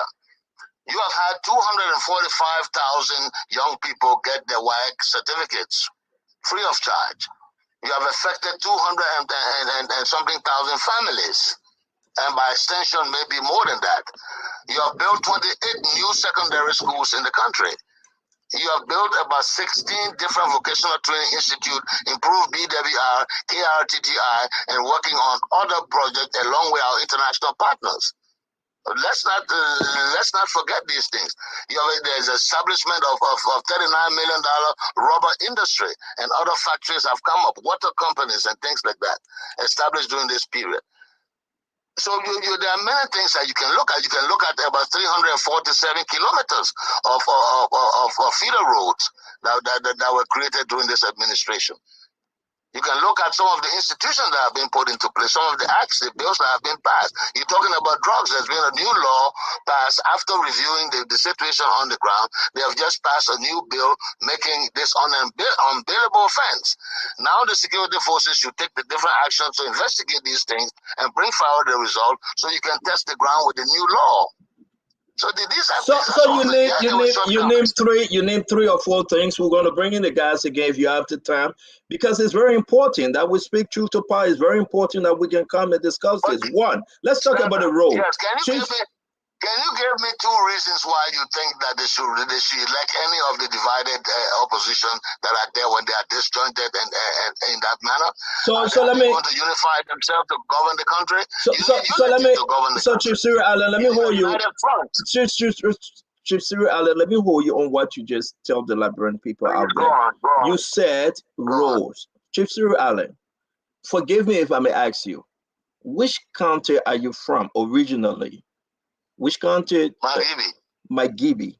Originally. Thank you very much. Thank you very much. Yes. The reason why I'm asking, we are not talking about feeder roads. We are talking about major coastal highway. The road to the southeastern part of the country, this president have abandoned that road, which causing the president now to go through Ivory Coast to go to the southeastern part of the country to campaign. Today, our guys are on that road. We got videos that they're pulling out all of the mud. The road where you got the speaker, the deputy speaker, the pro tem, the president, where all of them hail from, sir, they have abandoned the people in the road. That's my first thing when you talk about road. Is there any new road invention, new road contract that have come up now from the Madam Salif government that this president brought into place, sir? The road projects are on. There are the southeastern road. There is a ADB. I think it's a World Bank and ADB project that has been awarded. I think during the next dry season, you should see whichever government is in should be attending to that along with the international partners. So for 6 years. Yes, sir. Yes, sir. Excuse me. Yes, sir. Building road is a capital intensive project. And the national government, you see, the national government can hardly fund these roads, to be realistic. It is very capital intensive. That's why you need the international partners to assist in this thing, and we have to organize the road fund in a way that it is effective. It has to be. You had a very effective person there. Boniface Satu was very effective as the lead head of the road fund and working very well, and even getting overdrafts facilities before the international partners can make their payment. That's a very good advantage you need for the personnel. Also, you have to be innovative and creative in these areas. Yes, we don't need a paved road in all these areas, but there's something they call chip seal. If the traffic is not too heavy in the area, you can build 1 kilometer of road for less than 200,000. So then, everybody have this standard of 1 kilometer is 1 million, and but exactly, Mr. Allen, Chief Sir Allen. Chief Sir Allen, because we got to run through it. We talk about the road issue for 6 years. The president couldn't finish a road leading to his own county, his own district. The speaker, if you compare the budget alone, it's more than the money it would take to finish that road. So let's just put the road business aside. Can we? But we can disagree to agree, sir. Let's talk about the education system. There were 347 kilometers of road built. You don't know, built for other Liberians to benefit, that Liberians are benefiting from. So you have to understand that too. You can't. So, Chief Sir, I will bring you in, guys. Let me, Chief Sir Allen, back in the wires tuition. Chief Sir Allen, let's talk about education. You want to boast that this is a legacy, this achievement for President Weah to pay the $60 wire fee to students that have no chair in the classroom, teachers not getting paid, the buildings are leaking. We have pictures, we have video, we have sent our group out there. The wire fee is paid only for 9th grader and 12th grader. What happened to the 1st grade student, 2nd grade, 3rd grade, 4th grade, 5th grade, 6th, 7th, 8th, and you jump over the 9th? Only wire fee the president would claim as a legacy for education, sir? Elementary education is free here. Education is free. Education is free where? It's an advantage for all students in Liberia. Elementary education and even to extent public universities and whatnot are free. So it's not only those wire fees that we're talking about. The construction of 28 new secondary schools, knowing that the ones that were there are leaking, the international community has joined with the Ministry of Education and constructed 28 new secondary schools. Chief Sir Allen, where is it 28 new schools? Where is it 28 new schools, sir? Go on the Ministry of Education website. It's all listed there. It's not true. It's not true, Chief. There is no 28 new construction of schools, sir. It's not true. It's all lies. It's not on the website, sir. I'm not saying you are lying. I'm saying the story that you guys are developing that under this president, he constructed 28 new schools. That's a story. That's a lie. That's a tale. Well, you can substantiate that because I don't know where you're getting your information from, but I know I listened to the Minister of Education just the other day when he mentioned that. I listened to the Minister of Education along with the international partners when that was mentioned that they have been supporting the construction of those schools. You also listen to the partner that the $4 million that was given, that was put in the budget for Ministry of Education. Senator, can I give account of the $4 million? And that's a Sony is blaming Senator. Did you also listen to the partner on that, sir? No, I've not heard. Oh, I guess you didn't. But I didn't hear that. I haven't heard that. but you can ask the last question. I Yeah, love yeah. Chief Cyril Allen. I love his interaction. That's the last question. You forgot to ask Chief Cyril Allen too that money that were allocated in the budget for healthcare. The American ambassador did a tour in Liberia and observed that not a penny went to any of those institutions. But Chief Cyril Allen, you did mention that one of the reasons that you frown on the opposition is because there is no unity. Not that we expect any unity within the opposition, because we have diverse ideas competing for one goal. But despite that, you are very quick to say that. But one thing you have not been quick to is to criticize the president for his inability to lead this country. I want you to just talk specifically. This is a very easy question for you. How do you feel at the speed at which the president is enriching himself? There are visible evidence around the country. He built almost 18 homes, flying private jet, spending the Liberian people money. I have to say it's his personal money. How do you feel about that personally? Well, I mean, you see, some of these things are assertions. Now you're saying that, I've been hearing you go running with this story that the president built all these buildings. These buildings are not, you should get to the root of it and know the owners of those buildings, and whether it was a project that was even initiated during this administration. This was a blueprint of a project that was designed long ago, and people went ahead and implemented their project. Yes, the facilities are there, but we cannot just assume that they are for the president simply because they were built during the time. Oh, wait. Fatiga, wait. Chief Cyril Allen, are you saying those 18 to 48 condominiums are not owned by the president? I'm not certain that they are owned by the president. I know they are owned by some other people, some Lebanese who had their blueprint and went ahead and built it. That's what I know. Liberians That's what I know. If you have any other thing, any knowledge about it, you can tell me. But that's what I know so far. Who owns the property? Notwithstanding, to answer the question, I do not know. I do not know what you call enriching, but it's up to you to determine. Maybe in order to determine that, you need to have some kind of financial or forensic audit. You cannot just conclude that is what is happening, like they did. They told you that Charles Taylor had $3 billion stored in Swiss bank, and Taylor said, if you have that money, please turn it over to the Liberian people. Until today, they are not giving us any account of that kind of money. So you have to look at it. They tell you this person stole millions of dollars from Liberia, but you have no evidence. You don't see that money anywhere. And if the international banks have it, they should release it to Liberia. So some of these things are speculative, Santon. Yeah, I agree. But I just want to take you back. I was saying in our Liberian way, my papa, Chief Cyril Allen. Are you telling Liberians tonight for the very first time that President Weah, he's not the owner of those 18 or 48 condominiums? I'm telling you, if you search and go deep, you'll find out that he's not the owner of those buildings. This is the voice of Chief Cyril Allen. We want to appreciate you calling on the Spoon Talk. Hope to have you in studio someday, sir. Thank you very much. Thank you. Whenever you're ready, just invite me. I'll come. Yes, sir. Thank you. You had me unexpectedly. I just called to clarify one issue, and you get into as though I'm carrying the whole government on my head. But it's all right, because I'm an elderly statesman. I'm equal to the task, and I can respond accordingly. I respond to what I know, what I'm certain about, and I do not speculate.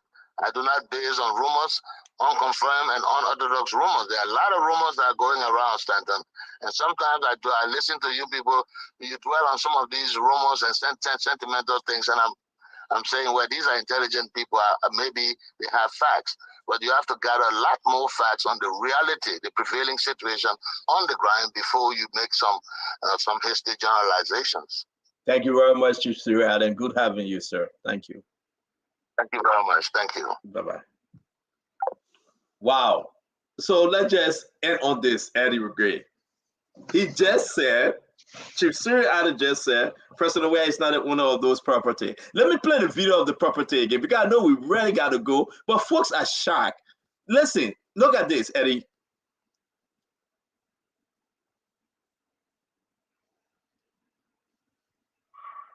And he's saying, Eddie Gray, just not the owner one. This No, not no, the he got some on the other side. He's saying that he believes if you dig deeper, President Ware not the owner of. Is that a new thing from CDC now? They're going to say the president is not the owner because everybody beat on him. No, Stato.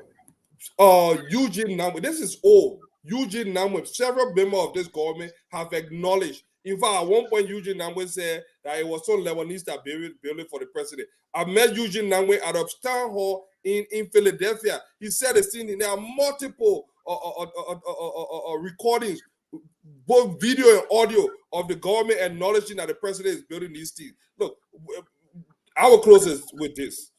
Cyril Allen have a very bad relationship with the truth. Thank you very much. Again, this is a very, very interesting time in our country. But I admire Chief Cyril Allen, though. He stood his ground. He spoke, like him or not. Say what you want to say. I do admire him because for you to come on Spoon Talk and you from George, we are government. It would take everything in you, ever immigrate. And he came on Spoon Talk. He talked about the roads. I beat him on the roads because guess what happened, Eddie? Nobody can go to the southeastern part of the country except you go through Ivory Coast. He talked about the drugs in the country. Joe Weah have not fired one person yet. And he said he blamed Joe Weah for not taking responsibility. He talked about why. Why is only 9th grade and 12th grade. Students are sitting in a leaking building. The achievement to say this president built 28 new education institution. That's the problem. But again, Liberians are hearing from Chief Cyril Allen that brought the NPP to the CDC. Talk to me and do your closing, my brother Eddie. This is a new day.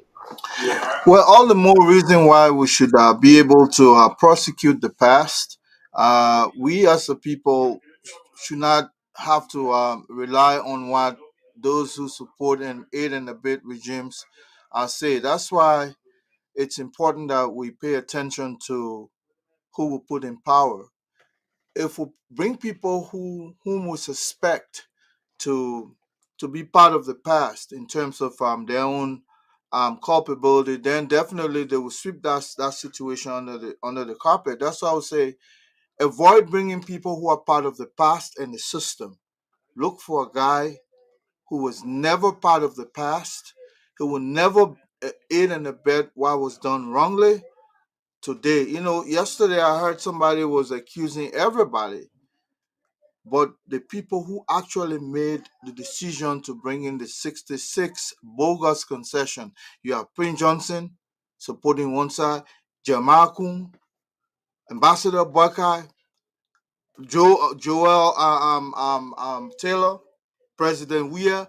All of these people are in government. They're not blaming them, but rather somebody who worked for a private organization, is who we're blaming.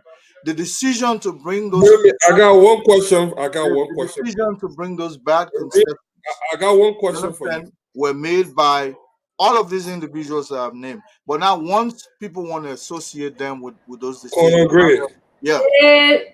Father God, we're closing. Save your question for tomorrow. All right, no, but he just mentioned something that was not true, and I wonder. It's showing in the Cummings administration. Remy is saying that the only way that Liberia can function is that we purge those that have worked in government before, that have history of working in government before, and bring in the new people that got no governmental experience. That is why he's assuming with it. So guys, let's do our closing now for the guy. Beg you guys. It's after 4 hours. Let Remy finish. I beg you. We will continue to think that the governmental experience has made our country better for the last 177 years. So you can hold on to that experience. Definitely if you have a football, a soccer team, or any team, the experience they have, if they're not winning the championship, they have not won. That's why you need to bring a very good manager. Whether that manager focuses on defense and win championship, you can never go back on the players and say they're experienced players. It takes a good manager to manage experienced players. But let me end by saying Let me end by saying this. I continue to say that our people will learn how to develop diversity. Everybody don't have to rally behind Ambassador Buckeye for you to be a good man. They will learn and live by this idea that we are diverse democracy. I don't have to be for your man for you to like me or hate me. I could care less. The only thing I would say, the best man to handle this thing is somebody like Alexander Cummings with a past of creating wealth, managing effectively, and making the other people that he worked for to be happy at the end of the day. Liberians need to be happy. They have not been happy for a long time, including the last 18 years. So don't go give them back people who mismanage them in and going forward. Thank you, Eddie. Clear them off the way. Bring somebody that with proven track record. Thank you, Eddie. Thank you very much. Let me bring in Fadiga. You go ahead now. Fadiga, why you send me this thing? I know you're going ahead, but why you send me this? Why you send me this, Fadiga? Why? Well, just want to say the disparity. Look, Liberia is a third world country. We know that. Funding and education system as ours, especially with limited resources, is a challenge for every third world country. But when you look at the Communist plan and you look at the ANC plan, where the average school fee for any of those STEM education schools will cost at least, look at it, $600 for an average. What is this? Is this common school? That's coming school. That's for coming school.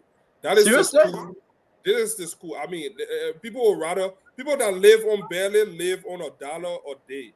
You imagine telling them say you pay even the University of Liberia is not as expensive as this school. What Ambassador Volker wants is to make this thing a standard for all schools in Liberia, including private school. You want a uniform standard. My mate that thing, I need to see myself. You know. Why before you see yourself? I will see Remy face too.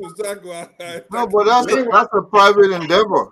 Well, that's a private endeavor. Remy, let the brother close. We gotta go. I beg you, sir. He was interrupting me when I was talking. Once the Ambassador Broker is private endeavor, show it to us.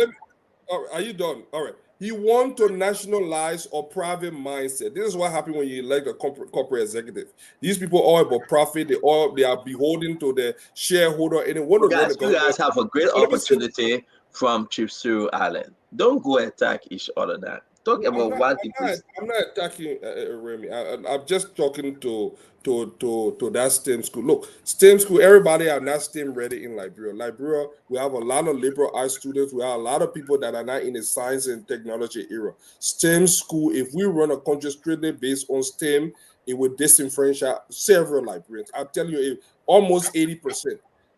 So that I'm going to say. But let us get to see Chief Cyril Allen, what he said today. The man cannot even admit that the president, look, the man was playing politics. He was talking, but he was not saying anything. He never answered any of the question.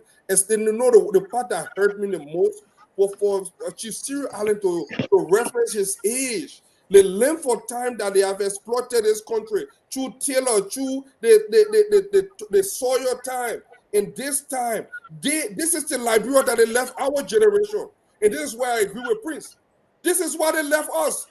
And Chief Cyril, I don't want to say that in Liberia there is an afraid situation. Oh, you are responsible. We all are responsible. No. During the Civil War, I was just getting in my team. We were young. Our future was taken away. I got shot. I got bullet and scar to show for it. And this man is telling us that he told young children, when you were in Liberia, what this man is acknowledging that I told them they were not doing nothing, just go through. This man was simply telling people to go join rebel and be small soldier and tell you, be brother, I respect you, take off your shoe. Be brother, I respect you, I want to open your stomach and see what the baby. There is a history. And he's saying that if to say it's nothing, and it's a Liberian thing. No, it's not a Liberian thing. It is a leadership thing. And George, we have started the same culture. The same culture of bringing drugs and doing the same thing. What's different? The only thing is this is a peacetime looting of our country. This is in peacetime, George, we have declared war on the Liberian people. And this man cannot admit it. So it's sad. I told you, give me one reason why we should re-elect President Weah. He couldn't even give any reason. He went around and said everything but tell us why we should elect this drug kingpin. Why we should elect this man that have presided over extrajudicial killing. Why we should re-elect this man that is in voyeurism, killing people for ritualistic purposes. So I mean, if you want to invite Siri Allen, Chief Thank you. Siri Now Allen, we invite him in let studio. us I like Chief know. Sir But Allen let us because talk to yeah, but I like explain. him. You can beat on him and you can get a lot from him. And, you know, either or, I'm saying I like him because he braved the storm to come on Spoon Talk, which of course none of the folks in the CDC would like to do at this time. But that was a good presentation, Prince Maxwell. First and foremost, let me start with one of, I don't read the comments always, but let me start with one of the comments from Howard Metzger. Howard said, a great leader is surrounded by great counsel. And Howard, I also read your comment on respect. Let me just say this to the librarian that was listening. I said, I respect Honorable Sir Allen. And in the context of respect, this is what I meant. That he braved the storm to come on Spoon TV to speak to the Liberian people on the issue that Stanton was very concerned about, all of us very concerned about. I also respected the fact that he took his responsibility in the role that he played in the war, and he never shied away from it. When Fadi got asked him those serious questions, he did that. I respect that. And I also went over and said, I disagree with him. I'm angry with him because his generation encouraged our generation to be in the position that we are today. And he also took responsibility for that. So I can respect the individual because he's taking responsibility for his action. That's the reason why I respect that. But I fully disagree with him like millions of Liberians, and I'm angry with him like millions of Liberians. Now, let's get to George Weah. On why I made mention of Howard Metzger statement that she made in the comment section, counsel. I realized that on the issue of counsel, Honorable Sir Allen went in several different directions to show to Liberian people that President Weah, as a leader, has always encouraged poor counsel around him. And because he's encouraged poor counsel around him, it has made him a wayward president. It has damaged his presidency. It has made him unelectable. He even went as far as trying to say that the ministers and agents and those in the various agencies under George Weah administration have not even taken their responsibility on key social and economic issues and security issues.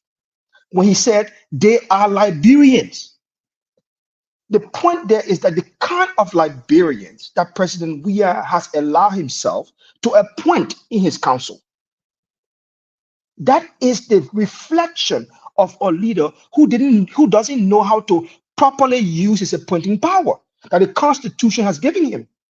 And that mandate is a sacred mandate. From the very beginning, I sit on this show, I've said to everybody that one of the reasons why President Weah has failed miserably is because of his cabinet selection.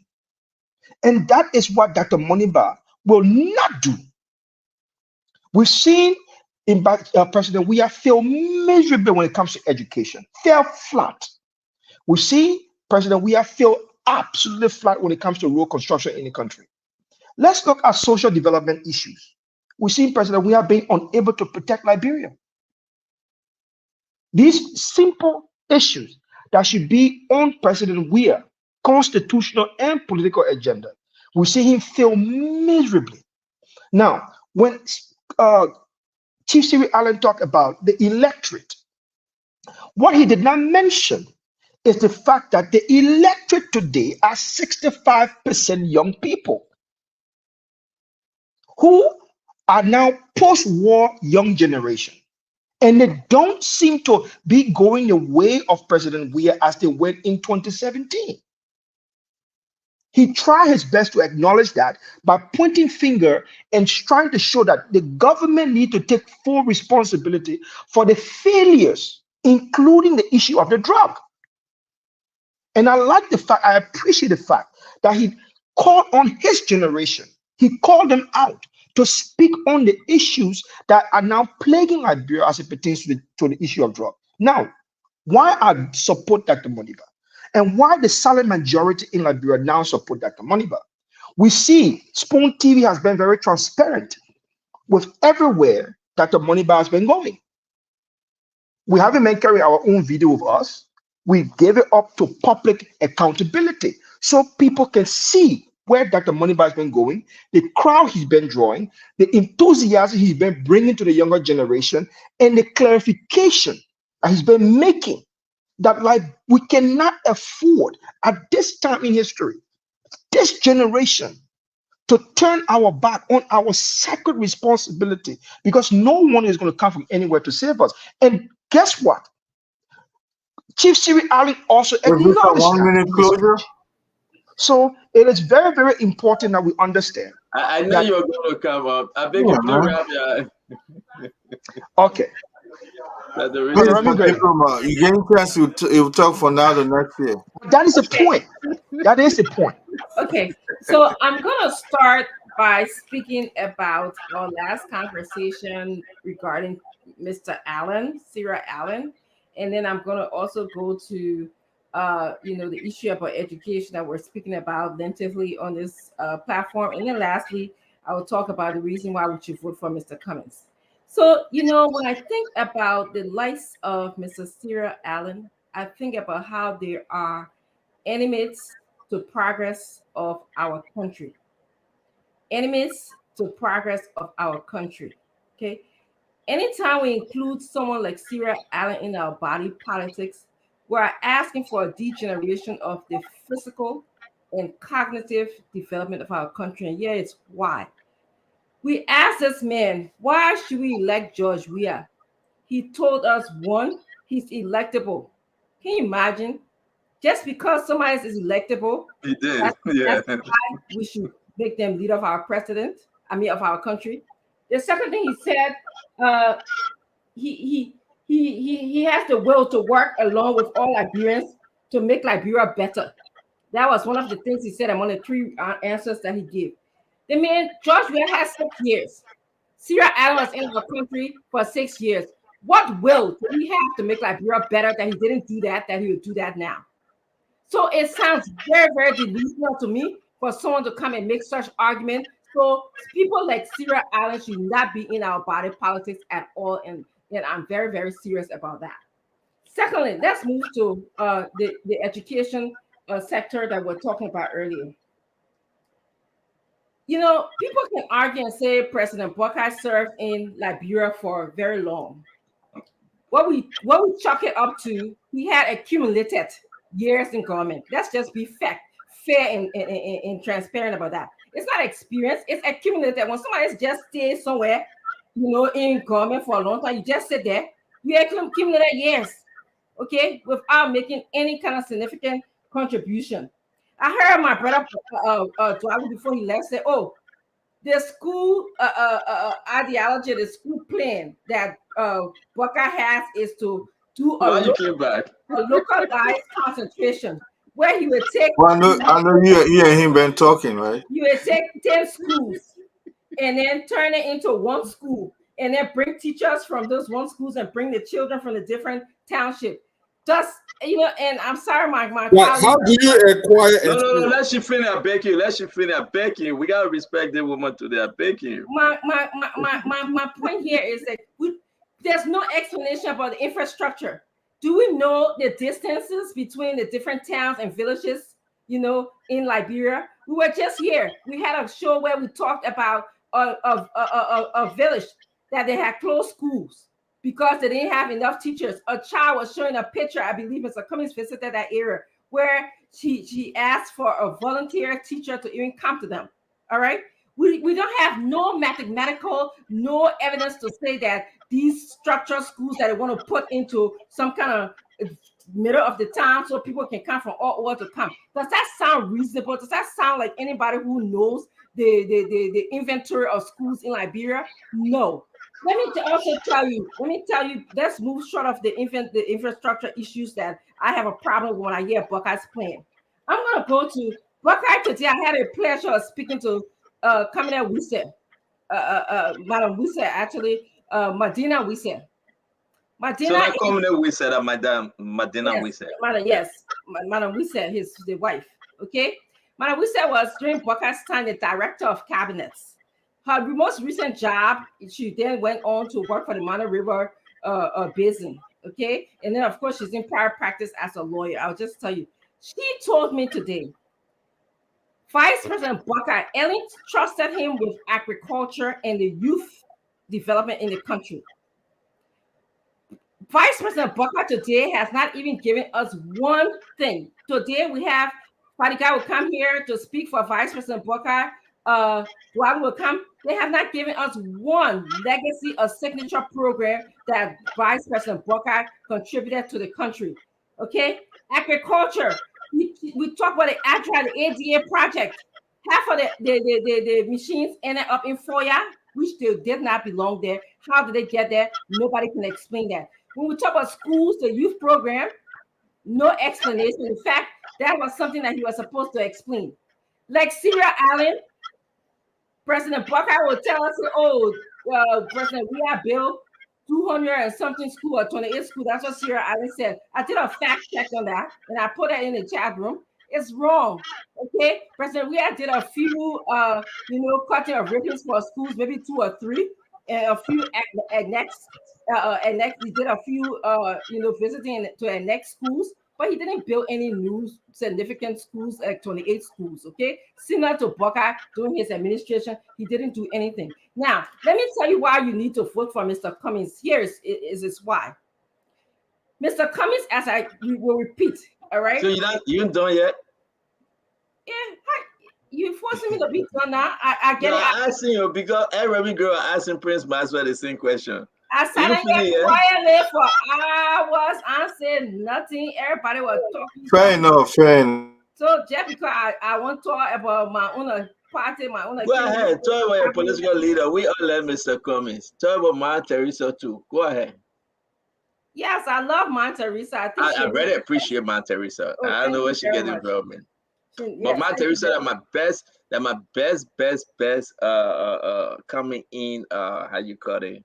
I like Ma Teresa. I do. Go ahead. Finish up, Mama. Yes, thank you. Yes. So Mr. Cummings, again, he's not talking about when we have jobs, I get scholarship to this person, I pay a wire fee. That is not impacting the education system. When we have Buckeye, I build schools, or Buckeye have 2 businesses in the country. Nobody has done any kind of other 2 businesses. I bet for the guy today who can come here and preach his words every day cannot even tell me the state and the nature of the businesses. Okay, Mr. Cummings, on the other hand, as a private citizen, brought the STEM program to Liberia. Okay, he said, I am going to provide an opportunity for students that if they have different choices, if they're good in math, if they're good in arts, we are going to create an opportunities of students. He wants to focus on primary education. He wants to focus on neonatal planning, because he knows that children start to learn better when the mother who's pregnant get treated well. He wants to focus on youth.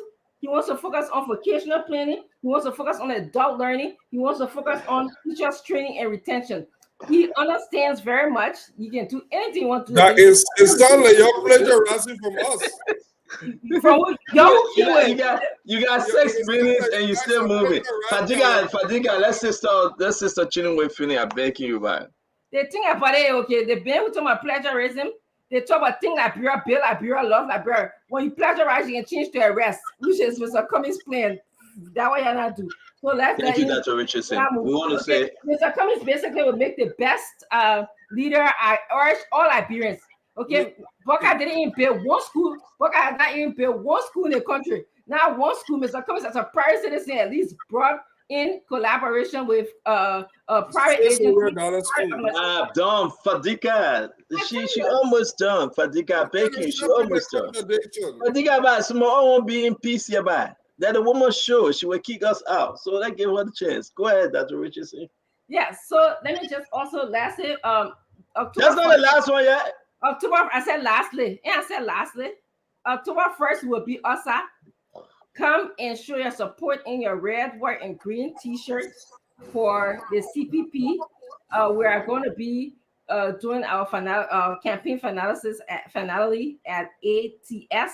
Come and join us. We appreciate you, and I appreciate Spoon Talk for giving this opportunity to say that Mr. Cummings is the best, will be the best leader for Liberia. Come. Why you change from the states now?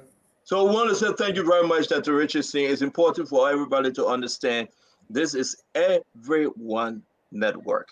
I appreciate you, Cyril Allen. Seriously, I do. I disagree with what he said about the road to drugs and the 28th institution. That's not true. Respectfully, I disagree. I appreciate the fact that the president holds much more responsibility. People should give it to the president because you know why? Lack of political will have led our country to have increased drugs because the president failed. Stanton, He I'm was not cutting you disgraced. off. Stanton, I'm not cutting you off. There is a video. That thing you see Cyril Allen saying.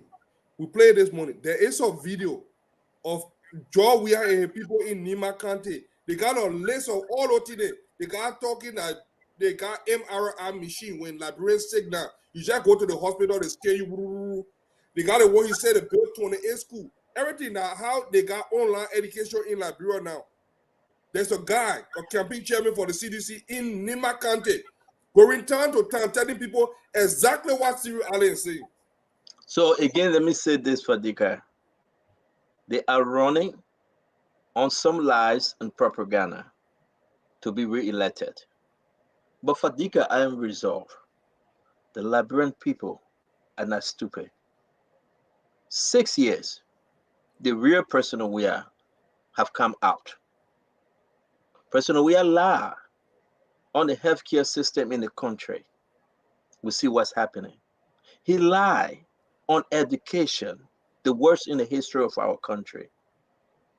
The issue about the drugs, that you have your director on tape calling for cocaine and the hard substance, and the president failed to act. It's dereliction of duty.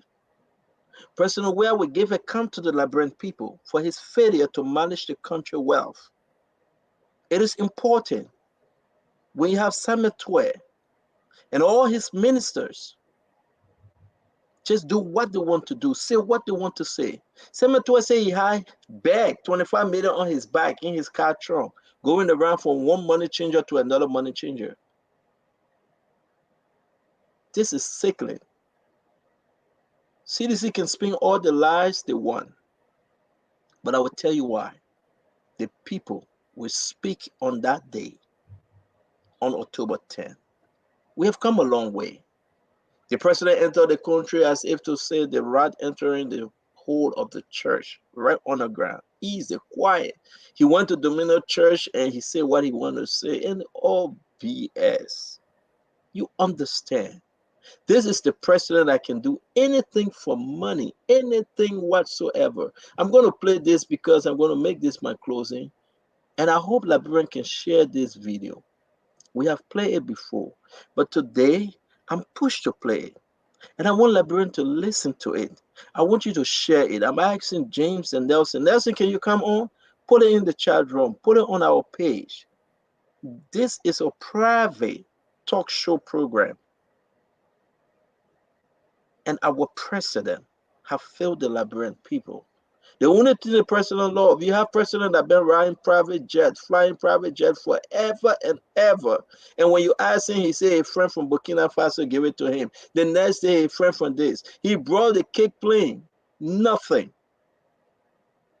That the cake plane turned to drugs coming into our country. Our president have failed us, man. When last have we heard this president speaking? To come out and say, bam, bam, bam, bam, bam, bam, bam, bam, bam, bam. I'm President George, where man we are.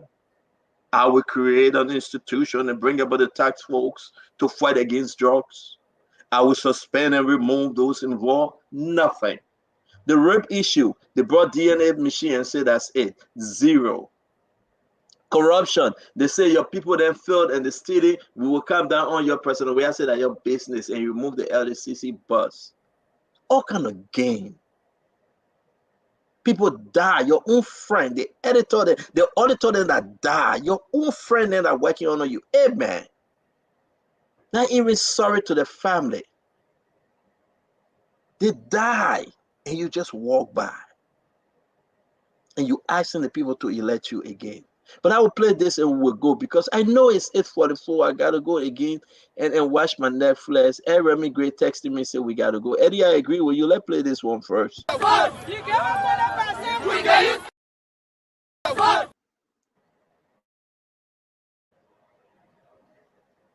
What's that? Play it, Delcy. I know you're tired. Delcy, play. I thought you were removing it. Why would not?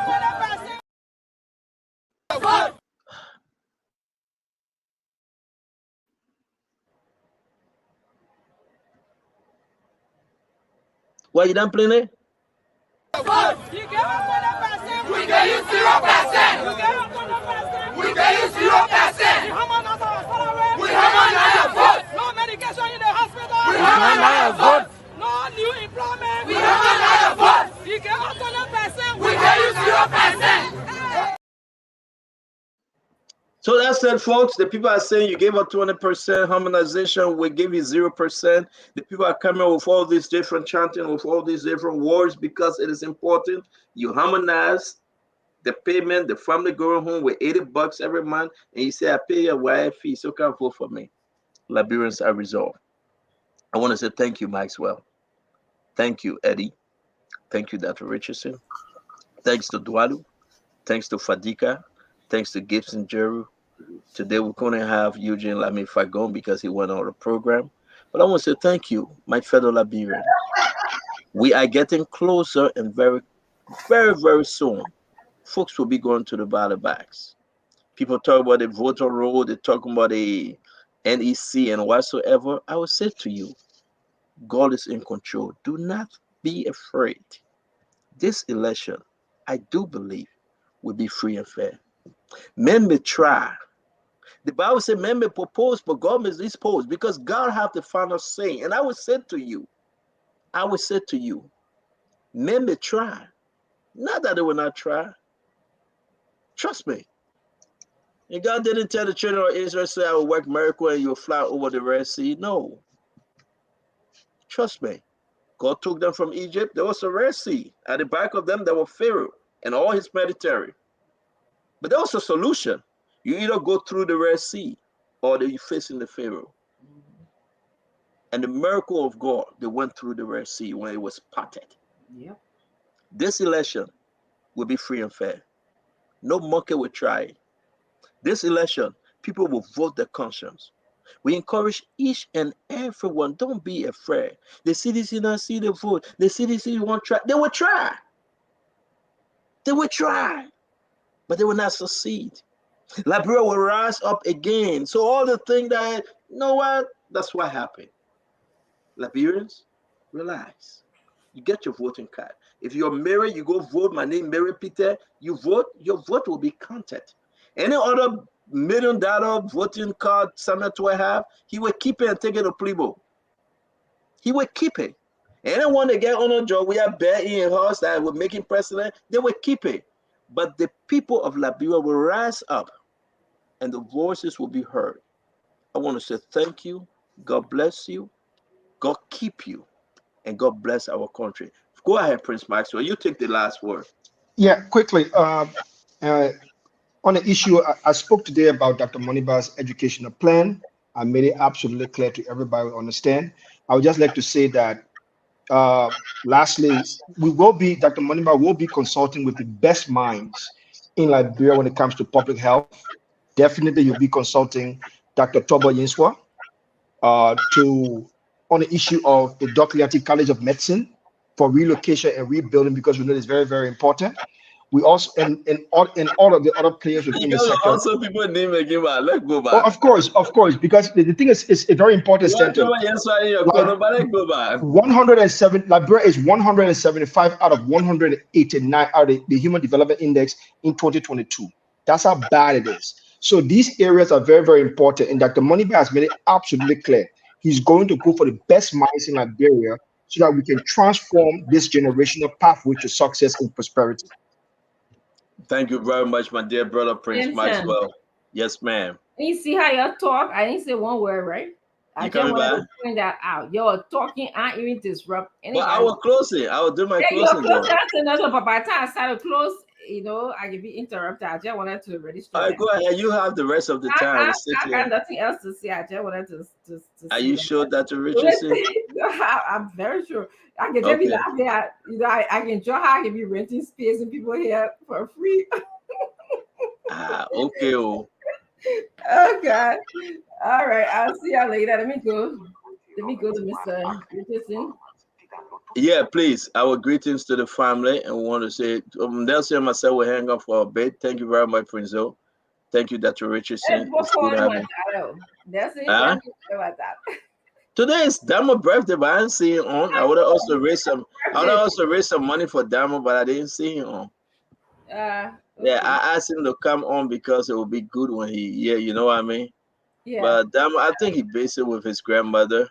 Oh. All of you guys that are talking about Diamond, once he appear by God's grace next week, we'll still raise some money for him. And, it's just good to do so because what happened here is that it is important that we just have to acknowledge Diamond. He just couldn't be. I spoke to him. I asked him. I said, "Can you come on?" He said, "Yes, I will try CEO." But apparently, it looked like he just couldn't. He couldn't make it. So, yeah. It's 10. Well, Diamond, if you're listening, happy birthday. We'll postpone the celebration. Yeah, bye-bye. Yeah. Yeah, Baba Dr. Richardson, thank you very much. My regard to your family. Nelson, you're tired, man. You sure you want to do the show tonight, Nelson? Yeah. I mean, you can call it a day and come back Monday, though. You're tired, right? Go rest with the family, man. People will be fine. What do you think? We can do the show, CEO. Are you sure? Yeah. Okay, I'm not gonna do it though. I'm just asking you if you're sure because I know you're tired. Not to burn your body, man. Go rest, and we'll continue on Monday. Okay. The only thing you can do, maybe if you want to continue, it's up to you. I just feel that you're really really tired. This third shift is hard, and you need to rest. And I also want to say to you that the spoon talk will be. You guys repeated the program this morning. We'll do it again tomorrow, and we'll do it continuously. A lot of folks enjoy the fact that we are repeating the program, so it's a good thing. So they're gonna listen to spoon talk in the day when people wake up, when they're going to work and going to the marketplaces. Spoon talk will be on, and that's a good thing. So what say you? Are you on or you out? I'm on. Yeah, you sure? Okay. Glad for you, yeah. You're on. I wish you luck. You want to take some calls, 5 calls real quick? Let's hear from Liberians. Just in Liberia. Go ahead. Okay. So 00555101075. So we'll take the first call from here. Okay. Hello. How are you? Okay. Good. Your name and where you calling from? I'm Andrew Kezeri, Okay. Secretary General of the United Party Intellectual Response Bureau. Okay. I'm calling from Spokane Station number 4. Go ahead. Yeah, I want to make some corrections. See, all the first thing. Your dialect? Are you speaking your dialect? No, I want to speak in English. I don't want to make some corrections quickly. No, it's not dialect. We're not doing dialect tonight. Let it talk. Okay. Nelson. Okay. Okay. Okay, the first thing, the government is not paying now the YSC, only 12 days. That is the first correction. And to Dr. Richardson, so we're going to pay high school info with library, everything. I want your journalists to go and do follow up, extend it over to the people of where like government school. And furthermore, the upgrading of I want to a technical up to a technical level, but I negotiated with the student ambassador in opposition with in government. As opposition in negotiated with the student ambassador, and the donated $5 million to upgrade our school. Okay. Yeah, I want your journalists to make follow up on it. So we're gonna done a lot of things. We're not doing it for stuff in doing for the even if we start at the house, for the people there. Thank you. So don't say we're not being asked to doing it like the Thank you. Okay, thank you. Thank you very much. Hello. Hello. Okay, go ahead. Are we speaking English or our dialect?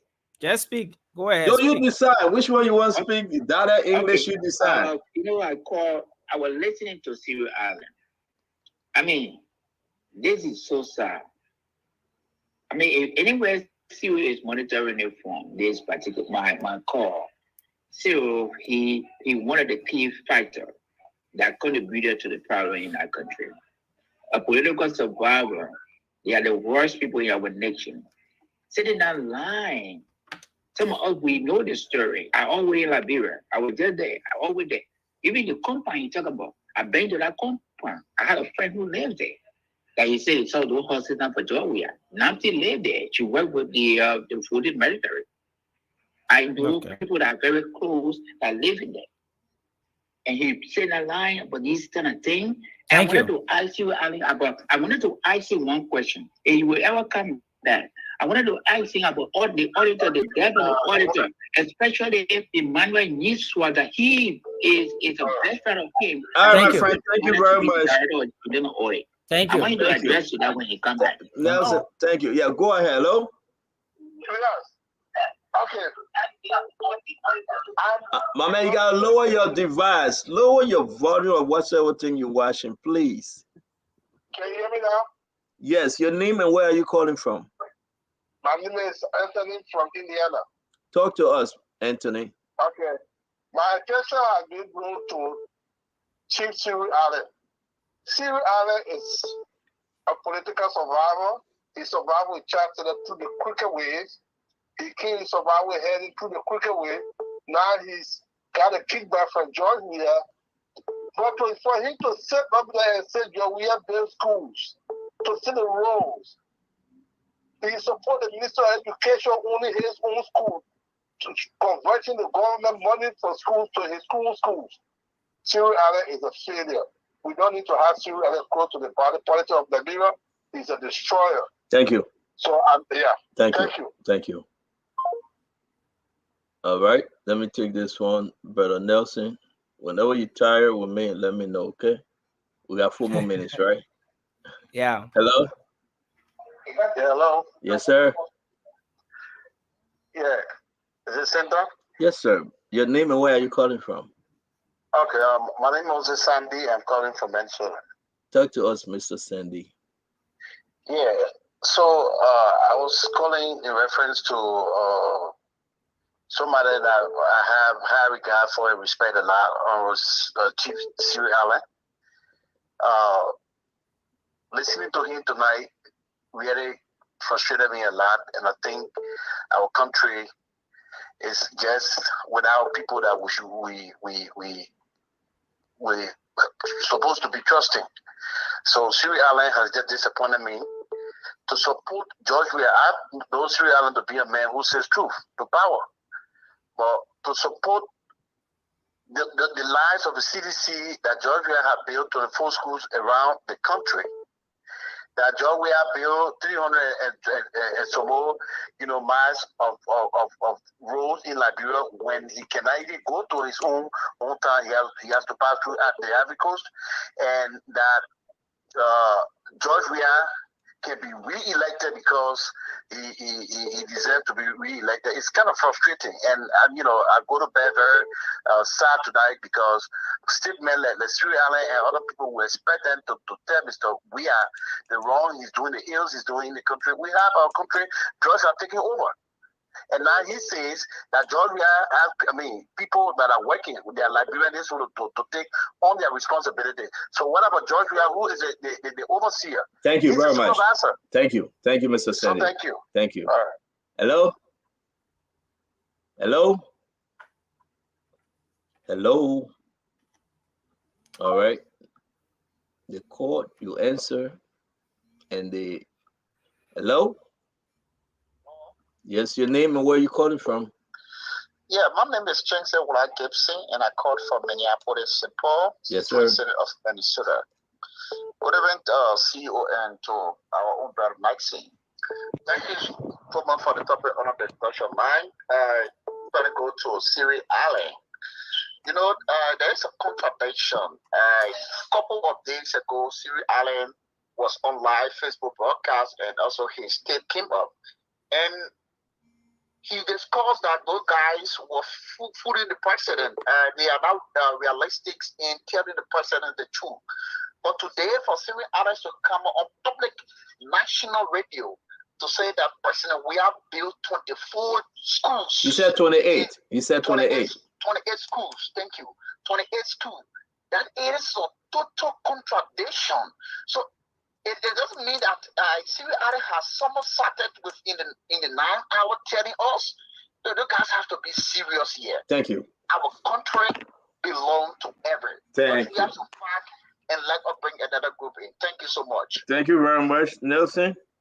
Man, today is Saturday. I'm not even going to take Ojuku because he got 10 children. He's from Grand Bassa. Yeah, for real. You always call him Musa Keita and give me hard time. But I'm not going to. Let me just take him. That's my friend. Ojuku? Yeah. Ben Wayne. Yeah. How you doing? I'm all right, Ojuku. What's up? Yeah, the first thing I want to congratulate my daughter. She's graduated today, and I'm so proud of her. Yeah. I'm so proud of her. She will be heading straight to UMU, come October 2nd to start classes. But I'm going to be clear with you. I told you, this is the reason some of us will still sit in the family and never endorse anybody. He got me nothing. Maybe see you, the president came down, he got a little envelope to come on the air to say something.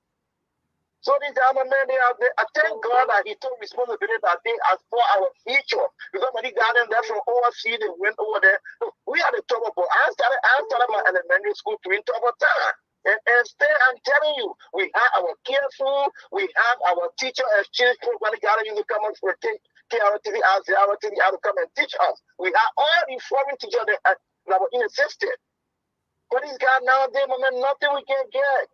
This year, I didn't say that I met been to the school. Where? When that little girl sitting there begging for problems to help pay her teacher. But you know, this is the country we have. We pray God that we do have a voting right there now. I did not go to register.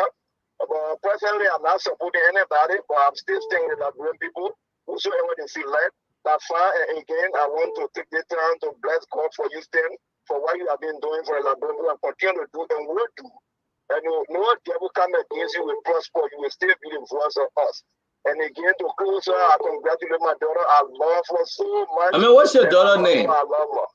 My daughter's name is Eva Neyutagi, and I'm Uchiku Neyutagi. I mean, I asked you for your name. I asked you for your daughter's name. Then you call in your name. We want to say congrats to your daughter. We wish her well, and we pray that God can give her longevity and wisdom in her education. Congrats and thank you very much to you and your wife, the daughter mom, for the great job you guys have done. Thank you, sir. You are so welcome, Stephen. God bless you. Yes, sir. All right, man. I'm tired. I'm tired, folks. I am. I mean, if you call it now, you just got to. Don't. Yeah, I'm tired. Nelson, you're tired, right? Today is the 23rd. Imagine, Nelson. The 23rd, 7 more days to go. We got 17 days to go for this wonderful election. Imagine, election. You guys will be all over Liberia. You guys will be making the case, bringing in those results.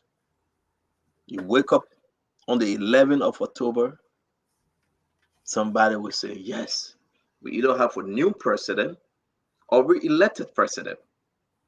We're all the talking. The Liberian people will come together and we will have a free and fair, transparent election. But you know what, though? Our journalists will be all over in the country.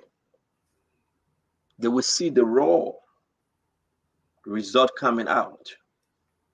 And that's the beauty of this. If you go to precinct 1 and you got 50 people say I vote for Nelson, 40 say I vote for Stanton, 20 say I vote for Mary.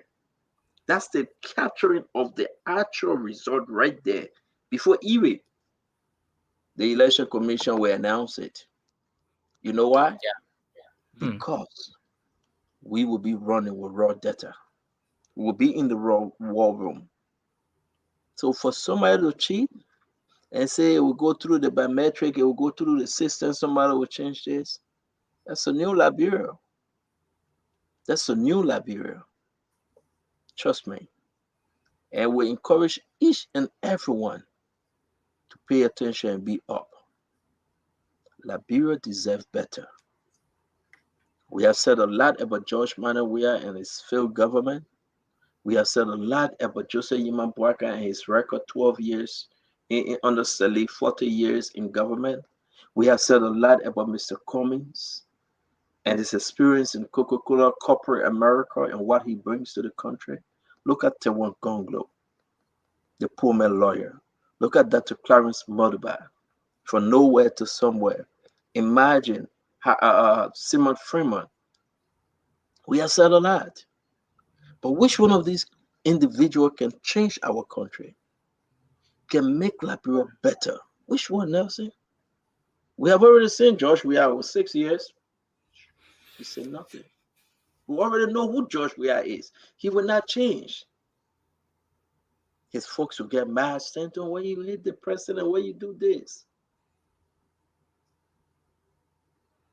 But if the people today say we'll vote for George Weah will be re-elected. If the people left are better than 6 years ago and say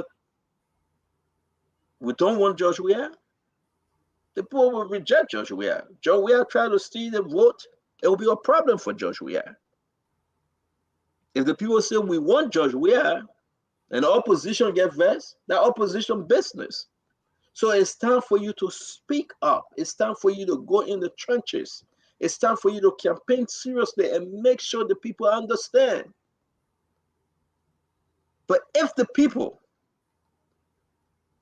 take a decision, the Liberian majority, and say we do not want President Weah, and somebody in there try to tamper with the result, and President Weah add like any of these other presidents that they have overthrown and say, I will stay in power. You get what I'm saying, Nelson? And say, no. I feel that I have won the election. Then that's problem. So we just want to inform every Liberian, Nelson. We want to tell everyone tonight that listen and listen well. The best you can do is to go vote. Don't give your voting card to anyone. The best you can do is to look at our voting card and say, I will go to the voting booth. I will cast my vote. Do not sell your voting right for $10. Do not give it to anybody. The one that people say they get out there. Nelson, ask Liberians tonight, how many people don't get a voting card out? How many? How many people somebody approached you and said, we won't buy your voting card? God will deliver Liberia, Nelson. I'll beg you on this note, Nelson. You're tired, just go home. Shut everything down and rest and just go home. We'll do the show, the Late Night Politics, on Monday, okay? Okay, sir.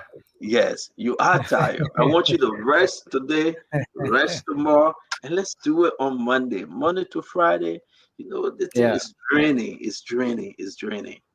So just, just cut the clip from Spoon Talk, play it tomorrow morning, get it set up, and but again, we just want to encourage every Liberian, for the sake of God, do not be afraid. The government will try to steal the vote, they will not succeed. Do not be afraid. Go and vote. If you vote for Joseph Boaka will be president. If you vote for Mr. Cummings, he will be president. If you vote for Joe Weah will be re-elected. And people will go through again for 6 years. Imagine if you get Joe Weah 6 years. Samuel Toy state student. Samara Wolokoli state student. The same jobo, the simo, the street dirty. Nobody doing anything. International people will not come and invest in the country. You get Joe Weah 6 years, he will continue to fly private jet. You get Joe Weah 6 years, he will still go to Jamaica and do what he usually do. You get Joe Weah 6 years, Clark Weah will still be getting millions of dollars. You get Joe Weah 6 years, Hope Clark Weah brother will still be taking golds and diamonds out of the country, and the allegation that they are bringing drugs, you will still see it. If you get Joe Weah 6 more years, these things will still happen. Your children will be selling chew gum and candy between cars. If you get Joe Weah 6 years, they will still sell bread for $1. You will still be watchman. You will still open the gate for people. You will still wash their cars while the children living overseas. If you get Joe Weah 6 years, the roads will not be built. If you get Joe Weah 6 more years, imagine you're left. 6 years you gave him for $10 or for one bag of rice. Imagine. So go and get Joe Weah 6 years. You think anything will change? Nothing. They will still lie. They will say, oh, I pay the people why school fee. Now, where is school fee? If you go and get your way 6 years, I am telling you, our country will go down in the drainage. Give Jowiah 6 years. You will get nothing out of Jowiah. He spent 48 days out of the country. Right now, so it was 48 or 49, right? If you give me another 6 years, guess what? He will spend 90 days, 3 months out of the country. Because you can't take him out. So just ask yourself, why should you give him 6 more years? Why? What better? What have he done? Let's talk about Bwaka. Let's talk about Cummins. Let's talk about Tewan Gonglo. Let's talk about Simon Freeman. Let's talk about people in the opposition to CDC. Because this 6 years was hell under George Weah. Corruption upon corruption. Stealing upon stealing. Lying upon lying. 6 years. Only George Weah and a friend that can fly private jet. 6 years. The rest price will be $50 for 25 kV. Give Jowiah 6 years. Gasoline will go to $10 a gallon. Give Jowiah 6 years.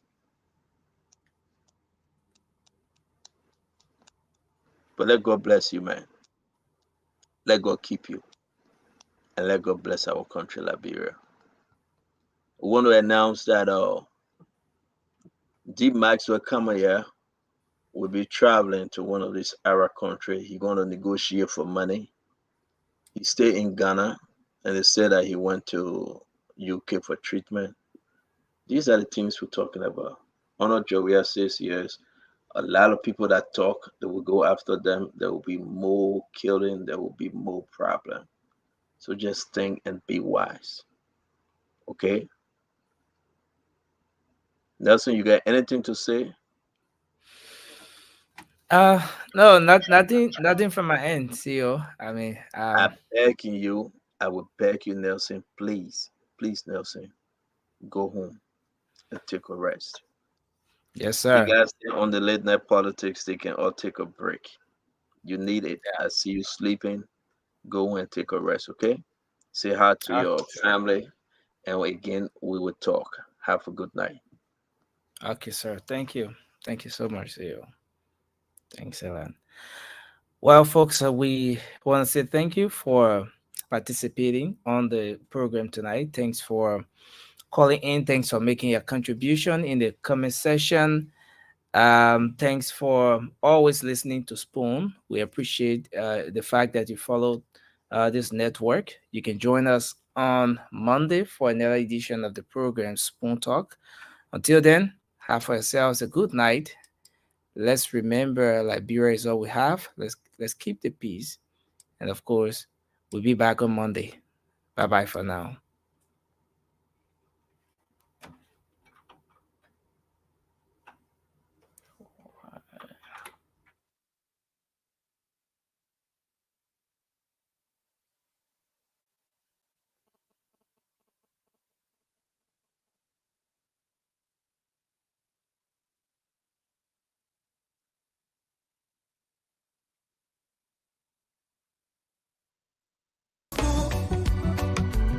You got a Spoon Radio, Tuto Spoon. Yeah, Tuto Spoon. You want to get the news update, Tuto Spoon. What? Yeah, Rastafari. Kilibamba, kilibamba, kilibamba. Kilibamba, kilibamba, kilibamba. What I want? Yes, what you about today? Yes, what you got today? Spoon TV, Spoon